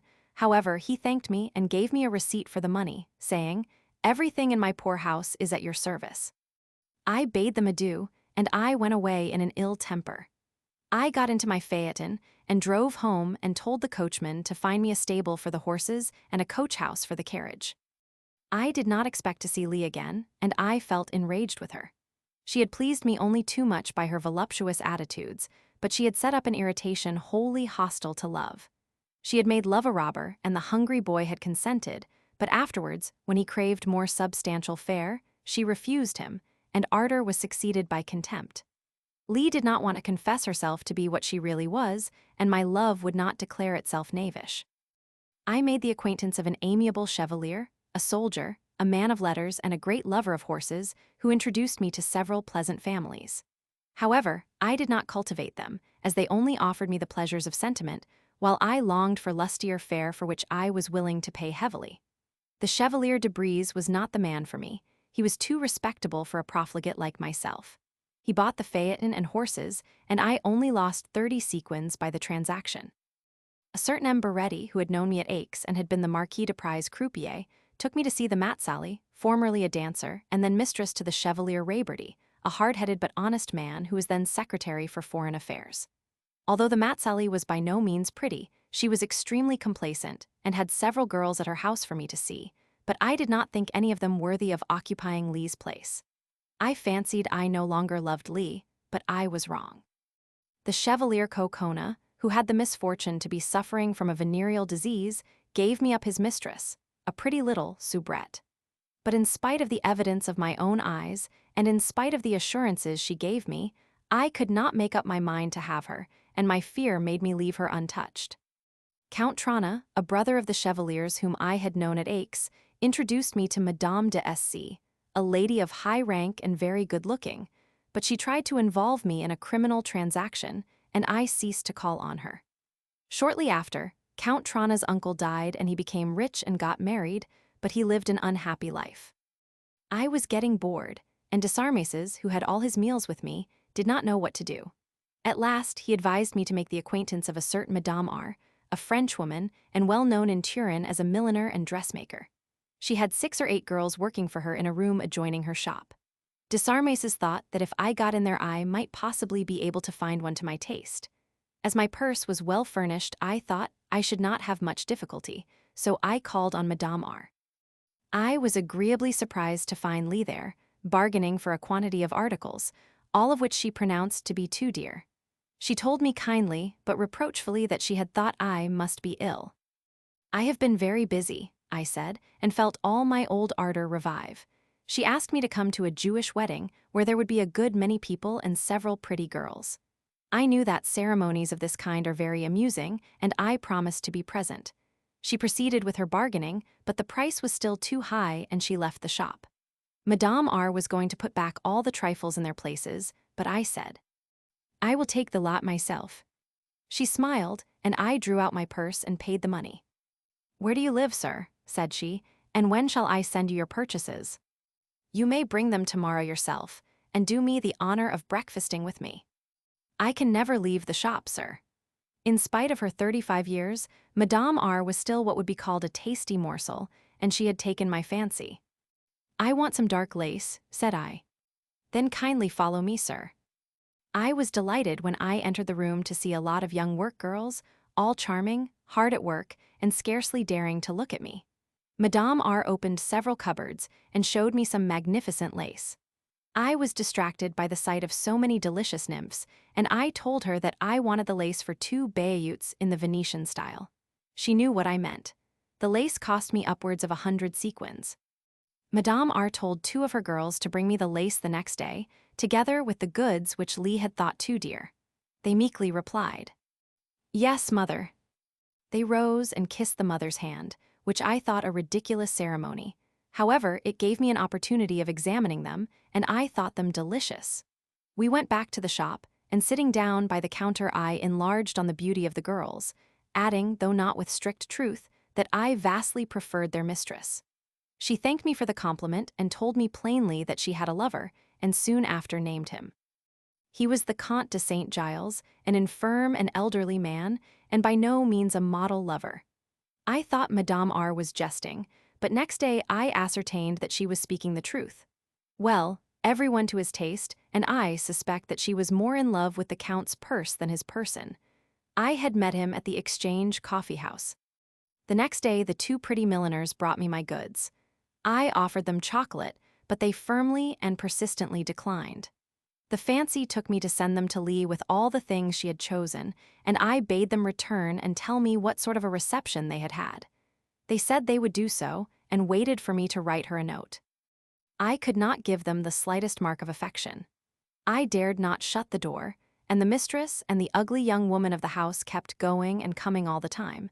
But when they came back I waited for them on the stairs, and giving them a sequin each told each of them that she might command my heart if she would. Lee had accepted my handsome present and sent to say that she was waiting for me. As I was walking aimlessly about in the afternoon, I happened to pass the milliner's shop, and Madame R. saw me and made me come in and sit down beside her. "I am really much obliged to you," said she, "for your kindness to my girls. They came home enchanted. Tell me frankly whether you are really in love with the pretty Jewess." "I am really in love with her, but as she will not make me happy I have signed my own dismissal." "You were quite right. All Lee thinks of is duping those who are captivated by her charms. Do not your charming apprentices follow your maxims?" "No, but they are only complacent when I give them leave." "Then I commend myself to your intercession, for they would not even take a cup of chocolate from me." "They were perfectly right not to accept your chocolate, but I see you do not know the ways of Turin. Do you find yourself comfortable in your present lodging?" "Quite so." "Are you perfectly free to do what you like?" "I think so." "Can you give supper to anyone you like in your own rooms?" "I am certain you can't." "I have not had the opportunity of trying the experiment so far, but I believe." "Don't flatter yourself by believing anything. That house is full of the spies of the police." "Then you think that I could not give you, and 2 or 3 of your girls, a little supper?" "I should take very good care not to go to it, that's all I know. By next morning it would be known to all the town, and especially to the police." "Well, supposing I look out for another lodging?" "It's the same everywhere." Turin is a perfect nest of spies, but I do know a house where you could live at ease and where my girls might perhaps be able to bring you your purchases. But we should have to be very careful. Where is the house? I will be guided by you in everything. Don't trust a Piedmontese, that's the first commandment here. She then gave me the address of a small furnished house, which was only inhabited by an old doorkeeper and his wife. They will let it you by the month, said she, and if you pay a month in advance, you need not even tell them your name. I found the house to be a very pretty one, standing in a lonely street at about 200 paces from the citadel. One gate, large enough to admit a carriage, led into the country. I found everything to be as Madame R had described it. I paid a month in advance without any bargaining, and in a day I had settled in my new lodging. Madame R admired my celerity. I went to the Jewish wedding and enjoyed myself, for there is something at once solemn and ridiculous about the ceremony, but I resisted all Lee's endeavors to get me once more into her meshes. I hired a close carriage from her father, which with the horses I placed in the coach house and stables of my new house. Thus I was absolutely free to go whenever I would by night or by day, for I was at once in the town and in the country. I was obliged to tell the inquisitive Gama where I was living, and I hid nothing from Desarmeses, whose needs made him altogether dependent on me. Nevertheless, I gave orders that my door was shut to them as to everyone else, unless I had given special instructions that they were to be admitted. I had no reason to doubt the fidelity of my two servants. In this blissful abode I enjoyed all Deal, Ars girls, one after the other. The one I wanted always brought a companion, whom I usually sent back after giving her a slice of the cake. The last of them, whose name was Victorine, as fair as day and as soft as a dove, had the misfortune to be tied, though she knew nothing about it. Deal. R, who was equally ignorant on the subject, had represented her to me as a virgin, and so I thought her for 2 long hours in which I strove with might and main to break the charm, or rather open the shell. All my efforts were in vain. I was exhausted at last, and I wanted to see in what the obstacle consisted. I put her in the proper position, and armed with a candle, I began my scrutiny. I found a fleshy membrane pierced by so small a hole that large pin's head could scarcely have gone through. Victorine encouraged me to force a passage with my little finger, but in vain I tried to pierce this wall, which nature had made impassable by all ordinary means. I was tempted to see what I could do with a bistoury, and the girl wanted me to try, but I was afraid of the hemorrhage which might have been dangerous, and I wisely refrained. Poor Victorine, condemned to die a maid, unless some clever surgeon performed the same operation that was undergone by Deal. Cherafini, shortly after Lepre married her, wept when I said, "My dear child, your little Hymen defies the most vigorous lover to enter his temple." But I consoled her by saying that a good surgeon could easily make a perfect woman of her. In the morning I told Madame R of the case. She laughed and said, "It may prove a happy accident for Victorine, it may make her fortune." A few years after the Count of Padua had her operated on and made her fortune.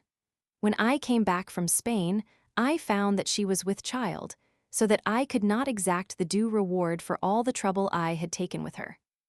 Early in the morning on Maundy Thursday, they told me that Moses and Lee wanted to see me.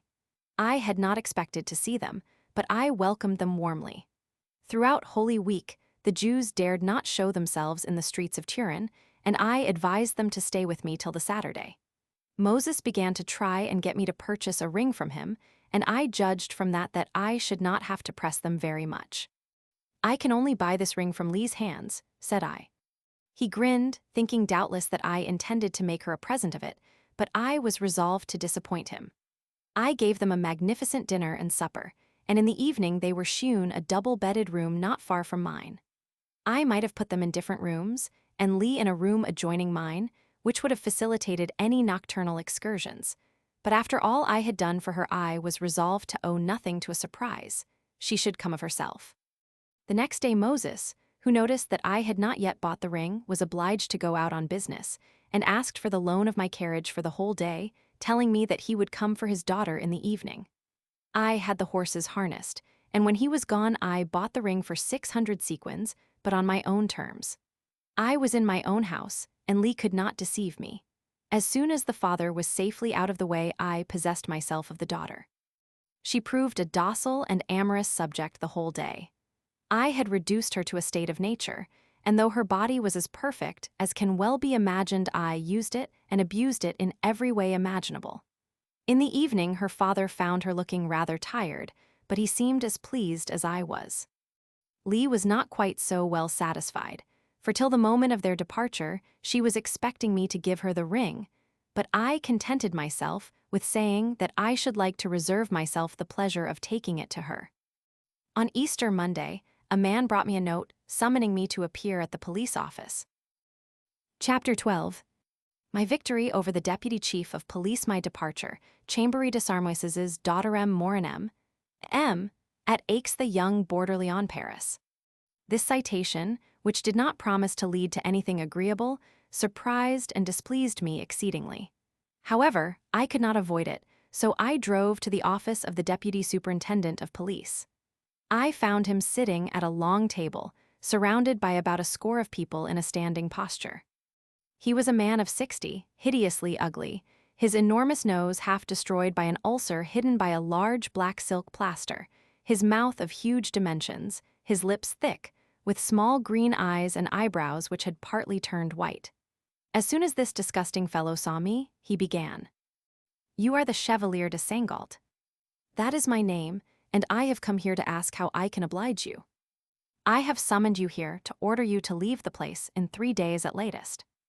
And as you have no right to give such an order, I have come here to tell you that I shall go when I please and not before. I will expel you by force. You may do that whenever you please. I cannot resist force, but I trust you will give the matter a second thought. For in a well-ordered city, they do not expel a man who has committed no crimes and has a balance of 100,000 francs at the bank. Very good, but in 3 days you have plenty of time to pack up and arrange matters with your banker. I advise you to obey, as the command comes from the king. If I were to leave the town, I should become accessory to your injustice. I will not obey, but since you mention the king's name, I will go to his majesty at once, and he will deny your words or revoke the unjust order you have given me with such publicity. Pray, does not the king possess the power to make you go? Yes, by force, but not by justice. He has also the power to kill me, but he would have to provide the executioner, as he could not make me commit suicide. You argue well, but nevertheless you will obey. I argue well, but I did not learn the art from you, and I will not obey." With these words, I turned my back on him and left without another word. I was in a furious rage. I felt inclined to offer overt resistance to all the myrmidons of the infamous superintendent. Nevertheless, I soon calmed myself, and summoning prudence to my aid, I remembered the Chevalier Raberty, whom I had seen at his mistress's house, and I decided on asking his advice. He was the chief permanent official in the Department of Foreign Affairs. I told the coachman to drive to his house, and I recounted to him the whole tale, saying, finally, that I should like to speak to the king, as I was resolved that I would not go unless I was forced to do so. The worthy man advised me to go to the Chevalier Osorio, the principal secretary for foreign affairs, who could always get an audience of the king. I was pleased with his advice, and I went immediately to the minister, who was a Sicilian and a man of parts. He gave me a very good reception, and after I had informed him of the circumstances of the case, I begged him to communicate the matter to His Majesty, adding that, as the superintendent's order appeared horribly unjust to me, I was resolved not to obey it unless compelled to do so by main force. He promised to oblige me in the way I wished, and told me to call again the next day. After leaving him, I took a short walk to cool myself, and then went to the Abbé Gama, hoping to be the first to impart my ridiculous adventure to him. I was disappointed. He already knew that I had been ordered to go, and how I had answered the superintendent. When he saw that I persisted in my determination to resist, he did not condemn my firmness, though he must have thought it very extraordinary, for the good abbé could not understand anybody's disobeying the order of the authorities. He assured me that if I had to go, he would send me the necessary instructions to any address I liked to name. The next day the Chevalier Osorio received me with the utmost politeness, which I thought a good omen. The Chevalier Raberty had spoken to him in my behalf, and he had laid the matter before the king and also before the Count de Gley, and the result was that I could stay as long as I liked. The Count de Gley was none other than the horrible superintendent. I was told that I must wait on him, and he would give me leave to remain at Turin till my affairs were settled. "My only business here," said I, "is to spend my money till I have instructions from the court of Portugal to attend the Congress of Augsburg on behalf of His Most Faithful Majesty." "Then you think that this Congress will take place?" "Nobody doubts it. Somebody believes it will all end in smoke. However, I am delighted to have been of service to you, and I shall be curious to hear what sort of reception you get from the superintendent." I felt ill at ease. I went to the police office immediately, glad to show myself victorious, and anxious to see how the superintendent would look when I came in. However, I could not flatter myself that he looked ashamed of himself. These people have a brazen forehead and do not know what it is to blush. As soon as he saw me, he began. "The Chevalier Osorio tells me that you have business in Turin which will keep you for some days. You may therefore stay, but you must tell me as nearly as possible how long a time you require." "I cannot possibly tell you that." "Why, if you don't mind telling me?" "I am awaiting instructions from the court of Portugal to attend the Congress to be held at Augsburg, and before I could tell you how long I shall have to stay, I should be compelled to ask His Most Faithful Majesty. If this time is not sufficient for me to do my business, I will intimate the fact to you." "I shall be much obliged by your doing so." This time I made him a bow, which was returned, and on leaving the office I returned to the Chevalier Osorio, who said, with a smile, that I had caught the superintendent, as I had taken an indefinite period, which left me quite at my ease. The diplomatic Gama, who firmly believed that the Congress would meet, was delighted when I told him that the Chevalier Osorio was incredulous on the subject. He was charmed to think his wit keener than the Minister S. It exalted him in his own eyes. I told him that whatever the Chevalier might say, I would go to Augsburg, and that I would set out in 3 or 4 weeks. Madame R. congratulated me over and over again, for she was enchanted that I had humiliated the superintendent, but all the same we thought we had better give up our little suppers. As I had had a taste of all her girls, this was not such a great sacrifice for me to make. I continued thus till the middle of May, when I left Turin, after receiving letters from the Abbé Gama to Lord Stormont, who was to represent England at the approaching Congress. It was with this nobleman that I was to work in concert at the Congress. Before going to Germany, I wanted to see Madame Durf, and I wrote to her, asking her to send me a letter of introduction to M. de Rochebaron, who might be useful to me. I also asked M. Raberty to give me a letter for Chambery, where I wanted to visit the divine M.M., of whom I still thought with affection, at her convent grating. I wrote to my friend Valenglard, asking him to remind Madame Morin that she had promised to show me a likeness to somebody at Chambery. But here I must note down an event worthy of being recorded, which was extremely prejudicial to me. 5 or 6 days before my departure de Sarmeses came to me looking very downcast, and told me that he had been ordered to leave Turin in 24 hours. "Do you know why?" I asked him. "Last night when I was at the coffee house, Count Scarnaffies dared to say that France subsidized the Bern newspapers. I told him he lied, at which he rose and left the place in a rage, giving me a glance the meaning of which is not doubtful. I followed him to bring him to reason or to give him satisfaction, but he would do nothing, and I suspect he went to the police to complain. I shall have to leave Turin early tomorrow morning. You're a Frenchman, and as you can claim the protection of your ambassador, you will be wrong to leave so suddenly. In the first place, the ambassador is away, and in the second, my cruel father disavows me. No, I would rather go and wait for you at Lyon. All I want is for you to lend me 100 crowns, for which I will give you an account. It will be an easy account to keep, said I, but a long time before it is settled. Possibly, but if it is in my power, I will show my gratitude for the kindnesses you have done me.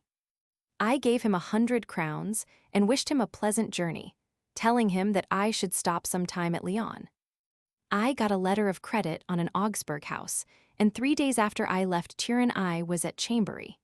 There was only one in there in those days, so I was not much puzzled to choose where I would go, but for all that I found myself very comfortable. As I entered my room, I was struck by seeing an extremely pretty girl coming out of an adjacent room. "Who is that young lady?" said I to the chambermaid who was escorting me. "That's the wife of a young gentleman who has to keep his bed to get cured of a sword thrust, which he received 4 days ago on his way from France." I could not look at her without feeling the sting of concupiscence. As I was leaving my room, I saw the door half open, and I stopped short and offered my services as a neighbor. She thanked me politely and asked me in. I saw a handsome young man sitting up in bed, so I went up to inquire how he felt. "The doctor will not let him talk," said the young lady, "on account of a sword thrust in the chest he received at half a league from here. We hope he will be all right in a few days, and then we can continue our journey." "Where are you going, madam?" "To Geneva." Just as I was leaving, a maid came to ask me if I would take supper in my own room or with the lady. I laughed at her stupidity and said I would sup in my own apartment, adding that I had not the honor of the lady's acquaintance. At this, the young lady said it would give her great pleasure if I would sup with her, and the husband repeated this assurance in a whisper. I accepted the invitation gratefully, and I thought that they were really pleased. The lady escorted me out as far as the stairs, and I took the liberty of kissing her hand, which in France is a declaration of tender though respectful affection.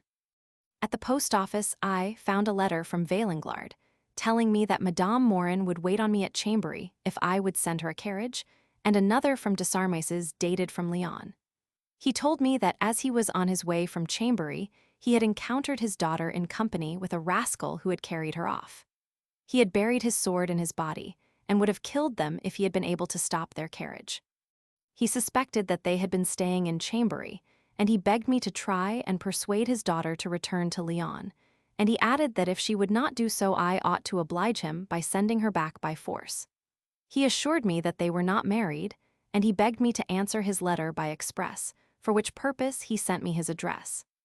I guessed at once that this daughter of his was my fair neighbor, but I did not feel at all inclined to come to the aid of the father in the way he wished. As soon as I got back to the inn, I sent off Leduc in a traveling carriage to Madame Morin, whom I informed by letter that as I was only at Chambéry for her sake, I would await her convenience. This done, I abandoned myself to the delight I felt at the romantic adventure which fortune had put in my way. I respected M. Deal, Desarmes's and her ravisher, and I did not care to inquire whether I was impelled in what I did by virtue or vice, but I could not help perceiving that my motives were of a mixed nature. For if I were amorous, I was also very glad to be of assistance to two young lovers, and all the more from my knowledge of the father's criminal passion. On entering their room, I found the invalid in the surgeon's hands. He pronounced the wound not to be dangerous, in spite of its depth. Suppuration had taken place without setting up inflammation. In short, the young man only wanted time and rest. When the doctor had gone, I congratulated the patient on his condition, advising him to be careful what he ate and to keep silent. I then gave M. Deal Desarmes's her father's letter, and I said farewell for the present, telling them that I would go to my own room till supper time. I felt sure that she would come and speak to me after reading her father's letter. In a quarter of an hour she knocked timidly at my door, and when I let her in, she gave me back the letter and asked me what I thought of doing. "Nothing. I shall be only too happy, however, if I can be of any service to you." Ah, I breathe again. Could you imagine me pursuing any other line of conduct? I am much interested in you, and will do all in my power to help you. Are you married? Not yet, but we are going to be married when we get to Geneva. Sit down and tell me all about yourself. I know that your father is unhappily in love with you, and that you avoid his attentions. He has told you that much? I am glad of it. A year ago he came to Lyon, and as soon as I knew he was in the town, I took refuge with a friend of my mother, for I was aware that I could not stay in the same house with my father for an hour without exposing myself to the most horrible outrage. The young man in bed is the son of a rich Geneva merchant. My father introduced him to me 2 years ago, and we soon fell in love with each other. My father went away to Marseille, and my lover asked my mother to give me in marriage to him, but she did not feel authorized to do so without my father's consent. She wrote and asked him, but he replied that he would announce his decision when he returned to Lyon. My lover went to Geneva, and as his father approved of the match, he returned with all the necessary documents and a strong letter of commendation from M. Tolosson. When my father came to Lyon, I escaped, as I told you, and my lover got M. Tolosson to ask my hand for him of my father. His reply was, "I can give no answer till she returns to my house." M. Tolosson brought this reply to me, and I told him that I was ready to obey if my mother would guarantee my safety. She replied, however, that she knew her husband too well to dare to have us both under the same roof. Again, did M. Tolosson endeavor to obtain my father's consent, but to no purpose. A few days after he left Lyon, telling us that he was first going to Aix and then to Turin, and as it was evident that he would never give his consent, my lover proposed that I should go off with him, promising to marry me as soon as we reached Geneva. By ill luck, we traveled through Savoy, and thus met my father. As soon as he saw us, he stopped the carriage and called to me to get out. I began to shriek, and my lover, taking me in his arms to protect me, my father stabbed him in the chest. No doubt he would have killed him, but seeing that my shrieks were bringing people to our rescue, and probably believing that my lover was as good as dead, he got on horseback again and rode off at full speed. I can show you the sword still covered with blood. I am obliged to answer this letter of his, and I am thinking how I can obtain his consent. That's of no consequence. We can marry and be happy without it. True, but you ought not to despise your dower. Good heavens, what dower? He has no money. But on the death of his father, the Marquis de Sarmeses, that's all a lie. My father has only a small yearly pension for having served 30 years as a government messenger. His father has been dead these 30 years, and my mother and my sister only live by the work they do.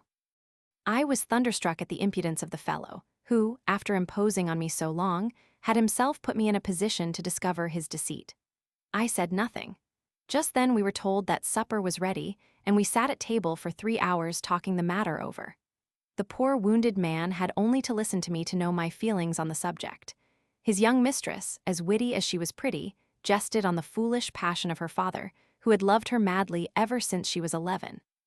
"And you were always able to resist his attempts," said I. "Yes, whenever he pushed things too far." "And how long did this state of things continue?" "For 2 years. When I was 13, he thought I was ripe, and tried to gather the fruit. But I began to shriek, and escaped from his bed stark naked, and I went to take refuge with my mother, who from that day forth would not let me sleep with him again." "You used to sleep with him. How could your mother allow it?" "She never thought that there was anything criminal in his affection for me, and I knew nothing about it. I thought that what he did to me, and what he made me do to him, were mere trifles." "But you have saved the little treasure." "I have kept it for my lover." The poor lover, who was suffering more from the effects of hunger than from his wounds, laughed at this speech of hers, and she ran to him and covered his face with kisses. All this excited me intensely. Her story had been told with too much simplicity not to move me, especially when I had her before my eyes, for she possessed all the attractions which a woman can have, and I almost forgave her father for forgetting she was his daughter and falling in love with her. When she escorted me back to my room, I made her feel my emotion, and she began to laugh. But as my servants were close by, I was obliged to let her go.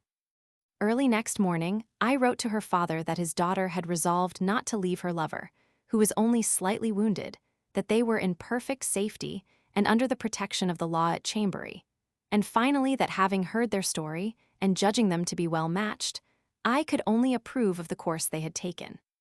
When I had finished, I went into their room and gave them the letter to read, and seeing the fair runaway at a loss how to express her gratitude, I begged the invalid to let me kiss her. "Begin with me," said he, opening his arms. My hypocritical love masked itself under the guise of paternal affection. I embraced the lover, and then more amorously I performed the same office for the mistress, and showed them my purse full of gold, telling them it was at their service. While this was going on, the surgeon came in, and I retired to my room. At 11 o'clock, Madame Morin and her daughter arrived, preceded by Leduc on horseback, who announced their approach by numerous smacks of his whip. I welcomed her with open arms, thanking her for obliging me. The first piece of news she gave me was that M. Deal, Roman had become mistress to Louis Roman 15, that she lived in a beautiful house at Passy, and that she was 5 months gone with child. Thus she was in a fair way to become Queen of France, as my divine oracle had predicted. At Grenoble, she added, you are the sole topic of conversation, and I advise you not to go there unless you wish to settle in the country, for they would never let you go. You would have all the nobility at your feet, and above all, the ladies anxious to know the lot of their daughters. Everybody believes in judicial astrology now, and Valenglard triumphs. He has bet 100 louis to 50 that my niece will be delivered of a young prince, and he is certain of winning, though to be sure, if he loses, everybody will laugh at him. Don't be afraid of his losing. Is it quite certain? Has not the horoscope proved truthful in the principal particular? If the other circumstances do not follow, I must have made a great mistake in my calculations. I am delighted to hear you say so. I am going to Paris, and I hope you will give me a letter of introduction to Madame Varnier, so that I may have the pleasure of seeing your niece. You shall have the letter tomorrow without fail. I introduced M. Deal, Desarmeses, to her under the family name of her lover, and invited her to dine with Madame Morin and myself. After dinner, we went to the convent, and M. came down very surprised at this unexpected visit from her aunt. But when she saw me, she had need of all her presence of mind. When her aunt introduced me to her by name, she observed with true feminine tact that during her stay at Aix, she had seen me 5 or 6 times at the fountain, but that I could not remember her features as she had always worn her veil. I admired her wit as much as her exquisite features. I thought she had grown prettier than ever, and no doubt my looks told her as much. We spent an hour in talking about Grenoble and her old friends, whom she gladly recalled to her memory, and then she went to fetch a young girl who was boarding at the convent, whom she liked and wanted to present to her aunt. I seized the opportunity of telling Madame Morin that I was astonished at the likeness, that her very voice was like that of my Venetian M., and I begged her to obtain me the privilege of breakfasting with her niece the next day, and of presenting her with 12 pounds of capital chocolate. I had brought it with me from Genoa. You must make her the present yourself, said Madame Morin, for though she's a nun, she's a woman, and we women much prefer a present from a man's than from a woman's hand. M. returned with the superior of the convent, 2 other nuns, and the young boarder, who came from Lyon and was exquisitely beautiful. I was obliged to talk to all the nuns, and Madame Morin told her niece that I wanted her to try some excellent chocolate I had brought from Genoa, but that I hoped her lay sister would make it. Sir, said M., kindly send me the chocolate, and tomorrow we will breakfast together with these dear sisters. As soon as I got back to my inn, I sent the chocolate with a respectful note, and I took supper in Madame Morin's room with her daughter and M. Deal. Desarmeses, of whom I was feeling more and more amorous, but I talked of M. all the time, and I could see that the aunt suspected that the pretty nun was not altogether a stranger to me. I breakfasted at the convent, and I remember that the chocolate, the biscuits, and the sweetmeats were served with a nicety which savored somewhat of the world. When we had finished breakfast, I told M. that she would not find it so easy to give me a dinner, with 12 persons sitting down to table, but I added that half the company could be in the convent and half in the parlor, separated from the convent by a light grating. It's a sight I should like to see, said I, if you will allow me to pay all expenses. Certainly, replied M., and this dinner was fixed for the next day. M. took charge of the whole thing and promised to ask 6 nuns. Madame Morin, who knew my tastes, told her to spare nothing, and I warned her that I would send in the necessary wines. I escorted Madame Morin, her daughter, and M. Deal, Desarmeses back to the hotel, and I then called on M. Magnan, to whom I had been recommended by the Chevalier Rayberty. I asked him to get me some of the best wine, and he took me down to his cellar and told me to take what I liked. His wines proved to be admirable. This M. Magnan was a clever man, of a pleasant appearance, and very comfortably off.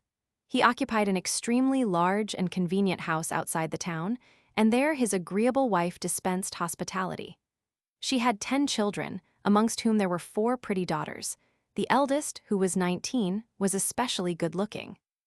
We went to the convent at 11 o'clock, and after an hour's conversation we were told that dinner was ready. The table was beautifully laid, covered with a fair white cloth, and adorned with vases filled with artificial flowers so strongly scented that the air of the parlor was quite balmy. The fatal grill was heavier than I had hoped. I found myself seated to the left of MM and totally unable to see her. The fair de Sarmises was at my right, and she entertained us all the time with her amusing stories.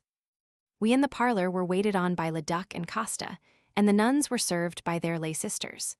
The abundant provision, the excellent wines, the pleasant though sometimes equivocal conversation kept us all merrily employed for 3 hours. Mirth had the mastery over reason, or, to speak more plainly, we were all drunk, and if it had not been for the fatal grill, I could have had the whole 11 ladies without much trouble. The young de Sarmises was so gay, indeed, that if I had not restrained her she would probably have scandalized all the nuns, who would have liked nothing better. I was longing to have her to myself, that I might quench the flame she had kindled in my breast, and I had no doubt of my success on the first attempt.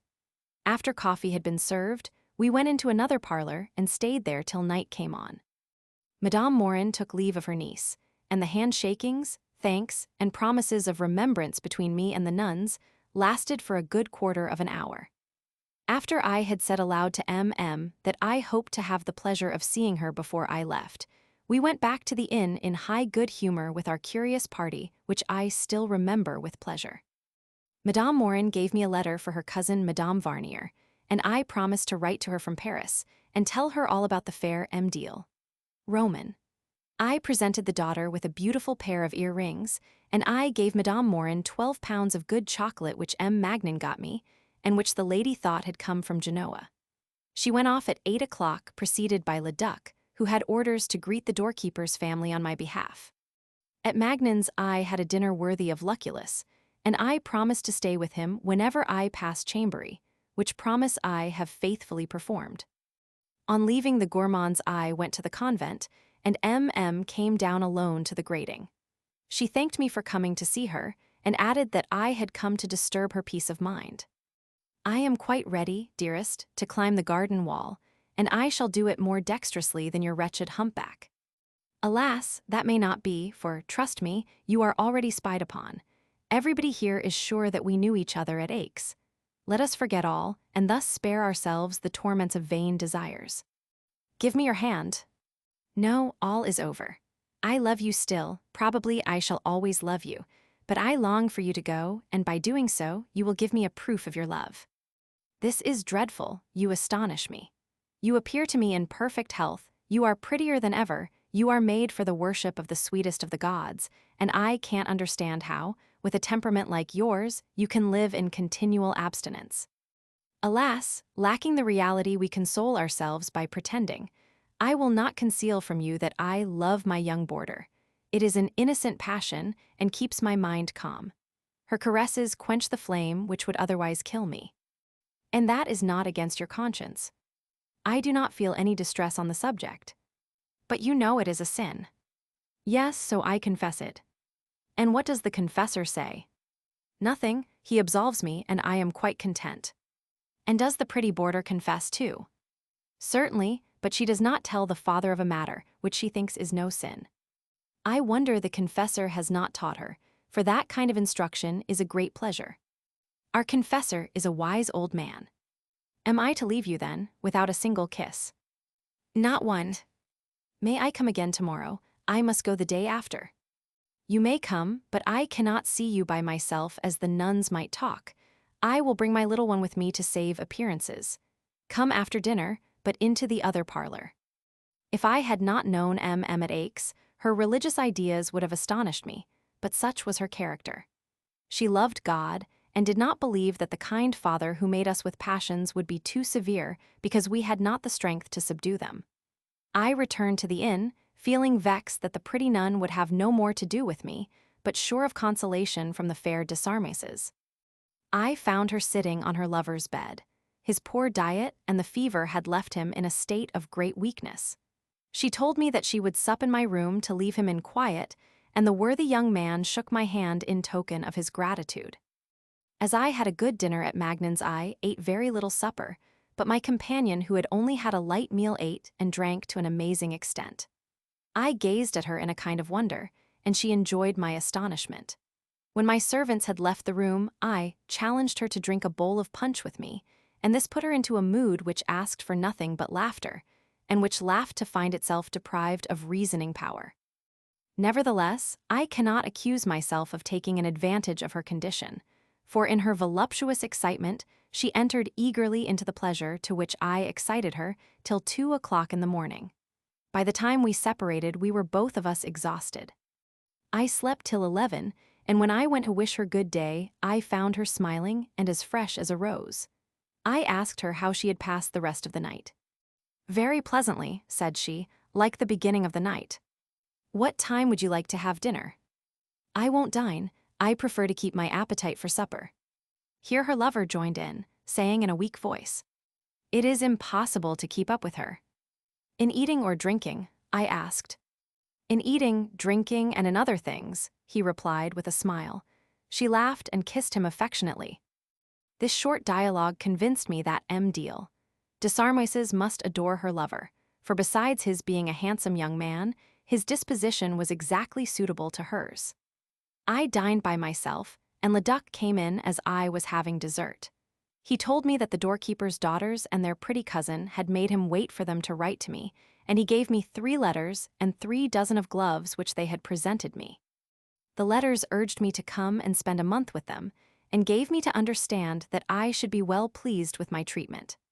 I had not the courage to return to a town, where with my reputation, I should have been obliged to draw horoscopes for all the young ladies or to make enemies by refusing. After I had read the letters from Grenoble, I went to the convent and announced my presence, and then entered the parlor which had indicated.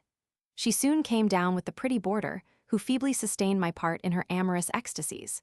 She had not yet completed her 12th year, but she was extremely tall and well developed for her age.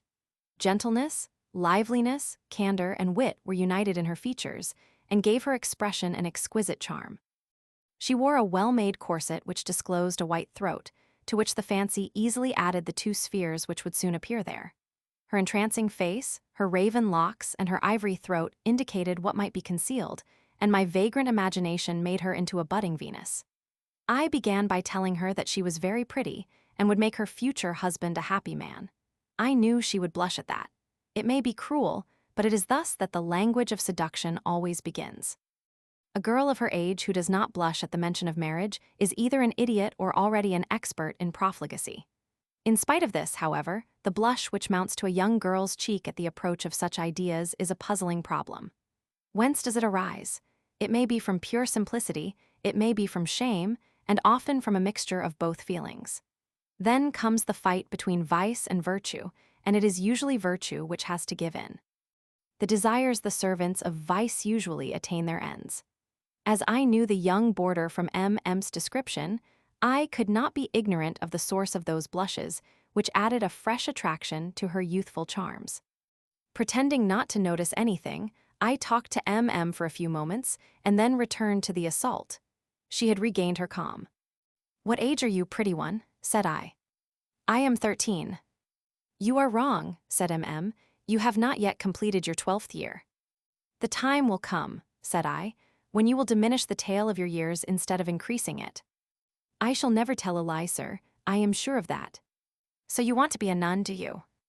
"I have not yet received my vocation, but even if I live in the world, I need not be a liar." "You are wrong, you will begin to lie as soon as you have a lover." "Will my lover tell lies too?" "Certainly he will." "If the matter were really so, then I should have a bad opinion of love.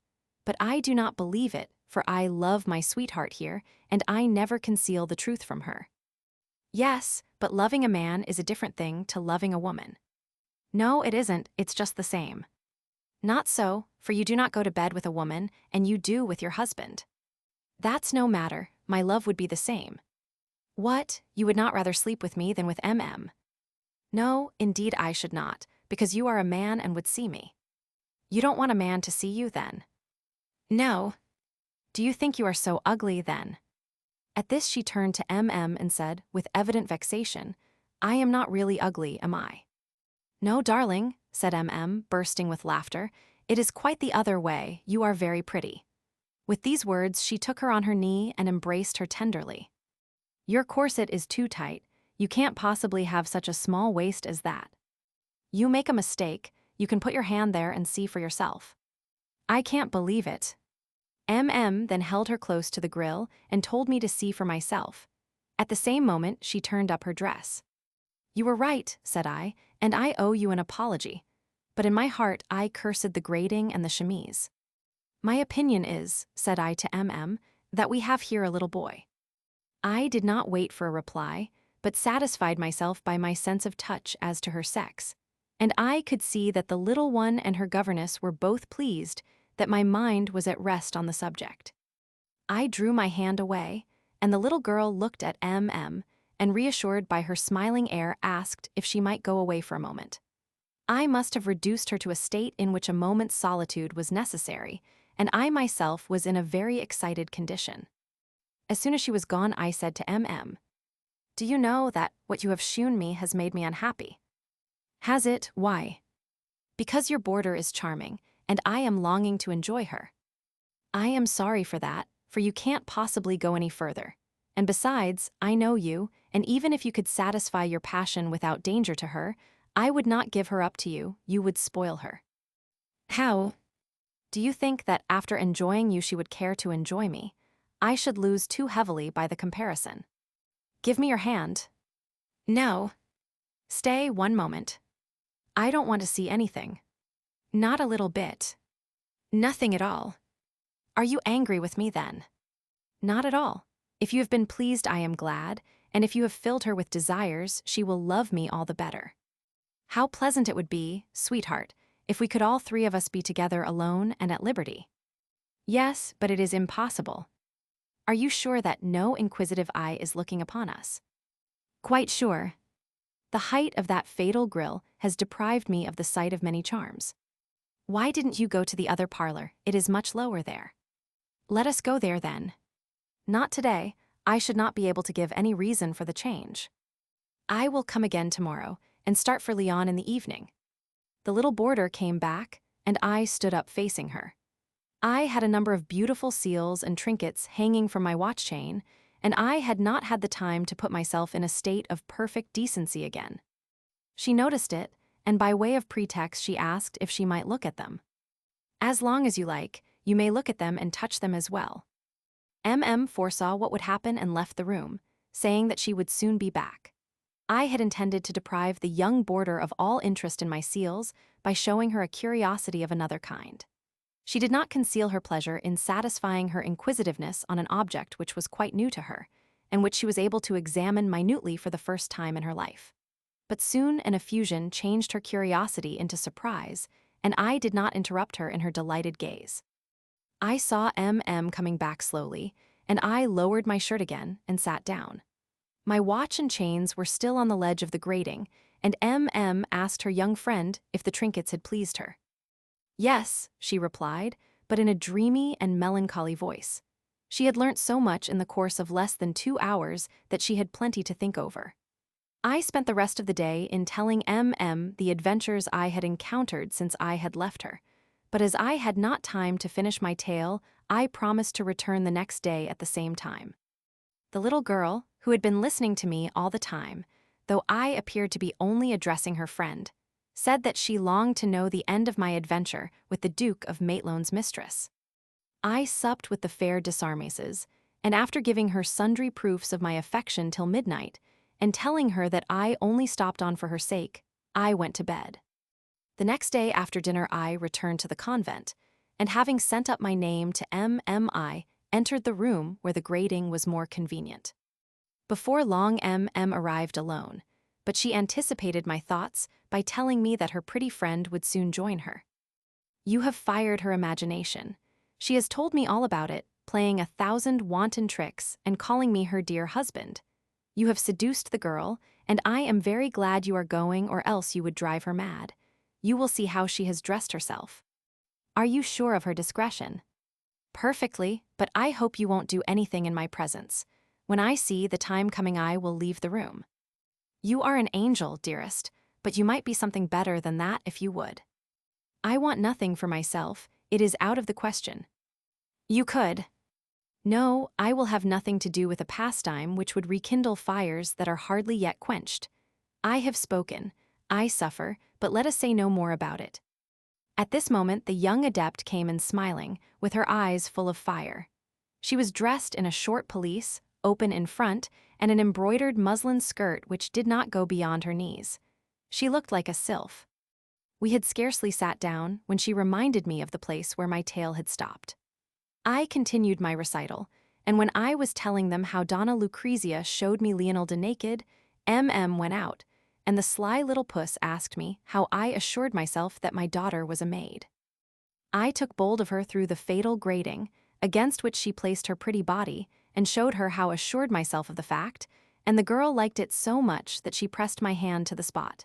She then gave me her hand that I might share her pleasure, and whilst this enjoyable occupation was in progress, appeared. My sweetheart said hastily, "Never mind, I told her all about it. She is a good creature and will not be vexed." Accordingly, pretended not to see anything, and the precocious little girl wiped her hand in a kind of voluptuous ecstasy, which showed how well she was pleased. I proceeded with my history, but when I came to the episode of the poor girl who was tied, describing all the trouble I had vainly taken with her, the little boarder got so curious that she placed herself in the most seducing attitude so that I might be able to show her what I did. Seeing this, made her escape. "Kneel down on the ledge and leave the rest to me," said the little wanton. The reader will guess what she meant, and I have no doubt that she would have succeeded in her purpose if the fire which consumed me had not distilled itself away just at the happy moment. The charming novice felt herself sprinkled, but after ascertaining that nothing more could be done, she withdrew in some vexation. My fingers, however, consoled her for the disappointment, and I had the pleasure of seeing her look happy once more. I left these charming creatures in the evening, promising to visit them again in a year, but as I walked home I could not help reflecting how often these asylums, supposed to be devoted to chastity and prayer, contain in themselves the hidden germs of corruption. How many a timorous and trustful mother is persuaded that the child of her affection will escape the dangers of the world by taking refuge in the cloister. But behind these bolts and bars desires grow to a frenzied extreme. They crave in vain to be satisfied. When I returned to the inn I took leave of the wounded man, whom I was happy to see out of danger. In vain I urged him to make use of my purse. He told me, with an affectionate embrace, that he had sufficient money, and if not, he had only to write to his father.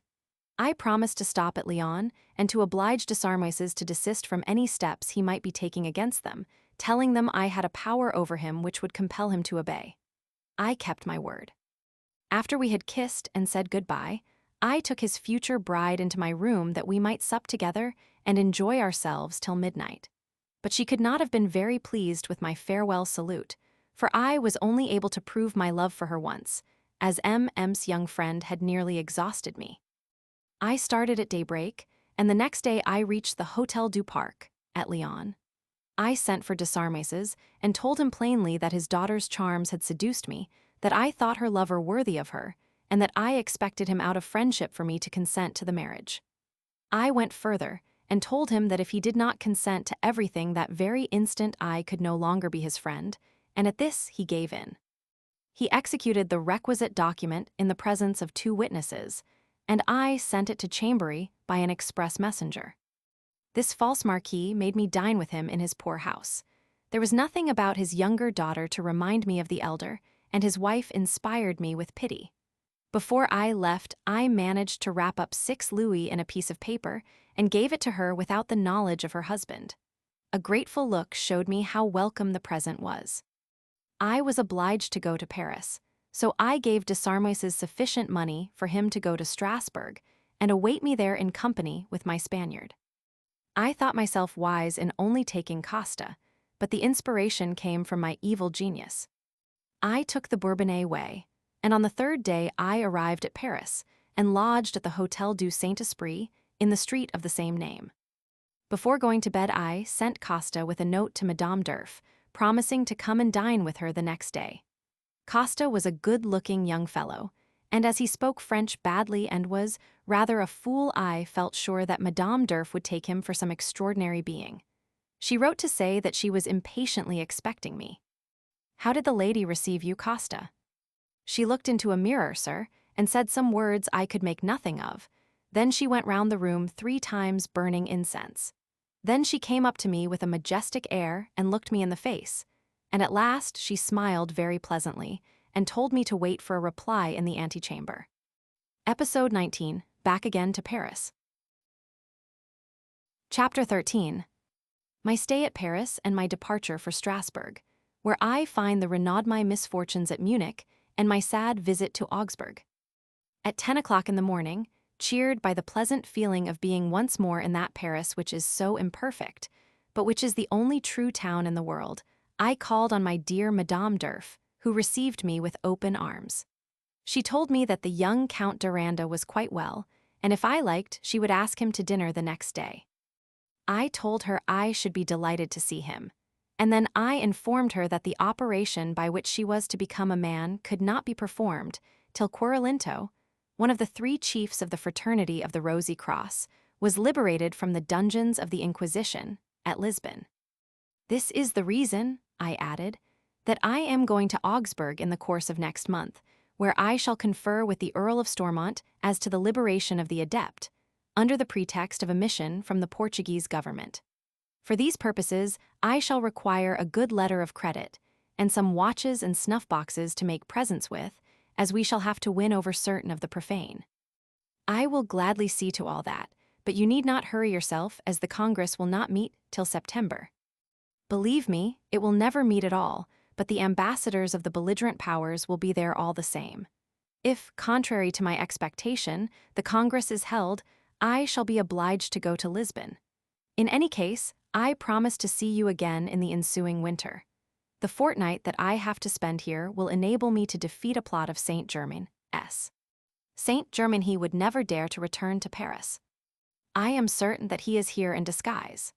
The state messenger who ordered him to leave London has convinced him the English minister was not duped by the demand for his person to be given up, made by the Comte d'Affry in the name of the king to the States General. All this was mere guesswork, and it will be seen that I guessed rightly. Madame Durf then congratulated me on the charming girl whom I had sent from Grenoble to Paris. Vaillanglard had told her the whole story. "The king adores her," said she, "and before long she will make him a father. I have been to see her at Passy with the Duchesse de l'Orgueille's. She will give birth to a son who will make France happy, and in 30 years' time you will see wondrous things, of which, unfortunately, I can tell you nothing until your transformation. Did you mention my name to her?" "No, I did not, but I am sure you will be able to see her, if only at Madame Varnier's." She was not mistaken, but shortly afterwards an event happened which made the madness of this excellent woman much worse. Towards 4 o'clock, as we were talking over my travels and our designs, she took a fancy to walk in the Bois du Boulogne. She begged me to accompany her, and I acceded to her request.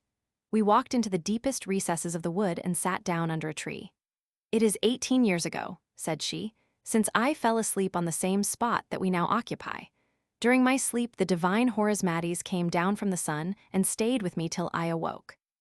As I opened my eyes I saw him leave me and ascend to heaven. He left me with child, and I bore a girl which he took away from me years ago, no doubt to punish me for having so far forgot myself as to love a mortal after him. My lovely Iriaces was like him. You are quite sure that M. Durf was not the child's father. M. Durf did not know me, after he saw me lying beside the divine Anil. That's the genius of Venus. Did he squint? To excess, you are aware then that he squints. Yes, and I know that at the amorous crisis he ceases to squint. I did not notice that. He, too, left me on account of my sinning with an Arab. The Arab was sent to you by an enemy of Anil's, the genius of Mercury. It must have been so, it was a great misfortune. On the contrary, it rendered you more fit for transformation. We were walking towards the carriage when all at once we saw Saint Germain, but as soon as he noticed us, he turned back and we lost sight of him. "Did you see him?" said I. "He is working against us, but our genie makes him tremble." I am quite thunderstruck. I will go and impart this piece of news to the Duc de Choiseul tomorrow morning. I am curious to hear what he will say when I tell him. As we were going back to Paris, I left Madame d'Urf and walked to the Porte Saint-Denis to see my brother. He and his wife received me with cries of joy. I thought the wife very pretty but very wretched, for Providence had not allowed my brother to prove his manhood, and she was unhappily in love with him. I say unhappily, because her love kept her faithful to him, and if she had not been in love, she might easily have found a cure for her misfortune as her husband allowed her perfect liberty. She grieved bitterly, for she did not know that my brother was impotent, and fancied that the reason of his abstention was that he did not return her love, and the mistake was an excusable one, for he was like a Hercules, and indeed he was one, except where it was most to be desired. Her grief threw her into a consumption of which she died 5 or 6 years later. She did not mean her death to be a punishment to her husband, but we shall see that it was so. The next day I called on Madame Varnier to give her Madame Morin's letter. I was cordially welcomed, and Madame Varnier was kind enough to say that she had rather see me than anybody else in the world. Her niece had told her such strange things about me that she had got quite curious. This, as is well known, is a prevailing complaint with women. "You shall see my niece," she said, "and she will tell you all about herself." She wrote her a note, and put Madame Morin's letter under the same envelope. "If you want to know what my niece's answer is," said Madame Varnier, "you must dine with me." I accepted the invitation, and she immediately told her servant that she was not at home to anyone. The small messenger who had taken the note to Passy returned at 4 o'clock with the following epistle. "The moment in which I see the Chevalier de Seingalt once more will be one of the happiest of my life. Ask him to be at your house at 10 o'clock the day after tomorrow, and if he can't come then, please let me know." After reading the note and promising to keep the appointment, I left Madame Varnier and called on Madame de Roumaine, who told me I must spend a whole day with her, as she had several questions to put to my oracle. Next day Madame d'Urf told me the reply she had from the Duc de Choiseul, when she told him that she had seen the Comte de Saint-Germain in the Bois du Boulogne. "I should not be surprised," said the minister, "considering that he spent the night in my closet." The Duke was a man of wit and a man of the world. He only kept secrets when they were really important ones, very different from those make-believe diplomatists who think they give themselves importance by making a mystery of trifles of no consequence. It is true that the Duc de Choiseul very seldom thought anything of great importance, and in point of fact, if there were less intrigue and more truth about diplomacy, as there ought to be, concealment would be rather ridiculous than necessary. The Duke had pretended to disgrace Saint-Germain in France that he might use him as a spy in London, but Lord Halifax was by no means taken in by this stratagem. However, all governments have the politeness to afford one another these services, so that none of them can reproach the others. The small Comte Duranda, after caressing me, affectionately begged me to come and breakfast with him at his boarding house, telling me that M. Deal Vire would be glad to see me. The next day I took care not to fail in my appointment with the fair lady. I was at Madame Varnier's a quarter of an hour before the arrival of the dazzling brunette, and I waited for her with a beating at the heart, which showed me that the small favors she had given me had not quenched the flame of love. When she made her appearance, the stoutness of her figure carried respect with it, so that I did not feel as if I could come forward and greet her tenderly.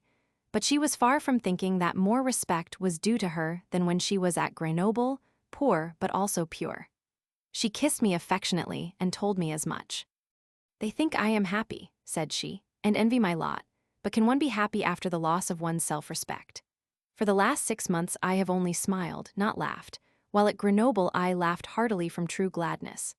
I have diamonds, lace, a beautiful house, a superb carriage, a lovely garden, waiting maids, and a maid of honor who perhaps despises me, and although the highest court ladies treat me like a princess, I do not pass a single day without experiencing some mortification." Mortification. Yes, people come and bring pleas before me, and I am obliged to send them away, as I dare not ask the king anything. Why not? Because I cannot look on him as my lover only. He is always my sovereign too. Ah, happiness is to be sought for in simple homes, not in pompous palaces. Happiness is gained by complying with the duties of whatever condition of life one is in, and you must constrain yourself to rise to that exalted station in which destiny has placed you. I cannot do it. I love the king, and I am always afraid of vexing him. I am always thinking that he does too much for me, and thus I dare not ask for anything for others. But I am sure the king would be only too glad to show his love for you by benefiting the persons in whom you take an interest. I know he would, and that thought makes me happy, but I cannot overcome my feeling of repugnance to asking favors. I have 100 louis a month for pin money, and I distribute it in alms and presents, but with due economy, so that I am not penniless at the end of the month. I have a foolish notion that the chief reason the king loves me is that I do not importune him. And do you love him? How can I help it? He is good-hearted, kindly, handsome, and polite to excess. In short, he possesses all the qualities to captivate a woman's heart. He is always asking me if I am pleased with my furniture, my clothes, my servants, and my garden, and if I desire anything altered. I thank him with a kiss and tell him that I am pleased with everything. Does he ever speak of the scion you are going to present to him? He often says that I ought to be careful of myself in my situation. I am hoping that he will recognize my son as a prince of the blood. He ought in justice to do so, as the queen is dead. To be sure he will. I should be very happy if I had a son. I wish I felt sure that I would have one, but I say nothing about this to anyone. If I dared speak to the king about the horoscope, I am certain he would want to know you, but I am afraid of evil tongues. So am I. Continue in your discreet course, and nothing will come to disturb your happiness, which may become greater, and which I am pleased to have procured for you. We did not part without tears. She was the first to go, after kissing me and calling me her best friend. I stayed a short time with Madame Varnier to compose my feelings, and I told her that I should have married her instead of drawing her horoscope. She would no doubt have been happier. You did not foresee, perhaps, her timidity and her lack of ambition. I can assure you that I did not reckon upon her courage or ambition. I laid aside my own happiness to think only of hers, but what is done cannot be recalled, and I shall be consoled if I see her perfectly happy at last. I hope, indeed, she will be so, above all if she is delivered of a son. I dined with Madame Durf, and we decided to send back Aranda to his boarding school that we might be more free to pursue our Kabbalistic operations, and afterwards I went to the opera, where my brother had made an appointment with me. He took me to sup at Madame Vanloup's, and she received me in the friendliest manner possible. "You will have the pleasure of meeting Madame Blondel and her husband," said she. The reader will recollect that Madame Blondel was Manon Balletti, whom I was to have married. "Does she know I am coming?" I inquired. "No, I promise myself the pleasure of seeing her surprise." "I am much obliged to you for not wishing to enjoy my surprise as well. We shall see each other again, but not today, so I must bid you farewell. For as I am a man of honor, I hope never to be under the same roof as Madame Blondel again." With this I left the room, leaving everybody in astonishment, and not knowing where to go I took a coach and went to sup with my sister-in-law, who was extremely glad to see me. But all through supper time, this charming woman did nothing but complain of her husband, saying that he had no business to marry her, knowing that he could not show himself a man. "Why did you not make the trial before you married? Is it for me to propose such a thing? How should I suppose that such a fine man was impotent? But I will tell you how it all happened. As you know, I was a dancer at the Comédie Italienne, and I was the mistress of M. de Saussay, the ecclesiastical commissioner. He brought your brother to my house, I liked him, and before long I saw that he loved me. My lover advised me that it was an opportunity for getting married and making my fortune. With this idea, I conceived the plan of not granting him any favors. He used to come and see me in the morning and often found me in bed. We talked together, and his passion seemed to be aroused, but it all ended in kissing. On my part, I was waiting for a formal declaration and a proposal of marriage. At that period, M. de Saussay settled an annuity of 1,000 crowns on me on the condition that I left the stage. In the spring, M. de Saussay invited your brother to spend a month in his country house. I was of the party, but for propriety's sake it was agreed that I should pass as your brother's wife. Casanova enjoyed the idea, looking upon it as a jest and not thinking of the consequences. I was therefore introduced as his wife to my lover's family, as also to his relations, who were judges, officers, and men about town, and to their wives, who were all women of fashion. Your brother was in high glee that to play our parts properly, we were obliged to sleep together. For my part, I was far from disliking the idea, or at all events I looked upon it as a short-cut to the marriage I desired. But how can I tell you? Though tender and affectionate in everything, your brother slept with me for a month without our attaining what seemed the natural result under the circumstances. You might have concluded then that he was impotent, for unless he were made of stone or had taken a vow of chastity, his conduct was inexplicable. The fact is that I had no means of knowing whether he was capable or incapable of giving me substantial proof of his love. Why did you not ascertain his condition for yourself? A feeling of foolish pride prevented me from putting him to the test. I did not suspect the truth, but imagined reasons flattering to myself.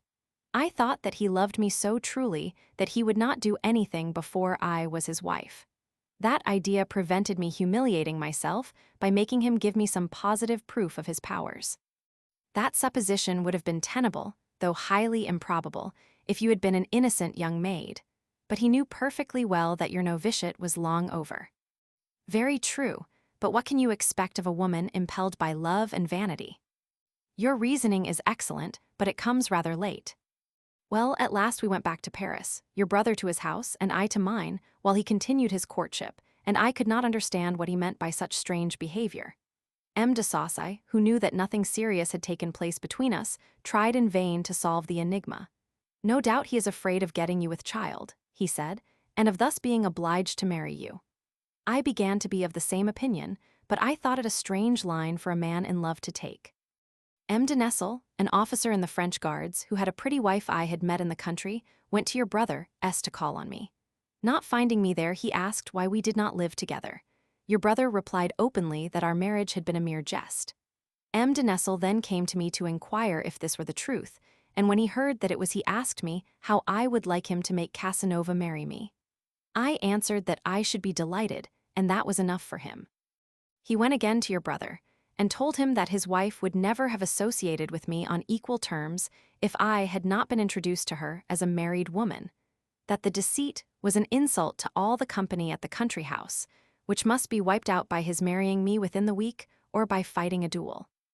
M. de Nesle added that if he fell, he would be avenged by all the gentlemen who had been offended in the same way. Casanova replied, laughing, that so far from fighting to escape marrying me, he was ready to break a lance to get me. I love her, he said, and if she loves me, I am quite ready to give her my hand. Be kind enough, he added, to prepare the way for me, and I will marry her whenever you like. M. de Nesle embraced him and promised to see to everything. He brought me the joyful news, and in a week all was over. M. de Nesle gave us a splendid supper on our wedding day, and since then I have had the title of his wife. It is an empty title, however, for despite the ceremony and the fatal yes, I am no wife, for your brother is completely impotent. I am an unhappy wretch, and it is all his fault, for he ought to have known his own condition. He has deceived me horribly. But he was obliged to act as he did. He is more to be pitied than to be blamed. I also pity you, but I think you are in the wrong, for after his sleeping with you for a month, without giving any proof of his manhood, you might have guessed the truth.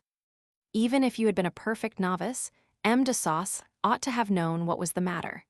He must be aware that it is beyond the power of man to sleep beside a pretty woman, and to press her naked body to his breast without becoming, in spite of himself, in a state which would admit of no concealment. That is, in case he were not impotent. All that seems very reasonable, but nevertheless neither of us thought of it. Your brother looks such a Hercules. There are two remedies open to you. You can either have your marriage annulled, or you can take a lover. And I am sure that my brother is too reasonable a man to offer any opposition to the latter course. I am perfectly free, but I can neither avail myself of a divorce nor of a lover. For the wretch treats me so kindly that I love him more and more, which doubtless makes my misfortune harder to bear. The poor woman was so unhappy that I should have been delighted to console her, but it was out of the question. However, the mere telling of her story had afforded her some solace, and after kissing her in such a way as to convince her that I was not like my brother, I wished her good night. The next day I called on Madame Vanloo, who informed me that Madame Blondel had charged her to thank me for having gone away, while her husband wished me to know that he was sorry not to have seen me to express his gratitude. He seems to have found his wife a maid, but that's no fault of mine, and Manon Balletti is the only person he ought to be grateful to. They tell me that he has a pretty baby, and that he lives at the Louvre, while she has another house in the Rue Neuve des Petits Champs. Yes, but he has supper with her every evening. It's an odd way of living. I assure you it answers capitally. Blondel regards his wife as his mistress. He says that that keeps the flame of love alight, and that, as he never had a mistress worthy of being a wife, he is delighted to have a wife worthy of being a mistress. The next day I devoted entirely to Madame de Roumaine, and we were occupied with naughty questions till the evening. I left her well pleased. The marriage of her daughter, M. Deal, Cotenfau, with M. de Polignac, which took place 5 or 6 years later, was the result of our cabalistic calculations. The fair stocking seller of the Rue des Prouvaires, whom I had loved so well, was no longer in Paris. She had gone off with a M. de Langlade, and her husband was inconsolable. Camille was ill. Coraline had become the titulary mistress of the Comte de la Marque, son of the Prince of Conti, and the issue of this union was a son, whom I knew 20 years later. He called himself the Chevalier de Montreal and wore the cross of the Knights of Malta. Several other girls I had known were widowed and in the country, or had become inaccessible in other ways. Such was the Paris of my day. The actors on its stage changed as rapidly as the fashions. I devoted a whole day to my old friend Balletti, who had left the theater and married a pretty ballet girl on the death of his father. He was making experiments with a view to finding the philosopher's stone. I was agreeably surprised at meeting the poet Poinçonnet at the Comedic Francaise. He embraced me again and again, and told me that M. du Tillat had overwhelmed him with kindness at Parma. He would not get me anything to do, said Poinçonnet, because a French poet is rather at a discount in Italy. Have you heard anything of Lord Lismore? Yes, he wrote to his mother from Leghorn, telling her that he was going to the Indies, and that if you had not been good enough to give him 1,000 louis, he would have been a prisoner at Rome. His fate interests me extremely, and I should be glad to call on his lady mother with you. I will tell her that you are in Paris, and I am sure that she will invite you to supper, for she has the greatest desire to talk to you. How are you getting on here? Are you still content to serve Apollo? He is not the god of wealth by any means. I have no money and no room, and I shall be glad of a supper if you will ask me. I will read you my play, The Circle, which has been accepted. I am sure it will be successful. The Circle was a short prose play, in which the poet satirized the jargon of Dr. Herrenschwand, brother of the doctor I had consulted at Soleure.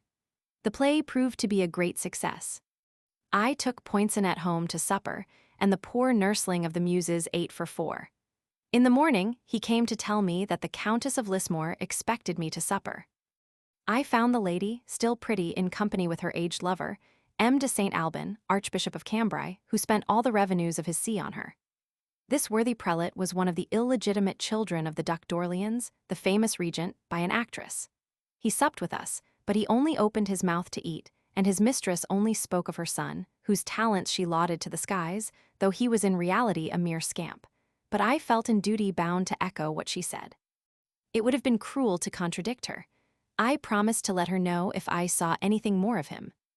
Poinçonnet, who was hearthless and homeless, as they say, spent the night in my room, and in the morning I gave him 2 cups of chocolate and some money wherewith to get a lodging. I never saw him again, and a few years after he was drowned, not in the fountain of Hippocrene, but in the Guadalquivir. He told me that he had spent a week with M. de Voltaire, and that he had hastened his return to Paris to obtain the release of the Abbé Morlet from the Bastille. I had nothing more to do at Paris, and I was only waiting for some clothes to be made and for a cross of the order, with which the Holy Father had decorated me, to be set with diamonds and rubies. I had waited for 5 or 6 days when an unfortunate incident obliged me to take a hasty departure. I am loth to write what follows, for it was all my own fault that I was nearly losing my life and my honor. I pity those simpletons who blame fortune and not themselves for their misfortunes. I was walking in the Tuileries at 10 o'clock in the morning, when I was unlucky enough to meet the Dangenanker and another girl. This Danjananker was a dancer at the opera house, whom I had desired to meet previously to my last departure from Paris. I congratulated myself on the lucky chance which threw her in my way, and accosted her, and had not much trouble in inducing her to dine with me at Choisy.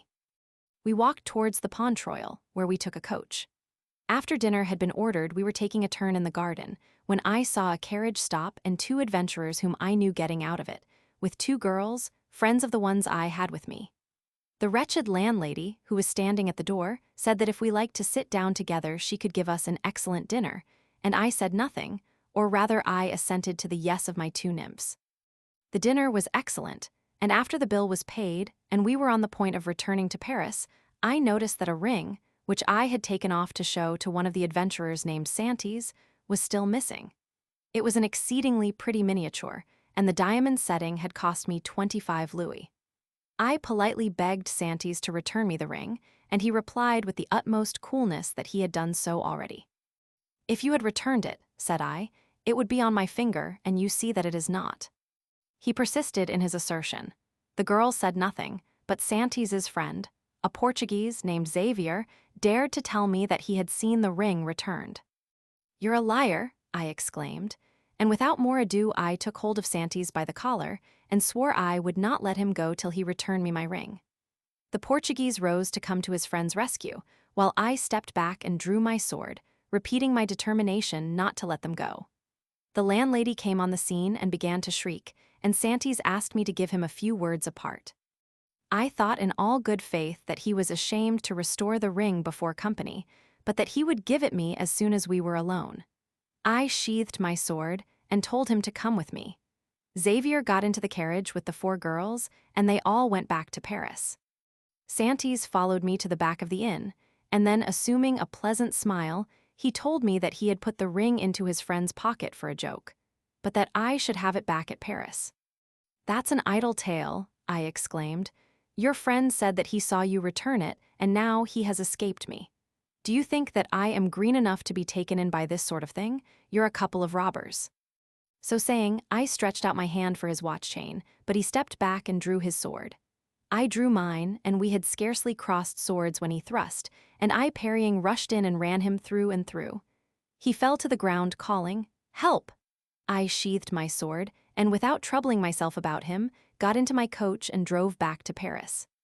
I got down in the Place Maubert and walked by a circuitous way to my hotel. I was sure that no one could have come after me there, as my landlord did not even know my name. I spent the rest of the day in packing up my trunks, and after telling Costa to place them on my carriage, I went to Madame Durf. After I had told her of what had happened, I begged her, as soon as that which she had for me was ready, to send it to me at Augsburg by Costa. I should have told her to entrust it to one of her own servants, but my good genius had left me that day. Besides, I did not look upon Costa as a thief. When I got back to the hotel, I gave the rascal his instructions, telling him to be quick and to keep his own counsel, and then I gave him money for the journey. I left Paris in my carriage, drawn by 4 hired horses, which took me as far as the second post, and I did not stop till I got to Strasbourg, where I found Desarmases and my Spaniard. There was nothing to keep me in Strasbourg, so I wanted to cross the Rhine immediately. But Desarmases persuaded me to come with him to see an extremely pretty woman who had only delayed her departure for Augsburg in the hope that we might journey there together. "You know the lady," said the false marquis, "but she made me give my word of honor that I would not tell you.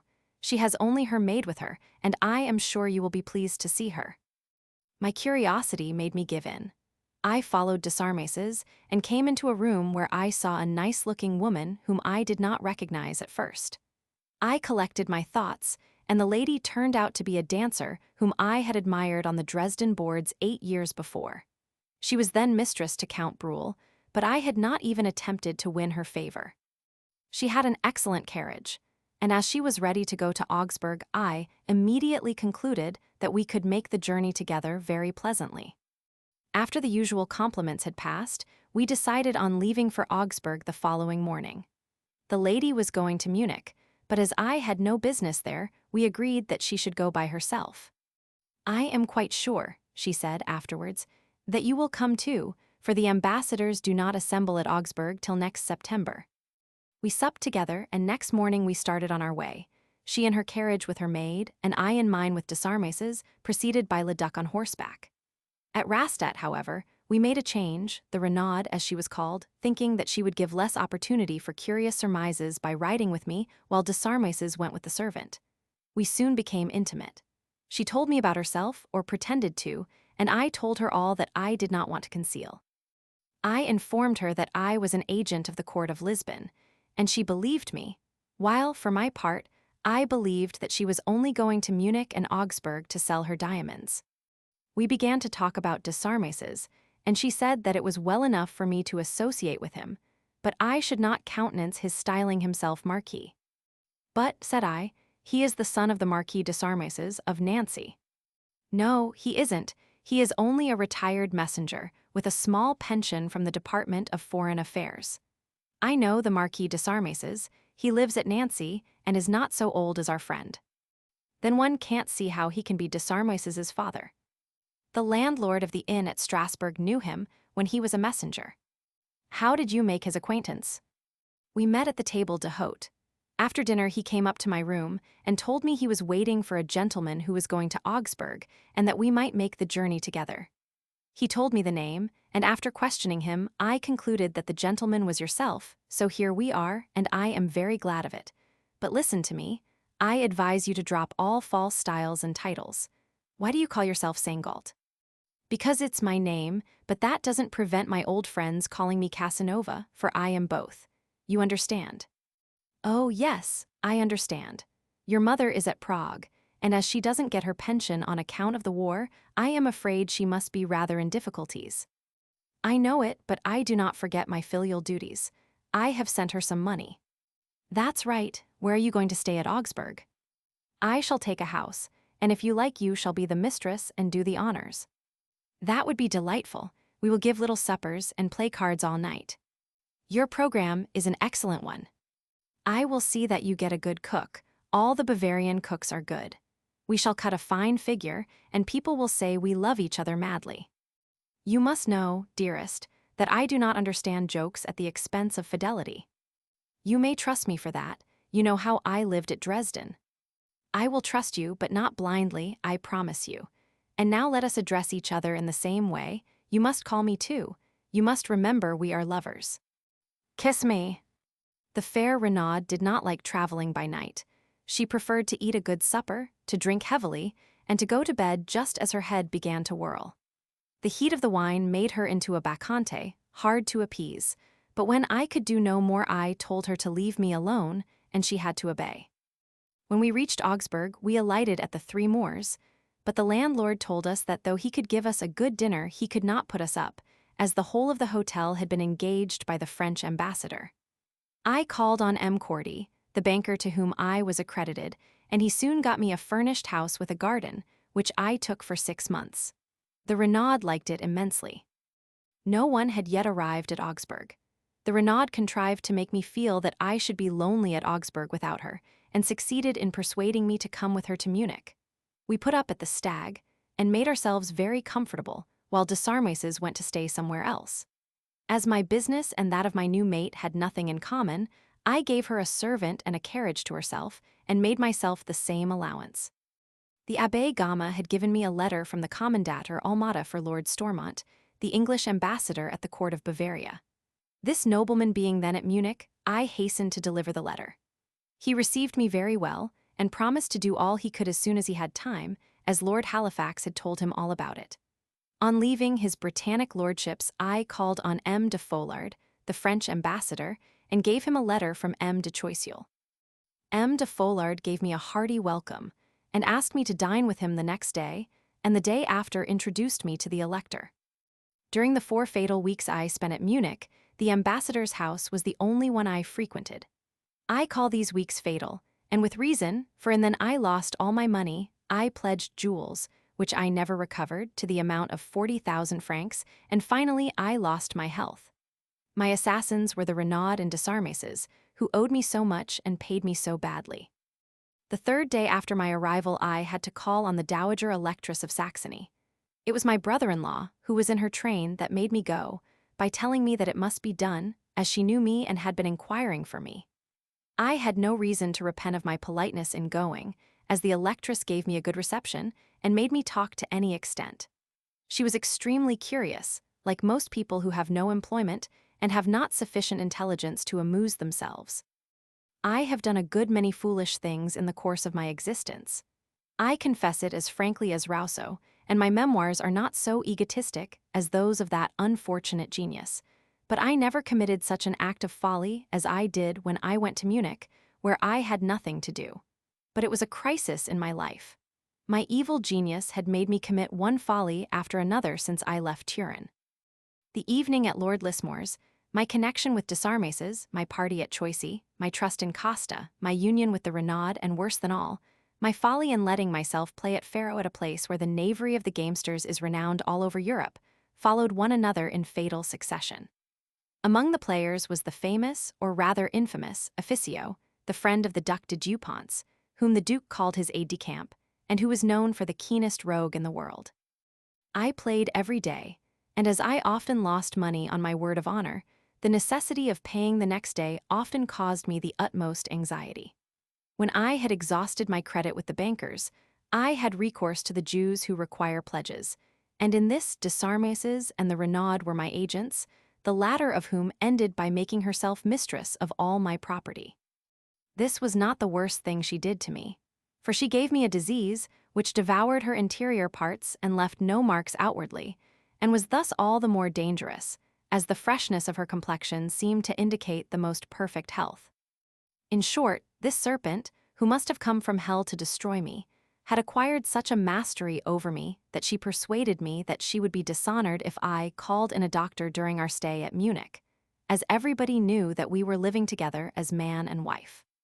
I cannot imagine what had become of my wits to let myself be so beguiled, while every day I renewed the poison that she had poured into my veins. My stay at Munich was a kind of curse. Throughout that dreadful month I seemed to have a foretaste of the pains of the damned. The Renaud loved gaming, and Desarmais's was her partner. I took care not to play with them, for the false marquis was an unmitigated cheat and often tricked with less skill than impudence. He asked disreputable people to my house and treated them at my expense. Every evening scenes of a disgraceful character took place. The Dowager Electress mortified me extremely by the way she addressed me on my last 2 visits to her. Everybody knows what kind of a life you lead here, and the way the Renaud behaves, possibly without your knowing it. I advise you to have done with her, as your character is suffering. She did not know what a thraldom I was under. I had left Paris for a month, and I had neither heard of Madame d'Urf nor of Costa. I could not guess the reason, but I began to suspect my Italian's fidelity. I also feared lest my good Madame d'Urf might be dead or have come to her senses, which would have come to the same thing so far as I was concerned, and I could not possibly return to Paris to obtain the information which was so necessary both for calming my mind and refilling my purse. I was in a terrible state, and my sharpest pang was that I began to experience a certain abatement of my vigors, the natural result of advancing years. I had no longer that daring born of youth and the knowledge of one's strength, and I was not yet old enough to have learnt how to husband my forces. Nevertheless, I made an effort and took a sudden leave of my mistress, telling her I would await her at Augsburg. She did not try to detain me, but promised to rejoin me as soon as possible. She was engaged in selling her jewelry. I set out preceded by Leduc, feeling very glad that Desarmais's had chosen to stay with the wretched woman to whom he had introduced me. When I reached my pretty house at Augsburg, I took to my bed, determined not to rise till I was cured or dead. M. Carley, my banker, recommended to me a doctor named Cephalides, a pupil of the famous Fayet, who had cured me of a similar complaint several years before. This Cephalides was considered the best doctor in Augsburg. He examined me and declared he could cure me by sudorifics without having recourse to the knife. He began his treatment by putting me on a severe regimen, ordering baths, and applying mercury locally. I endured this treatment for 6 weeks, at the end of which time I found myself worse than at the beginning. I had become terribly thin, and I had 2 enormous inguinal tumors. I had to make up my mind to have them lanced, but though the operation nearly killed me, it did not make me any better. He was so clumsy as to cut the artery, causing great loss of blood which was arrested with difficulty, and would have proved fatal if it had not been for the care of M. Algardi, a Bolognese doctor in the service of the Prince Bishop of Augsburg. I had enough of cephalides, and Dr. Algardi prepared in my presence 86 pills containing 18 grains of manna. I took one of these pills every morning, drinking a large glass of curds after it, and in the evening I had another pill with barley water, and this was the only sustenance I had. This heroic treatment gave me back my health in 2 months and a half, in which I suffered a great deal of pain, but I did not begin to put on flesh and get back my strength till the end of the year. It was during this time that I heard about Costa's flight with my diamonds, watches, snuff-box, linen, rich suits, and 100 louis which Madame Durf had given him for the journey.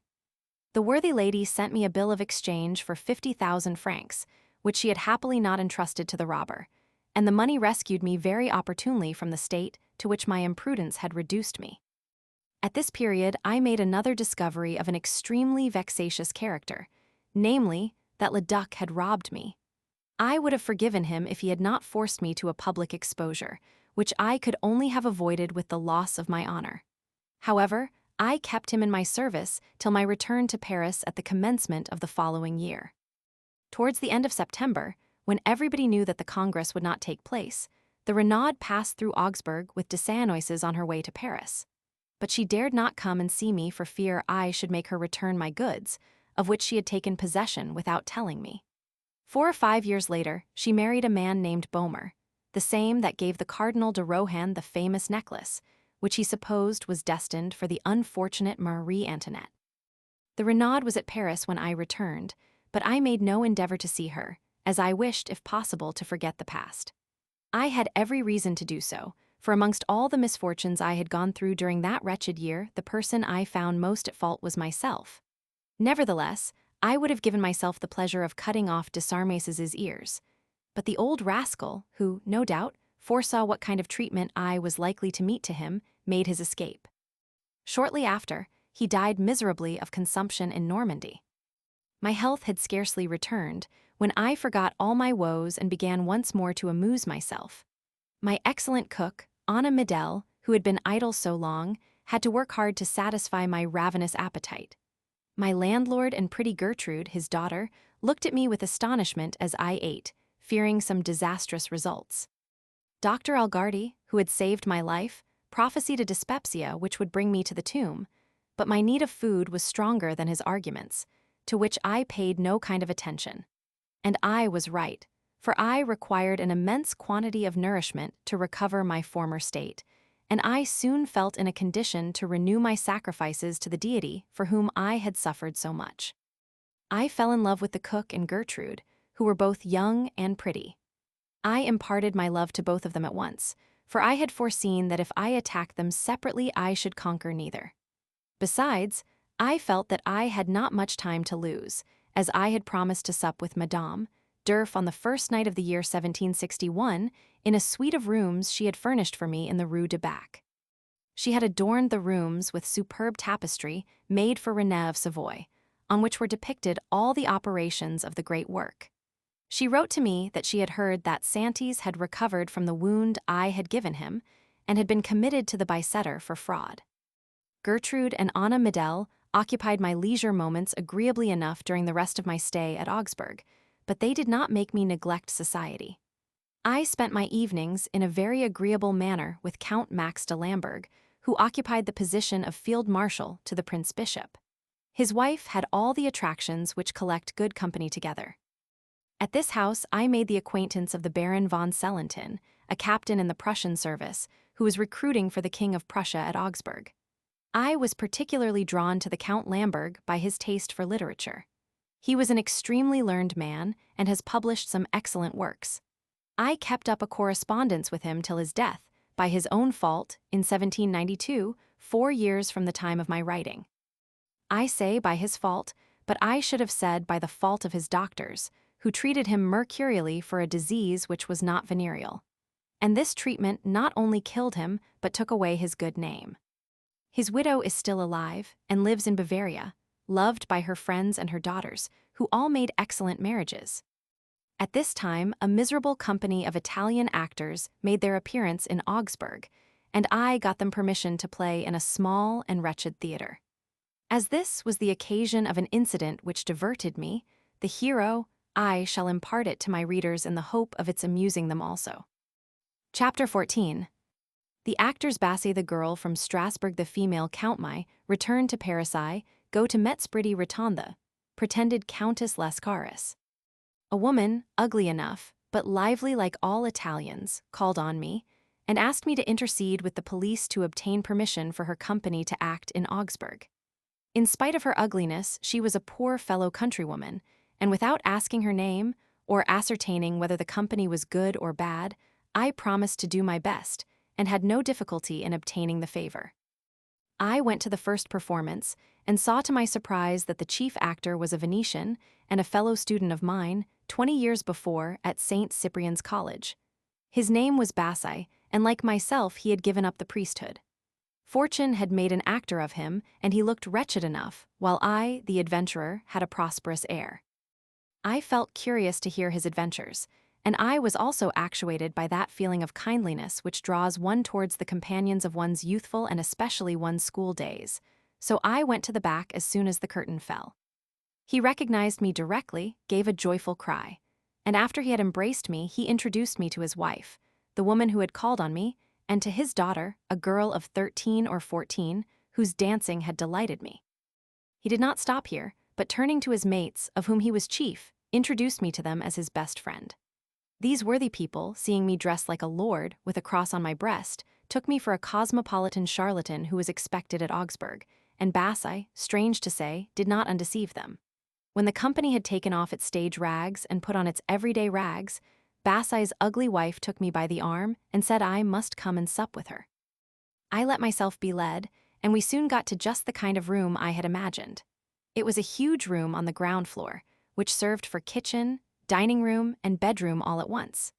In the middle stood a long table, part of which was covered with a cloth which looked as if it had been in use for a month, and at the other end of the room somebody was washing certain earthenware dishes in a dirty pan. This den was lighted by one candle stuck in the neck of a broken bottle, and as there were no snuffers, Basset's wife snuffed it cleverly with her finger and thumb, wiping her hand on the tablecloth after throwing the burnt wick on the floor. An actor with long mustaches, who played the villain in the various pieces, served an enormous dish of hashed-up meat, swimming in a sea of dirty water dignified with the name of sauce. And the hungry family proceeded to tear pieces of bread off the loaf with their fingers or teeth, and then to dip them in the dish. But as all did the same, no one had a right to be disgusted. A large pot of ale passed from hand to hand, and with all this misery mirth displayed itself on every countenance, and I had to ask myself what is happiness. For a second course there was a dish of fried pork, which was devoured with great relish. Basset was kind enough not to press me to take part in this banquet, and I felt obliged to him. The meal over, he proceeded to impart to me his adventures, which were ordinary enough, and like those which many a poor devil has to undergo, and while he talked his pretty daughter sat on my knee. Basset brought his story to an end by saying that he was going to Venice for the carnival, and was sure of making a lot of money. I wished him all the luck he could desire, and on his asking me what profession I followed, the fancy took me to reply that I was a doctor. "That's a better trade than mine," said he, "and I am happy to be able to give you a valuable present." "What is that?" I asked.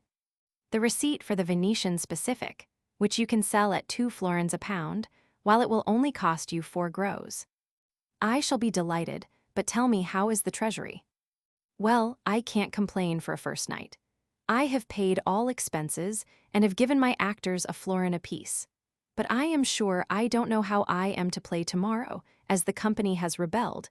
They say they won't act unless I give each of them a florin in advance. They don't ask very much, however." "I know that, but I have no money and nothing to pledge. But they will be sorry for it afterwards, as I am sure I shall make at least 50 florins tomorrow." "How many are there in the company?" 14, including my family. Could you lend me 10 florins? I would pay you back tomorrow night." "Certainly, but I should like to have you all to supper at the nearest inn to the theater. Here are the 10 florins." The poor devil overflowed with gratitude, and said he would order supper at a florin a head, according to my instructions. I thought the sight of 14 famished actors sitting down to a good supper would be rather amusing. The company gave a play the next evening, but as only 30 or at most 40 people were present, poor Bassi did not know where to turn to pay for the lighting and the orchestra. He was in despair, and instead of returning my 10 florins, he begged me to lend him another 10, still in the hope of a good house next time. I consoled him by saying we would talk it over after supper, and that I would go to the inn to wait for my guests. I made the supper last 3 hours by dint of passing the bottle freely. My reason was that I had taken a great interest in a young girl from Strasbourg, who played singing chambermaids. Her features were exquisite and her voice charming, while she made me split my sides with laughing at her Italian pronounced with an Alsatian accent, and at her gestures, which were of the most comic description. I was determined to possess her in the course of the next 24 hours, and before the party broke up, I spoke as follows. Ladies and gentlemen, I will engage you myself for a week at 50 florins a day on the condition that you acknowledge me as your manager for the time being, and pay all the expenses of the theater. You must charge the prices I name for seats. 5 members of the company to be chosen by me must sup with me every evening. If the receipts amount to more than 50 florins, we will share the overplus between us. My proposal was welcomed with shouts of joy, and I called for pen, ink, and paper and drew up the agreement. For tomorrow, I said to Bassi, the prices for admission shall remain the same, but the day after we will see what can be done. You and your family will sup with me tomorrow, as also the young Alsatian whom I could never separate from her dear Harlequin. He issued bills of an enticing description for the following evening. But in spite of all, the pit only contained a score of common people, and nearly all the boxes were empty. Bassi had done his best, and when we met at supper he came up to me looking extremely confused and gave me 10 or 12 florins. Courage, said I, and I proceeded to share them among the guests present. We had a good supper, and I kept them at table till midnight, giving them plenty of choice wine and playing 1,000 pranks with Bassi's daughter and the young Alsatian, who sat one on each side of me. I did not heed the jealous Harlequin, who seemed not to relish my familiarities with his sweetheart. The latter lent herself to my endearments with a bad enough grace, as she hoped Harlequin would marry her, and consequently did not want to vex him. When supper was over, we rose, and I took her between my arms, laughing and caressing her in a manner which seemed too suggestive to the lover, who tried to pull me away. I thought this rather too much in my turn, and seizing him by his shoulders I dismissed him with a hearty kick, which he received with great humility. However, the situation assumed a melancholy aspect, for the poor girl began to weep bitterly. Bassi and his wife, 2 hardened sinners, laughed at her tears, and Bassi's daughter said that her lover had offered me great provocation. But the young Alsatian continued weeping, and told me that she would never sup with me again if I did not make her lover return. I will see to all that, said I, and 4 sequins soon made her all smiles again. She even tried to show me that she was not really cruel, and that she would be still less so if I could manage the jealous Harlequin. I promised everything, and she did her best to convince me that she would be quite complacent on the first opportunity. I ordered Bassi to give notice that the pit would be 2 florins and the boxes a ducat, but that the gallery would be opened freely to the first comers. We shall have nobody there, said he, looking alarmed. Maybe, but that remains to be seen. You must request 12 soldiers to keep order, and I will pay for them. We shall want some soldiers to look after the mob which will besiege the gallery, but as for the rest of the house, again I tell you, we shall see. Carry out my instructions, and whether they prove successful or no, we will have a merry supper as usual. The next day I called upon the Harlequin in his little den of a room, and with 2 louis and a promise to respect his mistress, I made him as soft as a glove. Bassi's bills made everybody laugh. People said he must be mad, but when it was ascertained that it was the lessee's speculation, and that I was the lessee, the accusation of madness was turned on me, but what did I care? At night the gallery was full an hour before the rise of the curtain, but the pit was empty, and there was nobody in the boxes with the exception of Count Lamberg, a Genoese abbé named Bolo, and a young man who appeared to me a woman in disguise. The actors surpassed themselves, and the thunders of applause from the gallery enlivened the performance. When we got to the inn, Bassi gave me the 3 ducats for the 3 boxes, but of course, I returned them to him. It was quite a little fortune for the poor actors. I sat down at table between Bassi's wife and daughter, leaving the Alsatian to her lover. I told the manager to persevere in the same course, and to let those laugh who would, and I made him promise to play all his best pieces. When the supper and the wine had sufficiently raised my spirits, I devoted my attention to Bassi's daughter, who let me do what I liked, while her father and mother only laughed, and the silly harlequin fretted and fumed at not being able to take the same liberties with his Dulcinea. But at the end of supper, when I had made the girl in a state of nature, I myself being dressed like Adam before he ate the fatal apple, harlequin rose, and taking his sweetheart's arm was going to draw her away. I imperiously told him to sit down, and he obeyed me in amazement, contenting himself with turning his back. His sweetheart did not follow his example, and so placed herself on the pretext of defending my victim that she increased my enjoyment, while my vagrant hand did not seem to displease her. The scene excited Bassi's wife, and she begged her husband to give her a proof of his love for her, to which request he acceded, while modest Harlequin sat by the fire with his head on his hands. The Alsatian was in a highly excited state, and took advantage of her lover's position to grant me all I wished, so I proceeded to execute the great work with her, and the violent movements of her body proved that she was taking as active a part in it as myself. When the orgy was over, I emptied my purse on the table, and enjoyed the eagerness with which they shared a score of sequins. This indulgence at a time when I had not yet recovered my full strength made me enjoy a long sleep. Just as I awoke, I was handed a summons to appear before the burgomaster. I made haste with my toilette, for I felt curious to know the reason of this citation, and I was aware I had nothing to fear. When I appeared, the magistrate addressed me in German, to which I turned a deaf ear, for I only knew enough of that language to ask for necessaries. When he was informed of my ignorance of German, he addressed me in Latin, not of the Ciceronian kind by any means, but in that peculiar dialect which obtains at most of the German universities. "Why do you bear a false name?" he asked. "My name is not false. You can ask Carli, the banker, who has paid me 50,000 florins. "I know that, but your name is Casanova, so why do you call yourself Seingalt?" "I take this name, or rather I have taken it, because it belongs to me, and in such a manner that if anyone else dared to take it, I should contest it as my property by every legitimate resource." "Ah, and how does this name belong to you?" "Because I invented it, but that does not prevent my being Casanova as well." "Sir, you must choose between Casanova and Seingalt. A man cannot have 2 names. The Spaniards and Portuguese often have half a dozen names. But you are not a Spaniard or a Portuguese. You are an Italian, and after all, how can one invent a name? It's the simplest thing in the world." "Kindly explain." "The alphabet belongs equally to the whole human race. No one can deny that. I have taken 8 letters and combined them in such a way as to produce the word Seingalt. It pleased me, and I have adopted it as my surname, being firmly persuaded that as no one had borne it before, no one could deprive me of it or carry it without my consent." "This is a very odd idea. Your arguments are rather specious than well-grounded, for your name ought to be none other than your father's name." "I suggest that there you are mistaken. The name you yourself bear because your father bore it before you has not existed from all eternity.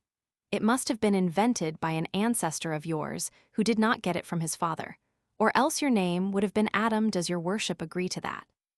"I am obliged to, but all this is strange, very strange." "You are again mistaken.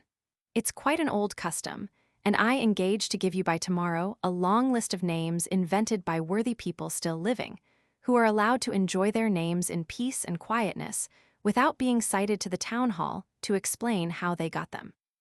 "But you will confess that there are laws against false names." "Yes, but I repeat, this name is my true name. Your name, which I honor, though I do not know it, cannot be more true than mine, for it is possible that you are not the son of the gentleman you consider your father." He smiled and escorted me out, telling me that he would make inquiries about me of M. Carli. I took the part of going to M. Carli's myself. The story made him laugh. He told me that the burgomaster was a Catholic, a worthy man, well-to-do but rather thick-headed, in short, a fine subject for a joke. The following morning Carly asked me to breakfast, and afterwards to dine with the burgomaster. "I saw him yesterday," said he, "and we had a long talk, in the course of which I succeeded in convincing him on the question of names, and he is now quite of your opinion." I accepted the invitation with pleasure, as I was sure of seeing some good company. I was not undeceived. There were some charming women and several agreeable men. Amongst others, I noticed the woman in man's dress I had seen at the theater. I watched her at dinner, and I was the more convinced that she was a woman. Nevertheless, everybody addressed her as a man, and she played the part to admiration. I, however, being in search of amusement, and not caring to seem as if I were taken in, began to talk to her in a stream of gallantry as one talks to a woman, and I contrived to let her know that if I were not sure of her sex I had very strong suspicions. She pretended not to understand me, and everyone laughed at my feigned expression of offense. After dinner, while we were taking coffee, the pretended gentleman showed a canon who was present a portrait on one of her rings. It represented a young lady who was in the company, and was an excellent likeness and easy enough matter, as she was very ugly. My conviction was not disturbed, but when I saw the impostor kissing the young lady's hand with mingled affection and respect, I ceased jesting on the question of her sex. Carly took me aside for a moment, and told me that in spite of his effeminate appearance, this individual was a man, and was shortly going to marry the young lady whose hand he had just kissed. "It may be so," said I, "but I can't believe it all the same." However, the pair were married during the carnival, and the husband obtained a rich dowry with his wife. The poor girl died of grief in the course of a year, but did not say a word till she was on her deathbed. Her foolish parents, ashamed of having been deceived so grossly, dared not say anything, and got the female swindler out of the way. She had taken good care, however, to lay a firm hold on the dowry. The story became known, and gave the good folk of Augsburg much amusement, while I became renowned for my sagacity in piercing the disguise. I continued to enjoy the society of my 2 servants and of the fair Alsatian, who cost me 100 louis. At the end of a week my agreement with Bassi came to an end, leaving him with some money in his pocket. He continued to give performances, returning to the usual prices and suppressing the free gallery. He did very fair business. I left Augsburg towards the middle of December. I was vexed on account of Gertrude, who believed herself with child, but could not make up her mind to accompany me to France. Her father would have been pleased for me to take her. He had no hopes of getting her a husband, and would have been glad enough to get rid of her by my making her my mistress. We shall hear more of her in the course of 5 or 6 years, as also of my excellent cook, Anna Medel, to whom I gave a present of 400 florins. She married shortly afterwards, and when I visited the town again, I found her unhappy. I could not make up my mind to forgive Leduc, who rode on the coachman's box, and when we were in Paris, halfway along the Rue Saint-Antoine, I made him take his trunk and get down, and I left him there without a character, in spite of his entreaties. I never heard of him again, but I still miss him, for, in spite of his great failings, he was an excellent servant.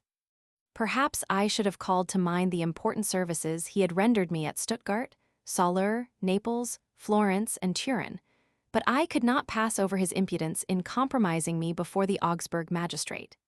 If I had not succeeded in bringing a certain theft home to him, it would have been laid to my door, and I should have been dishonored. I had done a good deal in saving him from justice, and, besides, I had rewarded him liberally for all the special services he had done me. From Augsburg I went to Bâle by way of Constance, where I stayed at the dearest inn in Switzerland. The landlord, Imhoff, was the prince of cheats, but his daughters were amusing, and after a 3 days' stay, I continued my journey. I got to Paris on the last day of the year 1761, and I left the coach at the house in the Rue du Bac, where my good angel Madame Durf had arranged me a suite of rooms with the utmost elegance. I spent 3 weeks in these rooms without going anywhere, in order to convince the worthy lady that I had only returned to Paris to keep my word to her, and make her be born again a man. We spent the 3 weeks in making preparations for this divine operation, and our preparations consisted of devotions to each of the 7 planets on the days consecrated to each of the intelligences. After this I had to seek, in a place which the spirits would point out to me, for a maiden, the daughter of an adept, whom I was to impregnate with a male child in a manner only known to the fraternity of the Rosy Cross Madame d'Urf, was to receive the child into her arms the moment it was born, and to keep it beside her in bed for 7 days. At the end of the 7 days, she would die with her lips on the lips of the child, who would thus receive her reasonable soul, whereas before it had only possessed a vegetal soul. This being done, it was to be my part to care for the child with the magisterium which was known to me, and as soon as it had attained to its 3rd year, Madame d'Urf would begin to recover her self-consciousness, and then I was to begin to initiate her in the perfect knowledge of the great work. The operation must take place under the full moon during the months of April, May, or June. Above all, Madame d'Urf was to make a will in favor of the child, whose guardian I was to be till its 13th year. This sublime madwoman had no doubts whatever as to the truth of all this, and burned with impatience to see the Virgin who was destined to be the vessel of election. She begged me to hasten my departure. I had hoped, in obtaining my answers from the oracle, that she would be deterred by the prospect of death, and I reckoned on the natural love of life making her defer the operation for an indefinite period. But such was not the case, and I found myself obliged to keep my word, in appearance at all events, and to go on my quest for the mysterious Virgin. What I wanted was some young hussy whom I could teach the part, and I thought of the Corticelli. She had been at Prague for the last 9 months, and when we were at Bologna, I had promised to come and see her before the end of the year. But as I was leaving Germany by no means a land of pleasant memories to me, I did not think it was worth while going out of my way for such a trifle in the depth of winter. I resolved to send her enough money for the journey, and to let her meet me in some French town. M. de Fouquet, a friend of Madame d'Urf's, was governor of Metz, and I felt sure that, with a letter of introduction from Madame d'Urf, this nobleman would give me a distinguished reception. Besides, his nephew, the Comte de Lastic, whom I knew well, was there with his regiment. For these reasons, I chose Metz as a meeting place with the Virgin Corticelli, to whom this new part would certainly be a surprise. Madame d'Urf gave me the necessary introductions, and I left Paris on January 25, 1762, loaded with presents. I had a letter of credit to a large amount, but I did not make use of it as my purse was abundantly replenished. I took no servant, for after Costa's robbing me and Ledoux's cheating me, I felt as if I could not trust in anyone. I got to Metz in 2 days and put up at the Roi Dagobert, an excellent inn, where I found the Comte de Leuwenhaupt, a Swede, whom I had met at the house of the Princess of Anhalt-Zerbst, mother of the Empress of Russia. He asked me to sup with him and the Duc de Dupantz, who was traveling incognito to Paris to visit Louis Roman XV, whose constant friend he was. The day after my arrival I took my letters to the governor, who told me I must dine with him every day. M. de Lastic had left Metz, much to my regret, as he would have contributed in no small degree to the pleasure of my stay. The same day I wrote to the Corticelli, sending her 50 louis and telling her to come with her mother as soon as possible, and to get someone who knew the way to accompany her.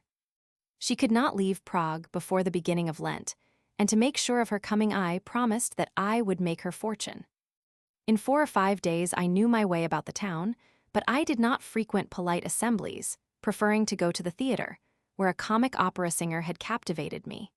Her name was Rattan, and she was only 15, after the fashion of actresses who always subtract at least 2 or 3 years from their age. However, this failing is common to women, and is a pardonable one, since to be youthful is the greatest of all advantages to them. Rattan was not so much handsome as attractive, but what chiefly made her an object of desire was the fact that she had put the price of 25 louis on her maidenhead. One could spend a night with her, and make the trial for a louis. The 25 were only to be paid on the accomplishment of the great work. It was notorious that numerous officers in the army and young barristers had undertaken the operation unsuccessfully, and all of them had paid a louis apiece. This singular case was enough to whet my curiosity. I was not long before I called on Rattan, but not wishing to be duped by her I took due precautions. I told her that she must come and sup with me, and that I would give her the 25 louis if my happiness was complete, and that if I were unsuccessful she should have 6 louis instead of 1, provided that she was not tied. Her aunt assured me that this was not the case, but I could not help thinking of Victorine. Raton came to supper with her aunt, who went to bed in an adjoining closet when the dessert was brought in. The girl's figure was exquisitely beautiful, and I felt that I had no small task before me. She was kind, laughing, and defied me to the conquest of a fleece not of gold, but of ebony, which the youth of Metz had assaulted in vain. Perhaps the reader will think that I, who was no longer in my first vigor, was discouraged by the thought of the many who had failed, but I knew my powers, and it only amused me. Her former lovers had been Frenchmen, more skilled in carrying strong places by assault than in eluding the artfulness of a girl who corked herself up. I was an Italian, and knew all about that, so I had no doubts as to my victory.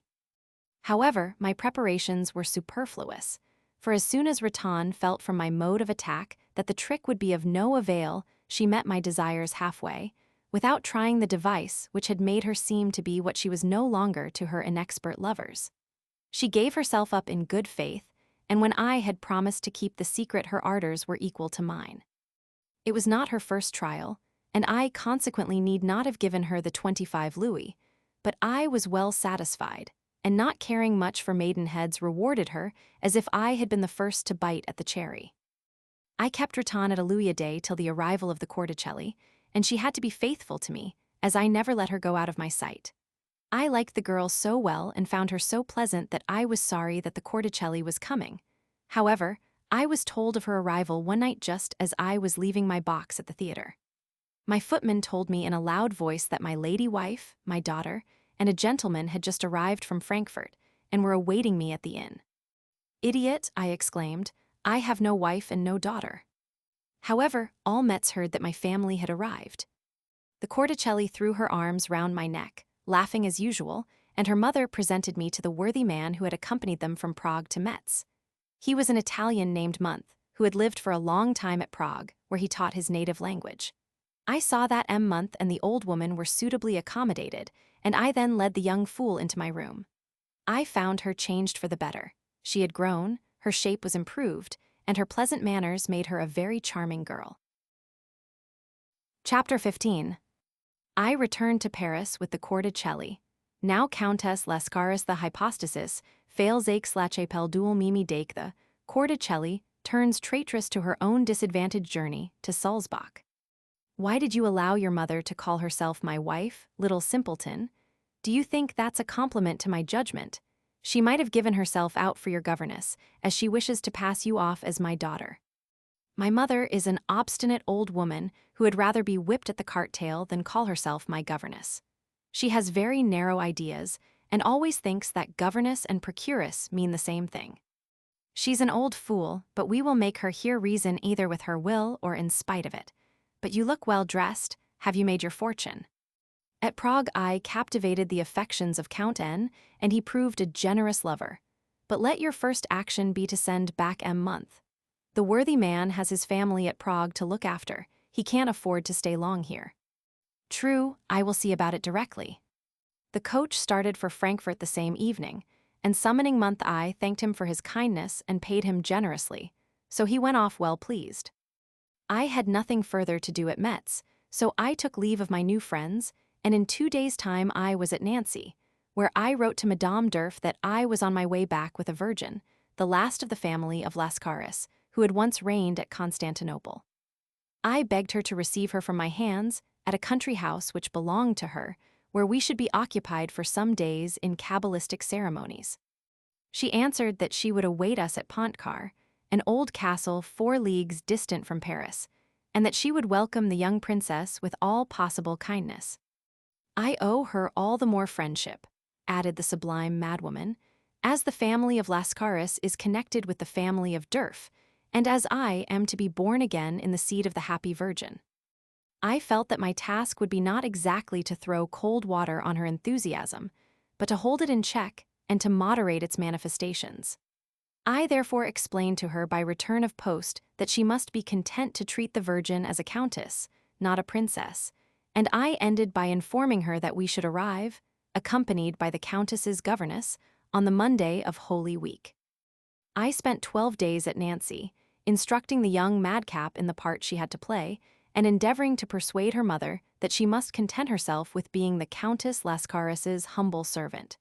It was a task of immense difficulty. It was not enough to show her that our success depended on her submitting. I had to threaten to send her back to Bologna by herself. I had good reason to repent of my perseverance. That woman's obstinacy was an inspiration of my good angels, bidding me avoid the greatest mistake I ever made. On the day appointed, we reached Pontcar. Madame d'Urf, whom I had advised of the exact hour of our arrival, had the drawbridge of the castle lowered and stood in the archway in the midst of her people, like a general surrendering with all the honors of war. The dear lady, whose madness was but an excess of wit, gave the false princess so distinguished a reception that she would have shewn her amazement if I had not warned her of what she might expect. Thrice did she clasp her to her breast with a tenderness that was quite maternal, calling her beloved niece, and explaining the entire pedigrees of the families of Lascaris and d'Urf to make the Countess understand how she came to be her niece. I was agreeably surprised to see the polite and dignified air with which the Italian wench listened to all this. She did not even smile, though the scene must have struck her as extremely laughable.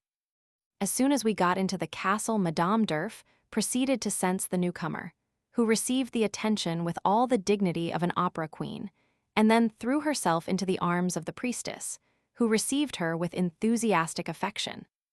At dinner the Countess was agreeable and talkative, which won her Madame d'Urf's entire favor, her broken French being easily accounted for. Laura, the Countess's mother, only knew her native Italian and so kept silence. She was given a comfortable room where her meals were brought to her and which she only left to hear mass. The castle was a fortified building and had sustained several sieges in the civil wars. As its name, Pontcar, indicated, it was square and was flanked by 4 crenellated towers and surrounded by a broad moat. The rooms were vast and richly furnished in an old-fashioned way. The air was full of venomous gnats who devoured us and covered our faces with painful bites, but I had agreed to spend a week there, and I should have been hard put to it to find a pretext for shortening the time. Madame d'Urf had a bed next her own for her niece, but I was not afraid of her attempting to satisfy herself as to the Countess's virginity, as the oracle had expressly forbidden it under pain or failure.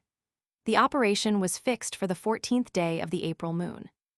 On that day we had a temperate supper, after which I went to bed. A quarter of an hour afterwards Madame d'Urf came, leading the Virgin Lascaris. She undressed her, scented her, cast a lovely veil over her body, and when the Countess was laid beside me she remained, wishing to be present at an operation which was to result in her being born again in the course of 9 months. The act was consummated in form, and then Madame d'Urf left us alone for the rest of the night, which was well employed. Afterwards, the Countess slept with her aunt till the last day of the moon, when I asked the oracle if the Countess Lascaris had conceived. That well might be, for I had spared nothing to that intent, but I thought it more prudent to make the oracle reply that the operation had failed because the small Count Duranda had watched us behind a screen. Madame d'Urf was in despair, but I consoled her by a second reply, in which the oracle declared that though the operation could only be performed in France in April, it could take place out of that realm in May. But the inquisitive young count, whose influence had proved so fatal, must be sent for at least a year to some place 100 leagues from Paris. The oracle also indicated the manner in which he was to travel. He was to have a tutor, a servant, and all in order. The oracle had spoken, and no more was wanted. Madame d'Urf thought of an abbé she liked for his tutor, and the count was sent to Lyon, with strong letters of commendation to M. de Rochebaron, a relation of his patroness. The young man was delighted to travel, and never had any suspicion of the way in which I had slandered him. It was not a mere fancy which suggested this course of action. I had discovered that the Corticelli was making up to him, and that her mother favored the intrigue. I had surprised her twice in the young man's room, and though he only cared for the girl as a youth cares for all girls, the Signora Laura did not at all approve of my opposing her daughter's designs. Our next task was to fix on some foreign town where we could again attempt the mysterious operation. We settled on Aix-la-Chapelle, and in 5 or 6 days all was ready for the journey. The Corticelli, angry with me for having thwarted her in her projects, reproached me bitterly, and from that time began to be my enemy. She even allowed herself to threaten me if I did not get back the pretty boy, as she called him. "You have no business to be jealous," said she, "and I am the mistress of my own actions." "Quite right, my dear," I answered, "but it is my business to see that you do not behave like a prostitute in your present position."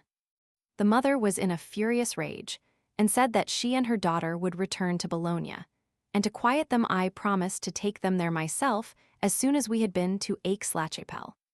Nevertheless, I did not feel at ease, and to prevent any plots taking place, I hastened our departure. We started in May, in a traveling carriage containing Madame Durf, myself, the false Lascaris, and her maid and favorite, named Braugnol. We were followed by a coach with 2 seats. In it were the Signora Laura and another servant. 2 men servants in full livery sat on the outside of our traveling carriage.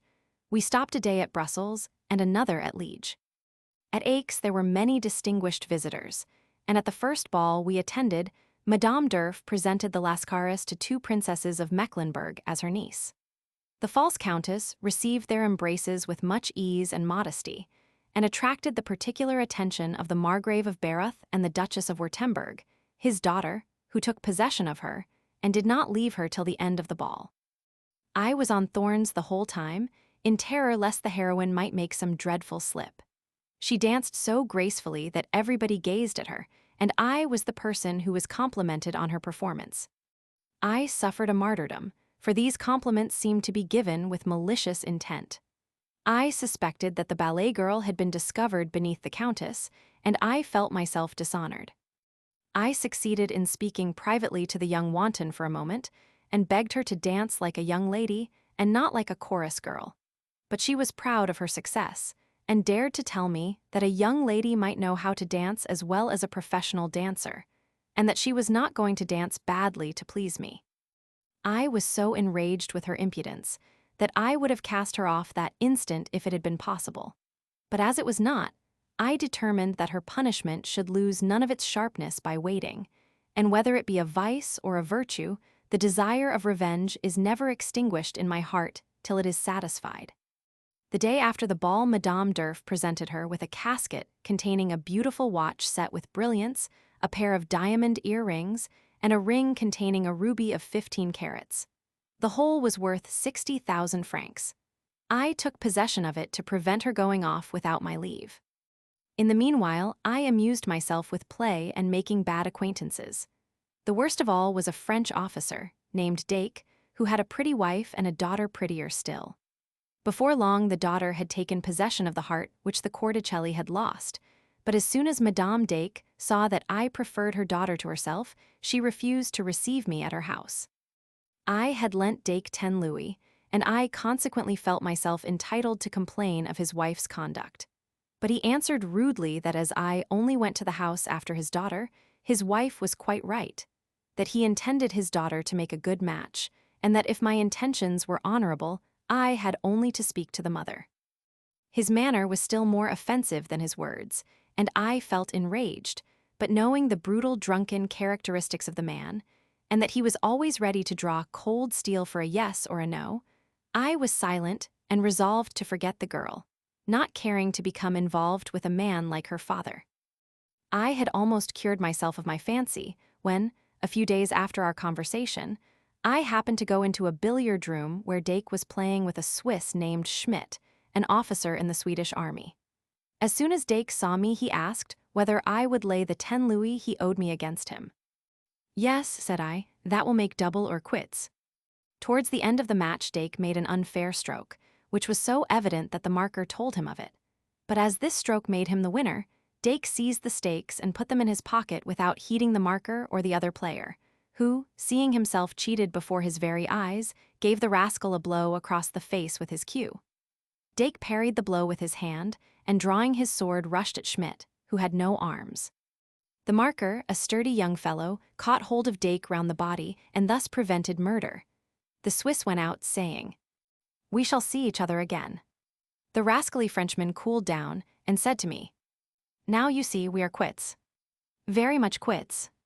"That's all very well, but by God, you might have prevented the insult which has dishonored me." "I might have done so, but I did not care to interfere. You are strong enough to look after yourself. Schmidt had not his sword, but I believe him to be a brave man, and he will give you satisfaction if you will return him his money, for there can be no doubt that you lost the match. An officer, named Depine, took me up and said that he himself would give me the 20 louis which Dake had taken, but that the Swiss must give satisfaction. I had no hesitation in promising that he would do so, and said I would bring a reply to the challenge the next morning. I had no fears myself. The man of honor ought always to be ready to use the sword to defend himself from insult, or to give satisfaction for an insult he has offered. I know that the law of dueling is a prejudice which may be called, and perhaps rightly, barbarous, but it is a prejudice which no man of honor can contend against, and I believed Schmidt to be a thorough gentleman. I called on him at daybreak and found him still in bed. As soon as he saw me, he said, "I am sure you have come to ask me to fight with Dake. I am quite ready to burn powder with him, but he must first pay me the 20 louis he robbed me of. You shall have them tomorrow, and I will attend you. Dake will be seconded by M. Depine." "Very good, I shall expect you at daybreak." 2 hours after I saw Depine, and we fixed the meeting for the next day at 6 o'clock in the morning. The arms were to be pistols. We chose a garden, half a league from the town, as the scene of the combat. At daybreak I found the Swiss waiting for me at the door of his lodgings, caroling the Rance des Vaches, so dear to his fellow countrymen. I thought that a good omen.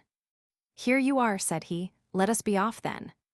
On the way, he observed, "I have only fought with men of honor up to now, and I don't much care for killing a rascal. It's hangman's work." "I know," I replied, "that it's very hard to have to risk one's life against a fellow like that." "There's no risk," said Schmidt with a laugh. "I am certain that I shall kill him." "How can you be certain?" "I shall make him tremble." He was right. This secret is infallible when it is applied to a coward. We found Dake and Depine on the field, and 5 or 6 others who must have been present from motives of curiosity. Dake took 20 louis from his pocket and gave them to his enemy, saying, "I may be mistaken, but I hope to make you pay dearly for your brutality." Then turning to me, he said, "I owe you 20 louis also," but I made no reply. Schmidt put the money in his purse with the calmest air imaginable, and making no reply to the other's boast placed himself between 2 trees, distant about 4 paces from one another, and drawing 2 pistols from his pocket said to Dake, "Place yourself at a distance of 10 paces and fire first. I shall walk to and fro between these 2 trees, and you may walk as far if you like to do so when my turn comes to fire." Nothing could be clearer or more calmly delivered than this explanation. "But we must decide," said I, "who is to have the first shot." "There is no need," said Schmidt. "I never fire first. Besides, the gentleman has a right to the first shot." Depine placed his friend at the proper distance and then stepped aside, and Dake fired on his antagonist, who was walking slowly to and fro without looking at him. Schmidt turned round in the coolest manner possible and said, "You have missed me, sir. I knew you would. Try again." I thought he was mad, and that some arrangement would be come to, but nothing of the kind. Dake fired a second time and again missed, and Schmidt, without a word, but as calm as death, fired his first pistol in the air, and then covering Dake with his second pistol, hit him in the forehead and stretched him dead on the ground. He put back his pistols into his pocket and went off directly by himself, as if he were merely continuing his walk. In 2 minutes, I followed his example, after ascertaining that the unfortunate Dake no longer breathed. I was in a state of amazement. Such a duel was more like a combat of romance than a real fact. I could not understand it. I had watched the Swiss and had not noticed the slightest change pass over his face. I breakfasted with Madame Durf, whom I found inconsolable. It was the full moon, and at 3 minutes past 4 exactly I ought to perform the mysterious creation of the child in which she was to be born again. But the Lascaris, on whom the work was to be wrought, was twisting and turning in her bed, contorting herself in such a way that it would be impossible for me to accomplish the prolific work. My grief, when I heard what had happened, was hypocritical. In the first place, because I no longer felt any desire for the girl, and in the second, because I thought I saw a way in which I could make use of the incident to take vengeance on her. I lavished consolations on Madame Durf, and on consulting the oracle I found that the Lascaris had been defiled by an evil genius, and that I must search for another virgin whose purity must be under the protection of more powerful spirits. I saw that my madwoman was perfectly happy with this, and I left her to visit the Corticelli, whom I found in bed with her mother beside her. "You have convulsions, have you, dearest?" said I. "No, I haven't. I am quite well, but all the same I shall have them till you give me back my jewel casket." "You are getting wicked, my poor child. This comes of following your mother's advice. As for the casket, if you are going to behave like this, probably you will have it. I will reveal all. You will not be believed, and I shall send you back to Bologna without letting you take any of the presents which Madame Durf has given you. You ought to have given me back the casket when I declared myself with child." Signora Laura told me that this was only too true, though I was not the father. "Who is then?" I asked. "Count N., whose mistress she was at Prague." It did not seem probable, as she had no symptoms of pregnancy. Still, it might be so. I was obliged to plot myself to bring the plots of these two rascally women to naught, and without saying anything to them, I shut myself up with Madame Durf to inquire of the oracle concerning the operation which was to make her happy. After several answers, more obscure than any return from the oracular tripod at Delphi, the interpretation of which I left to the infatuated Madame Durf, she discovered herself, and I took care not to contradict her that the Countess Lascaris had gone mad. I encouraged her fears, and succeeded in making her obtain from a Kabbalistic pyramid the statement that the reason the princess had not conceived was that she had been defiled by an evil genius and enemy of the fraternity of the Rosy Cross. This put Madame Durf fairly on the way, and she added on her own account that the girl must be with child by a gnome. She then erected another pyramid to obtain guidance on our quest, and I so directed things that the answer came that she must write to the moon. This mad reply, which should have brought her to her senses, only made her more crazy than ever.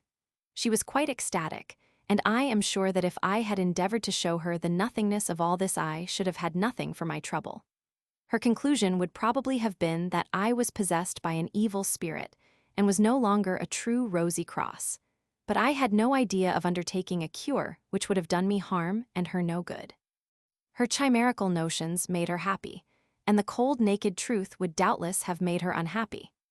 She received the order to write to the moon with the greater delight, as she knew what ceremonies were to be observed in addressing that planet, but she could not dispense with the assistance of an adept, and I knew she would reckon on me.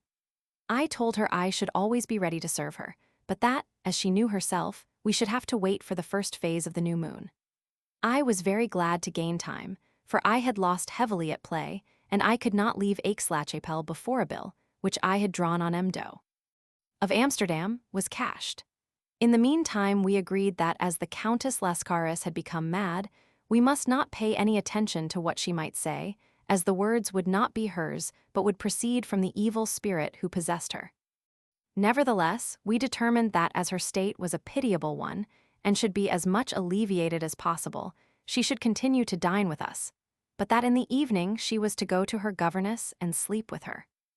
After having thus disposed of Madame Durf to disbelieve whatever the Corticelli cared to tell her, and to concentrate all her energies on the task of writing to Selenes, the intelligence of the moon, I set myself seriously to work to regain the money I had lost at play. And here my Kabbalah was no good to me. I pledged the Corticelli's casket for 1,000 louis, and proceeded to play in an English club where I had a much better chance of winning than with Germans or Frenchmen. 3 or 4 days after Dake's death, his widow wrote me a note begging me to call on her. I found her in company with Depain. She told me in a lugubrious voice that her husband had left many debts unsettled, and that his creditors had seized everything she possessed, and that she was thus unable to pay the expenses of a journey, though she wanted to take her daughter with her to Calmar, and there to rejoin her family. "You caused my husband's death," she added, "and I ask you to give me 1,000 crowns. If you refuse me, I shall commence a lawsuit against you, for as the Swiss officer has left, you are the only person I can prosecute." "I am surprised at your taking such a tone towards me," I replied coldly, "and were it not for the respect I feel for your misfortune, I should answer as bitterly as you deserve. In the first place, I have not 1,000 crowns to throw away, and if I had, I would not sacrifice my money to threats. I am curious to know what kind of a case you could get up against me in the courts of law. As for Schmidt, he fought like a brave gentleman, and I don't think you could get much out of him if he were still here. Good day, madam.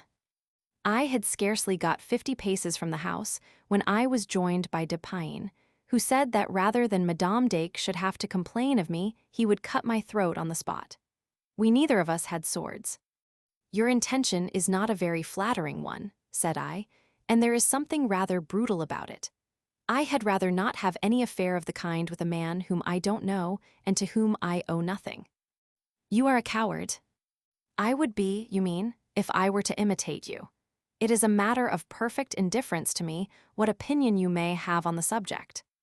You will be sorry for this.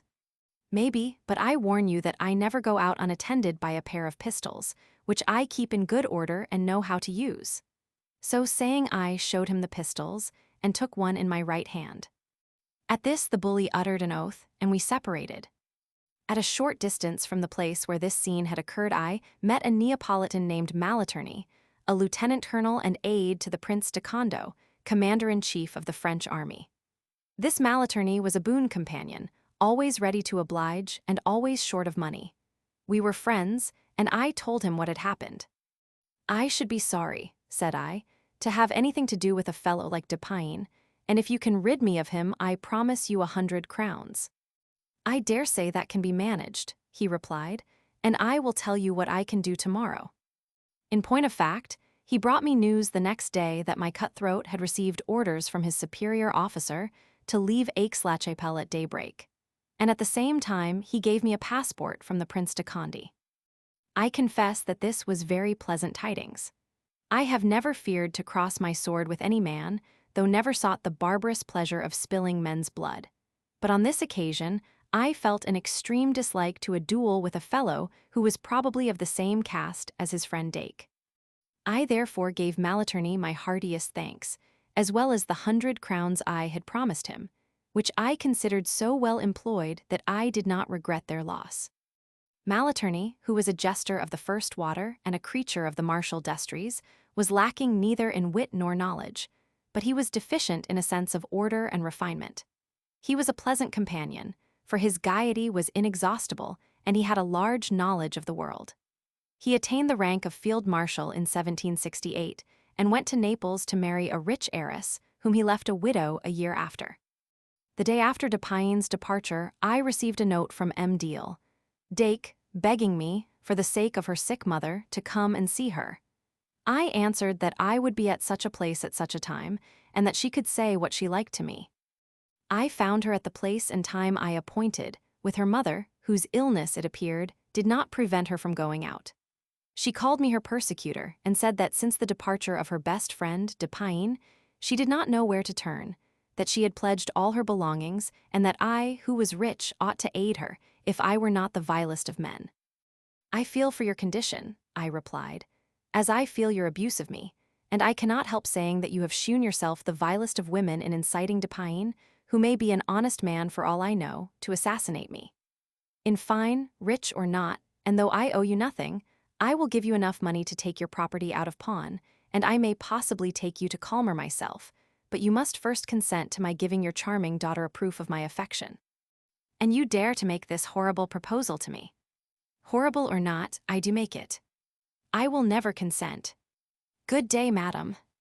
I called the waiter to pay him for the refreshments I had ordered, and I gave the girl 6 double louis, but her proud mother forbade her to accept the money from me. I was not surprised, in spite of her distress, for the mother was in reality still more charming than the daughter, and she knew it. I ought to have given her the preference, and thus have ended the dispute, but who can account for his whims? I felt that she must hate me, for she did not care for her daughter, and it must have humiliated her bitterly to be obliged to regard her as a victorious rival. I left them still holding the 6 double louis, which pride or scorn had refused, and I went to the faro table and decided in sacrificing them to fortune. But that capricious deity, as proud as the haughty widow, refused them, and though I left them on the board for 5 deals, I almost broke the bank. An Englishman, named Martin, offered to go shares with me, and I accepted, as I knew he was a good player. and in the course of 8 or 10 days, we did such good business that I was not only able to take the casket out of pledge and to cover all losses, but made a considerable profit in addition. About this period, the Corticelli, in her rage against me, had told Madame Durf the whole history of her life, of our acquaintance, and of her pregnancy. But the more truthfully she told her story, so much the more did the good lady believe her to be mad, and we often laughed together at the extraordinary fancies of the traitress. Madame Durf put all her trust in the instructions which Célanèse would give in reply to her letter. Nevertheless, as the girl's conduct displeased me, I made her eat her meals with her mother, while I kept Madame Durf company. I assured her that we should easily find another vessel of election, the madness of the Countess Lascaris having made her absolutely incapable of participating in our mysterious rites. Before long, Dake's widow found herself obliged to give me her Mimi, but I won her by kindness, and in such a way that the mother could pretend with decency to know nothing about it. I redeemed all the goods she had pawned, and although the daughter had not yet yielded entirely to my ardor, I formed the plan of taking them to Calmer with Madame Durf. To make up the good lady's mind, I resolved to let that be one of the instructions from the moon, and this she would not only obey blindly, but would have no suspicions as to my motive. I managed the correspondence between Célanèse and Madame Durf in the following manner. On the day appointed, we supped together in a garden beyond the town walls, and in a room on the ground floor of the house I had made all the necessary preparations, the letter which was to fall from the moon, in reply to Madame Durf's epistle, being in my pocket.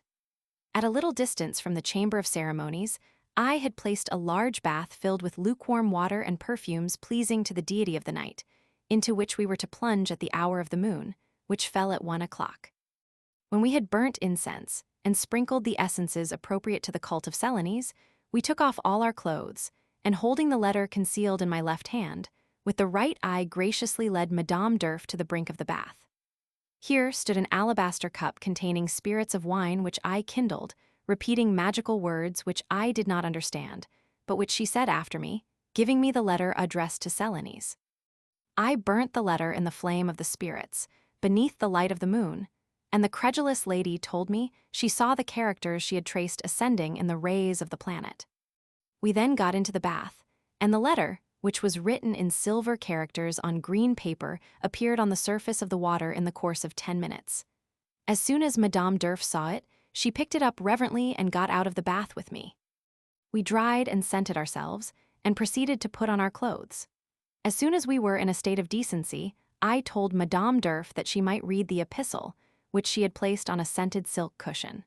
She obeyed, and I saw sadness visibly expressed on her features when she saw that her hypostasis was deferred till the arrival of Corylanthus, whom she would see with me at Marseille in the spring of next year.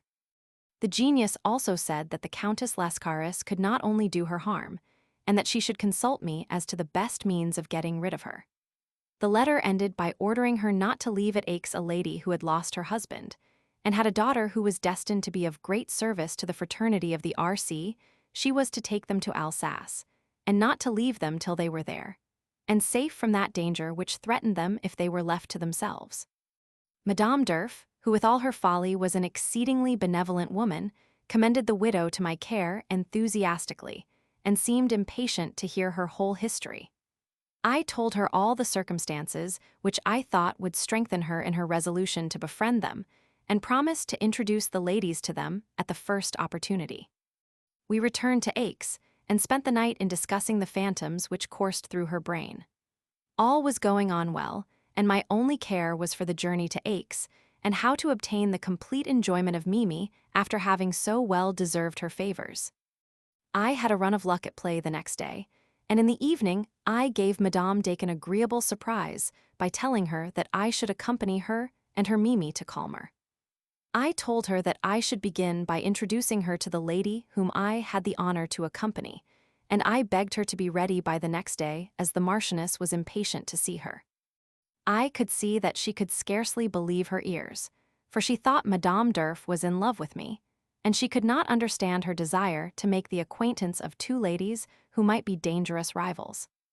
I conducted them to Madame Durf at the appointed hour, and they were received with a warmth which surprised them exceedingly, for they could not be expected to know that their recommendation came from the moon. We made a party of 4, and while the 2 ladies talked together in the fashion of ladies who have seen the world, I paid Mimi a particular attention, which her mother understood very well, but which Madame Durf attributed to the young lady's connection with the Rosy Cross. In the evening we all went to a ball, and there the Corticelli, who was always trying to annoy me, danced as no young lady would dance. She executed rapid steps, pirouetted cut capers, and showed her legs. In short, she behaved like a ballet girl. I was on thorns. An officer, who either ignored or pretended to ignore my supposed relation to her, asked me if she was a professional dancer. I heard another man behind me say that he thought he remembered seeing her on the boards at Prague. I resolved on hastening my departure, as I foresaw that if I stayed much longer at Aix, the wretched girl would end by costing me my life. As I have said, Madame d'Aix had a good society manner, and this put her in Madame Durf's good graces, who saw in her politeness a new proof of the favor of Celanese. Madame d'Aix felt, I suppose, that she owed me some return after all I had done for her, and left the ball early, so that when I took Mimi home I found myself alone with her, and at perfect liberty to do what I liked. I profited by the opportunity, and remained with Mimi for 2 hours, finding her so complacent and even passionate that, when I left her, I had nothing more to desire. In 3 days' time, I provided the mother and daughter with their outfit, and we left Aix gladly in an elegant and convenient traveling carriage which I had provided. Half an hour before we left, I made an acquaintance which afterwards proved fatal to me. A Flemish officer, unknown to me, accosted me, and painted his destitute condition in such sad colors that I felt obliged to give him 12 louis. 10 minutes after, he gave me a paper in which he acknowledged the debt, and named the time in which he could pay it. From the paper I ascertained that his name was Meilingen. In 10 months, the reader will hear the results. Just as we were starting, I showed the Corticelli a carriage with 4 places, in which she, her mother, and the 2 maids were to travel. At this she trembled, her pride was wounded, and for a moment I thought she was going out of her mind. She rained sobs, abuse, and curses on me. I stood the storm unmoved, however, and Madame Durf only laughed at her niece's paroxysms, and seemed delighted to find herself sitting opposite to me with the servant of Celanese beside her, while Mimi was highly pleased to be so close to me. We got to Liege at nightfall on the next day, and I contrived to make Madame Durf stay there the day following, wishing to get horses to take us through the Ardennes, and thus to have the charming Mimi longer in my possession. I rose early and went out to see the town. By the great bridge, a woman, so wrapped up in a black mantilla that only the tip of her nose was visible, accosted me, and asked me to follow her into a house with an open door which she showed me. As I have not the pleasure of knowing you, I replied, prudence will not allow me to do so. You do know me, though, she replied, and taking me to the corner of a neighboring street, she showed me her face. What was my surprise to see the fair steward of Avignon, the statue of the fountain of Vaucluse. I was very glad to meet her. In my curiosity, I followed her into the house, to a room on the 1st floor, where she welcomed me most tenderly. It was all no good, for I felt angry with her, and despised her advances, no doubt, because I had Mimi, and wished to keep all my love for her. However, I took 3 louis out of my purse and gave them to her, asking her to tell me her history. Stuart, she said, was only my keeper. My real name is Ranson, and I am the mistress of a rich landed proprietor. I got back to Liege after many sufferings. I am delighted to hear that you are more prosperous now, but it must be confessed that your behavior at Avignon was both preposterous and absurd. But the subject is not worth discussing. Good day, madam. I then returned to my hotel to write an account of what I had seen to the Marquis Grimaldi.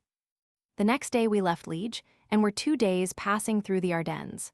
This is one of the strangest tracts in Europe, a vast forest, the traditions of which furnished Ariosto with some splendid passages.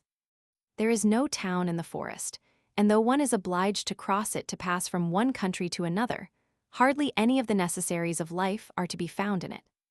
The inquirer will seek in vain for vices or virtues or manners of any kind. The inhabitants are devoid of correct ideas, but have wild notions of their own on the power of men they style scholars. It is enough to be a doctor to enjoy the reputation of an astrologer and a wizard. Nevertheless, the Ardennes have a large population, as I was assured that there were 1,200 churches in the forest. The people are good-hearted and even pleasant, especially the young girls, but as a general rule the fair sex is by no means fair in those quarters. In this vast district watered by the Meuse is the town of Bouillon-a-Regular-Hole, but in my time it was the freest place in Europe. The Duke of Bouillon was so jealous of his rights that he preferred the exercise of his prerogatives to all the honors he might have enjoyed at the court of France. We stayed a day at Metz but did not call on anyone, and in 3 days we reached Calmer, where we left Madame Dake, whose good graces I had completely won. Her family, in extremely comfortable circumstances, received the mother and daughter with great affection. Mimi wept bitterly when I left her, but I consoled her by saying that I would come back before long. Madame Derf seemed not to mind leaving them, and I consoled myself easily enough. While congratulating myself on having made mother and daughter happy, I adored the secret paths and ways of divine providence. On the following day we went to Sulzbach, where the Baron of Schomberg, who knew Madame Derf, gave us a warm welcome. I should have been sadly bored in this dull place if it had not been for gaming. Madame Derf, finding herself in need of company, encouraged the Corticelli to hope to regain my good graces, and consequently her own. The wretched girl, seeing how easily I had defeated her projects, and to what a pass of humiliation I had brought her, had changed her part and was now submissive enough. She flattered herself that she would regain the favor she had completely lost, and she thought the day was won when she saw that Madame Dake and her daughter stayed at Calmer. But what she had more at heart than either my friendship or Madame Derf's was the jewel casket, but she dared not ask for it, and her hopes of seeing it again were growing dim. By her pleasantries at table, which made Madame Derf laugh, she succeeded in giving me a few amorous twinges. But still, I did not allow my feelings to relax my severity, and she continued to sleep with her mother. A week after our arrival at Sulzbach, I left Madame Derf with the Baron of Schomberg, and I went to Calmer in the hope of good fortune. But I was disappointed, as the mother and daughter had both made arrangements for getting married. A rich merchant, who had been in love with the mother 18 years before, seeing her a widow and still pretty, felt his early flames revive, and offered his hand and was accepted. A young advocate found Mimi to his taste and asked her in marriage. The mother and daughter, fearing the results of my affection, and finding it would be a good match, lost no time in giving their consent. I was entertained in the family, and supped in the midst of a numerous and choice assemblage. But seeing that I should only annoy the ladies and tire myself in waiting for some chance favor if I stayed, I bade them adieu and returned to Sulzbach the next morning. I found there a charming girl from Strasbourg, named Salzmann, 3 or 4 gamesters who had come to drink the waters, and several ladies, to whom I shall introduce the reader in the ensuing chapter.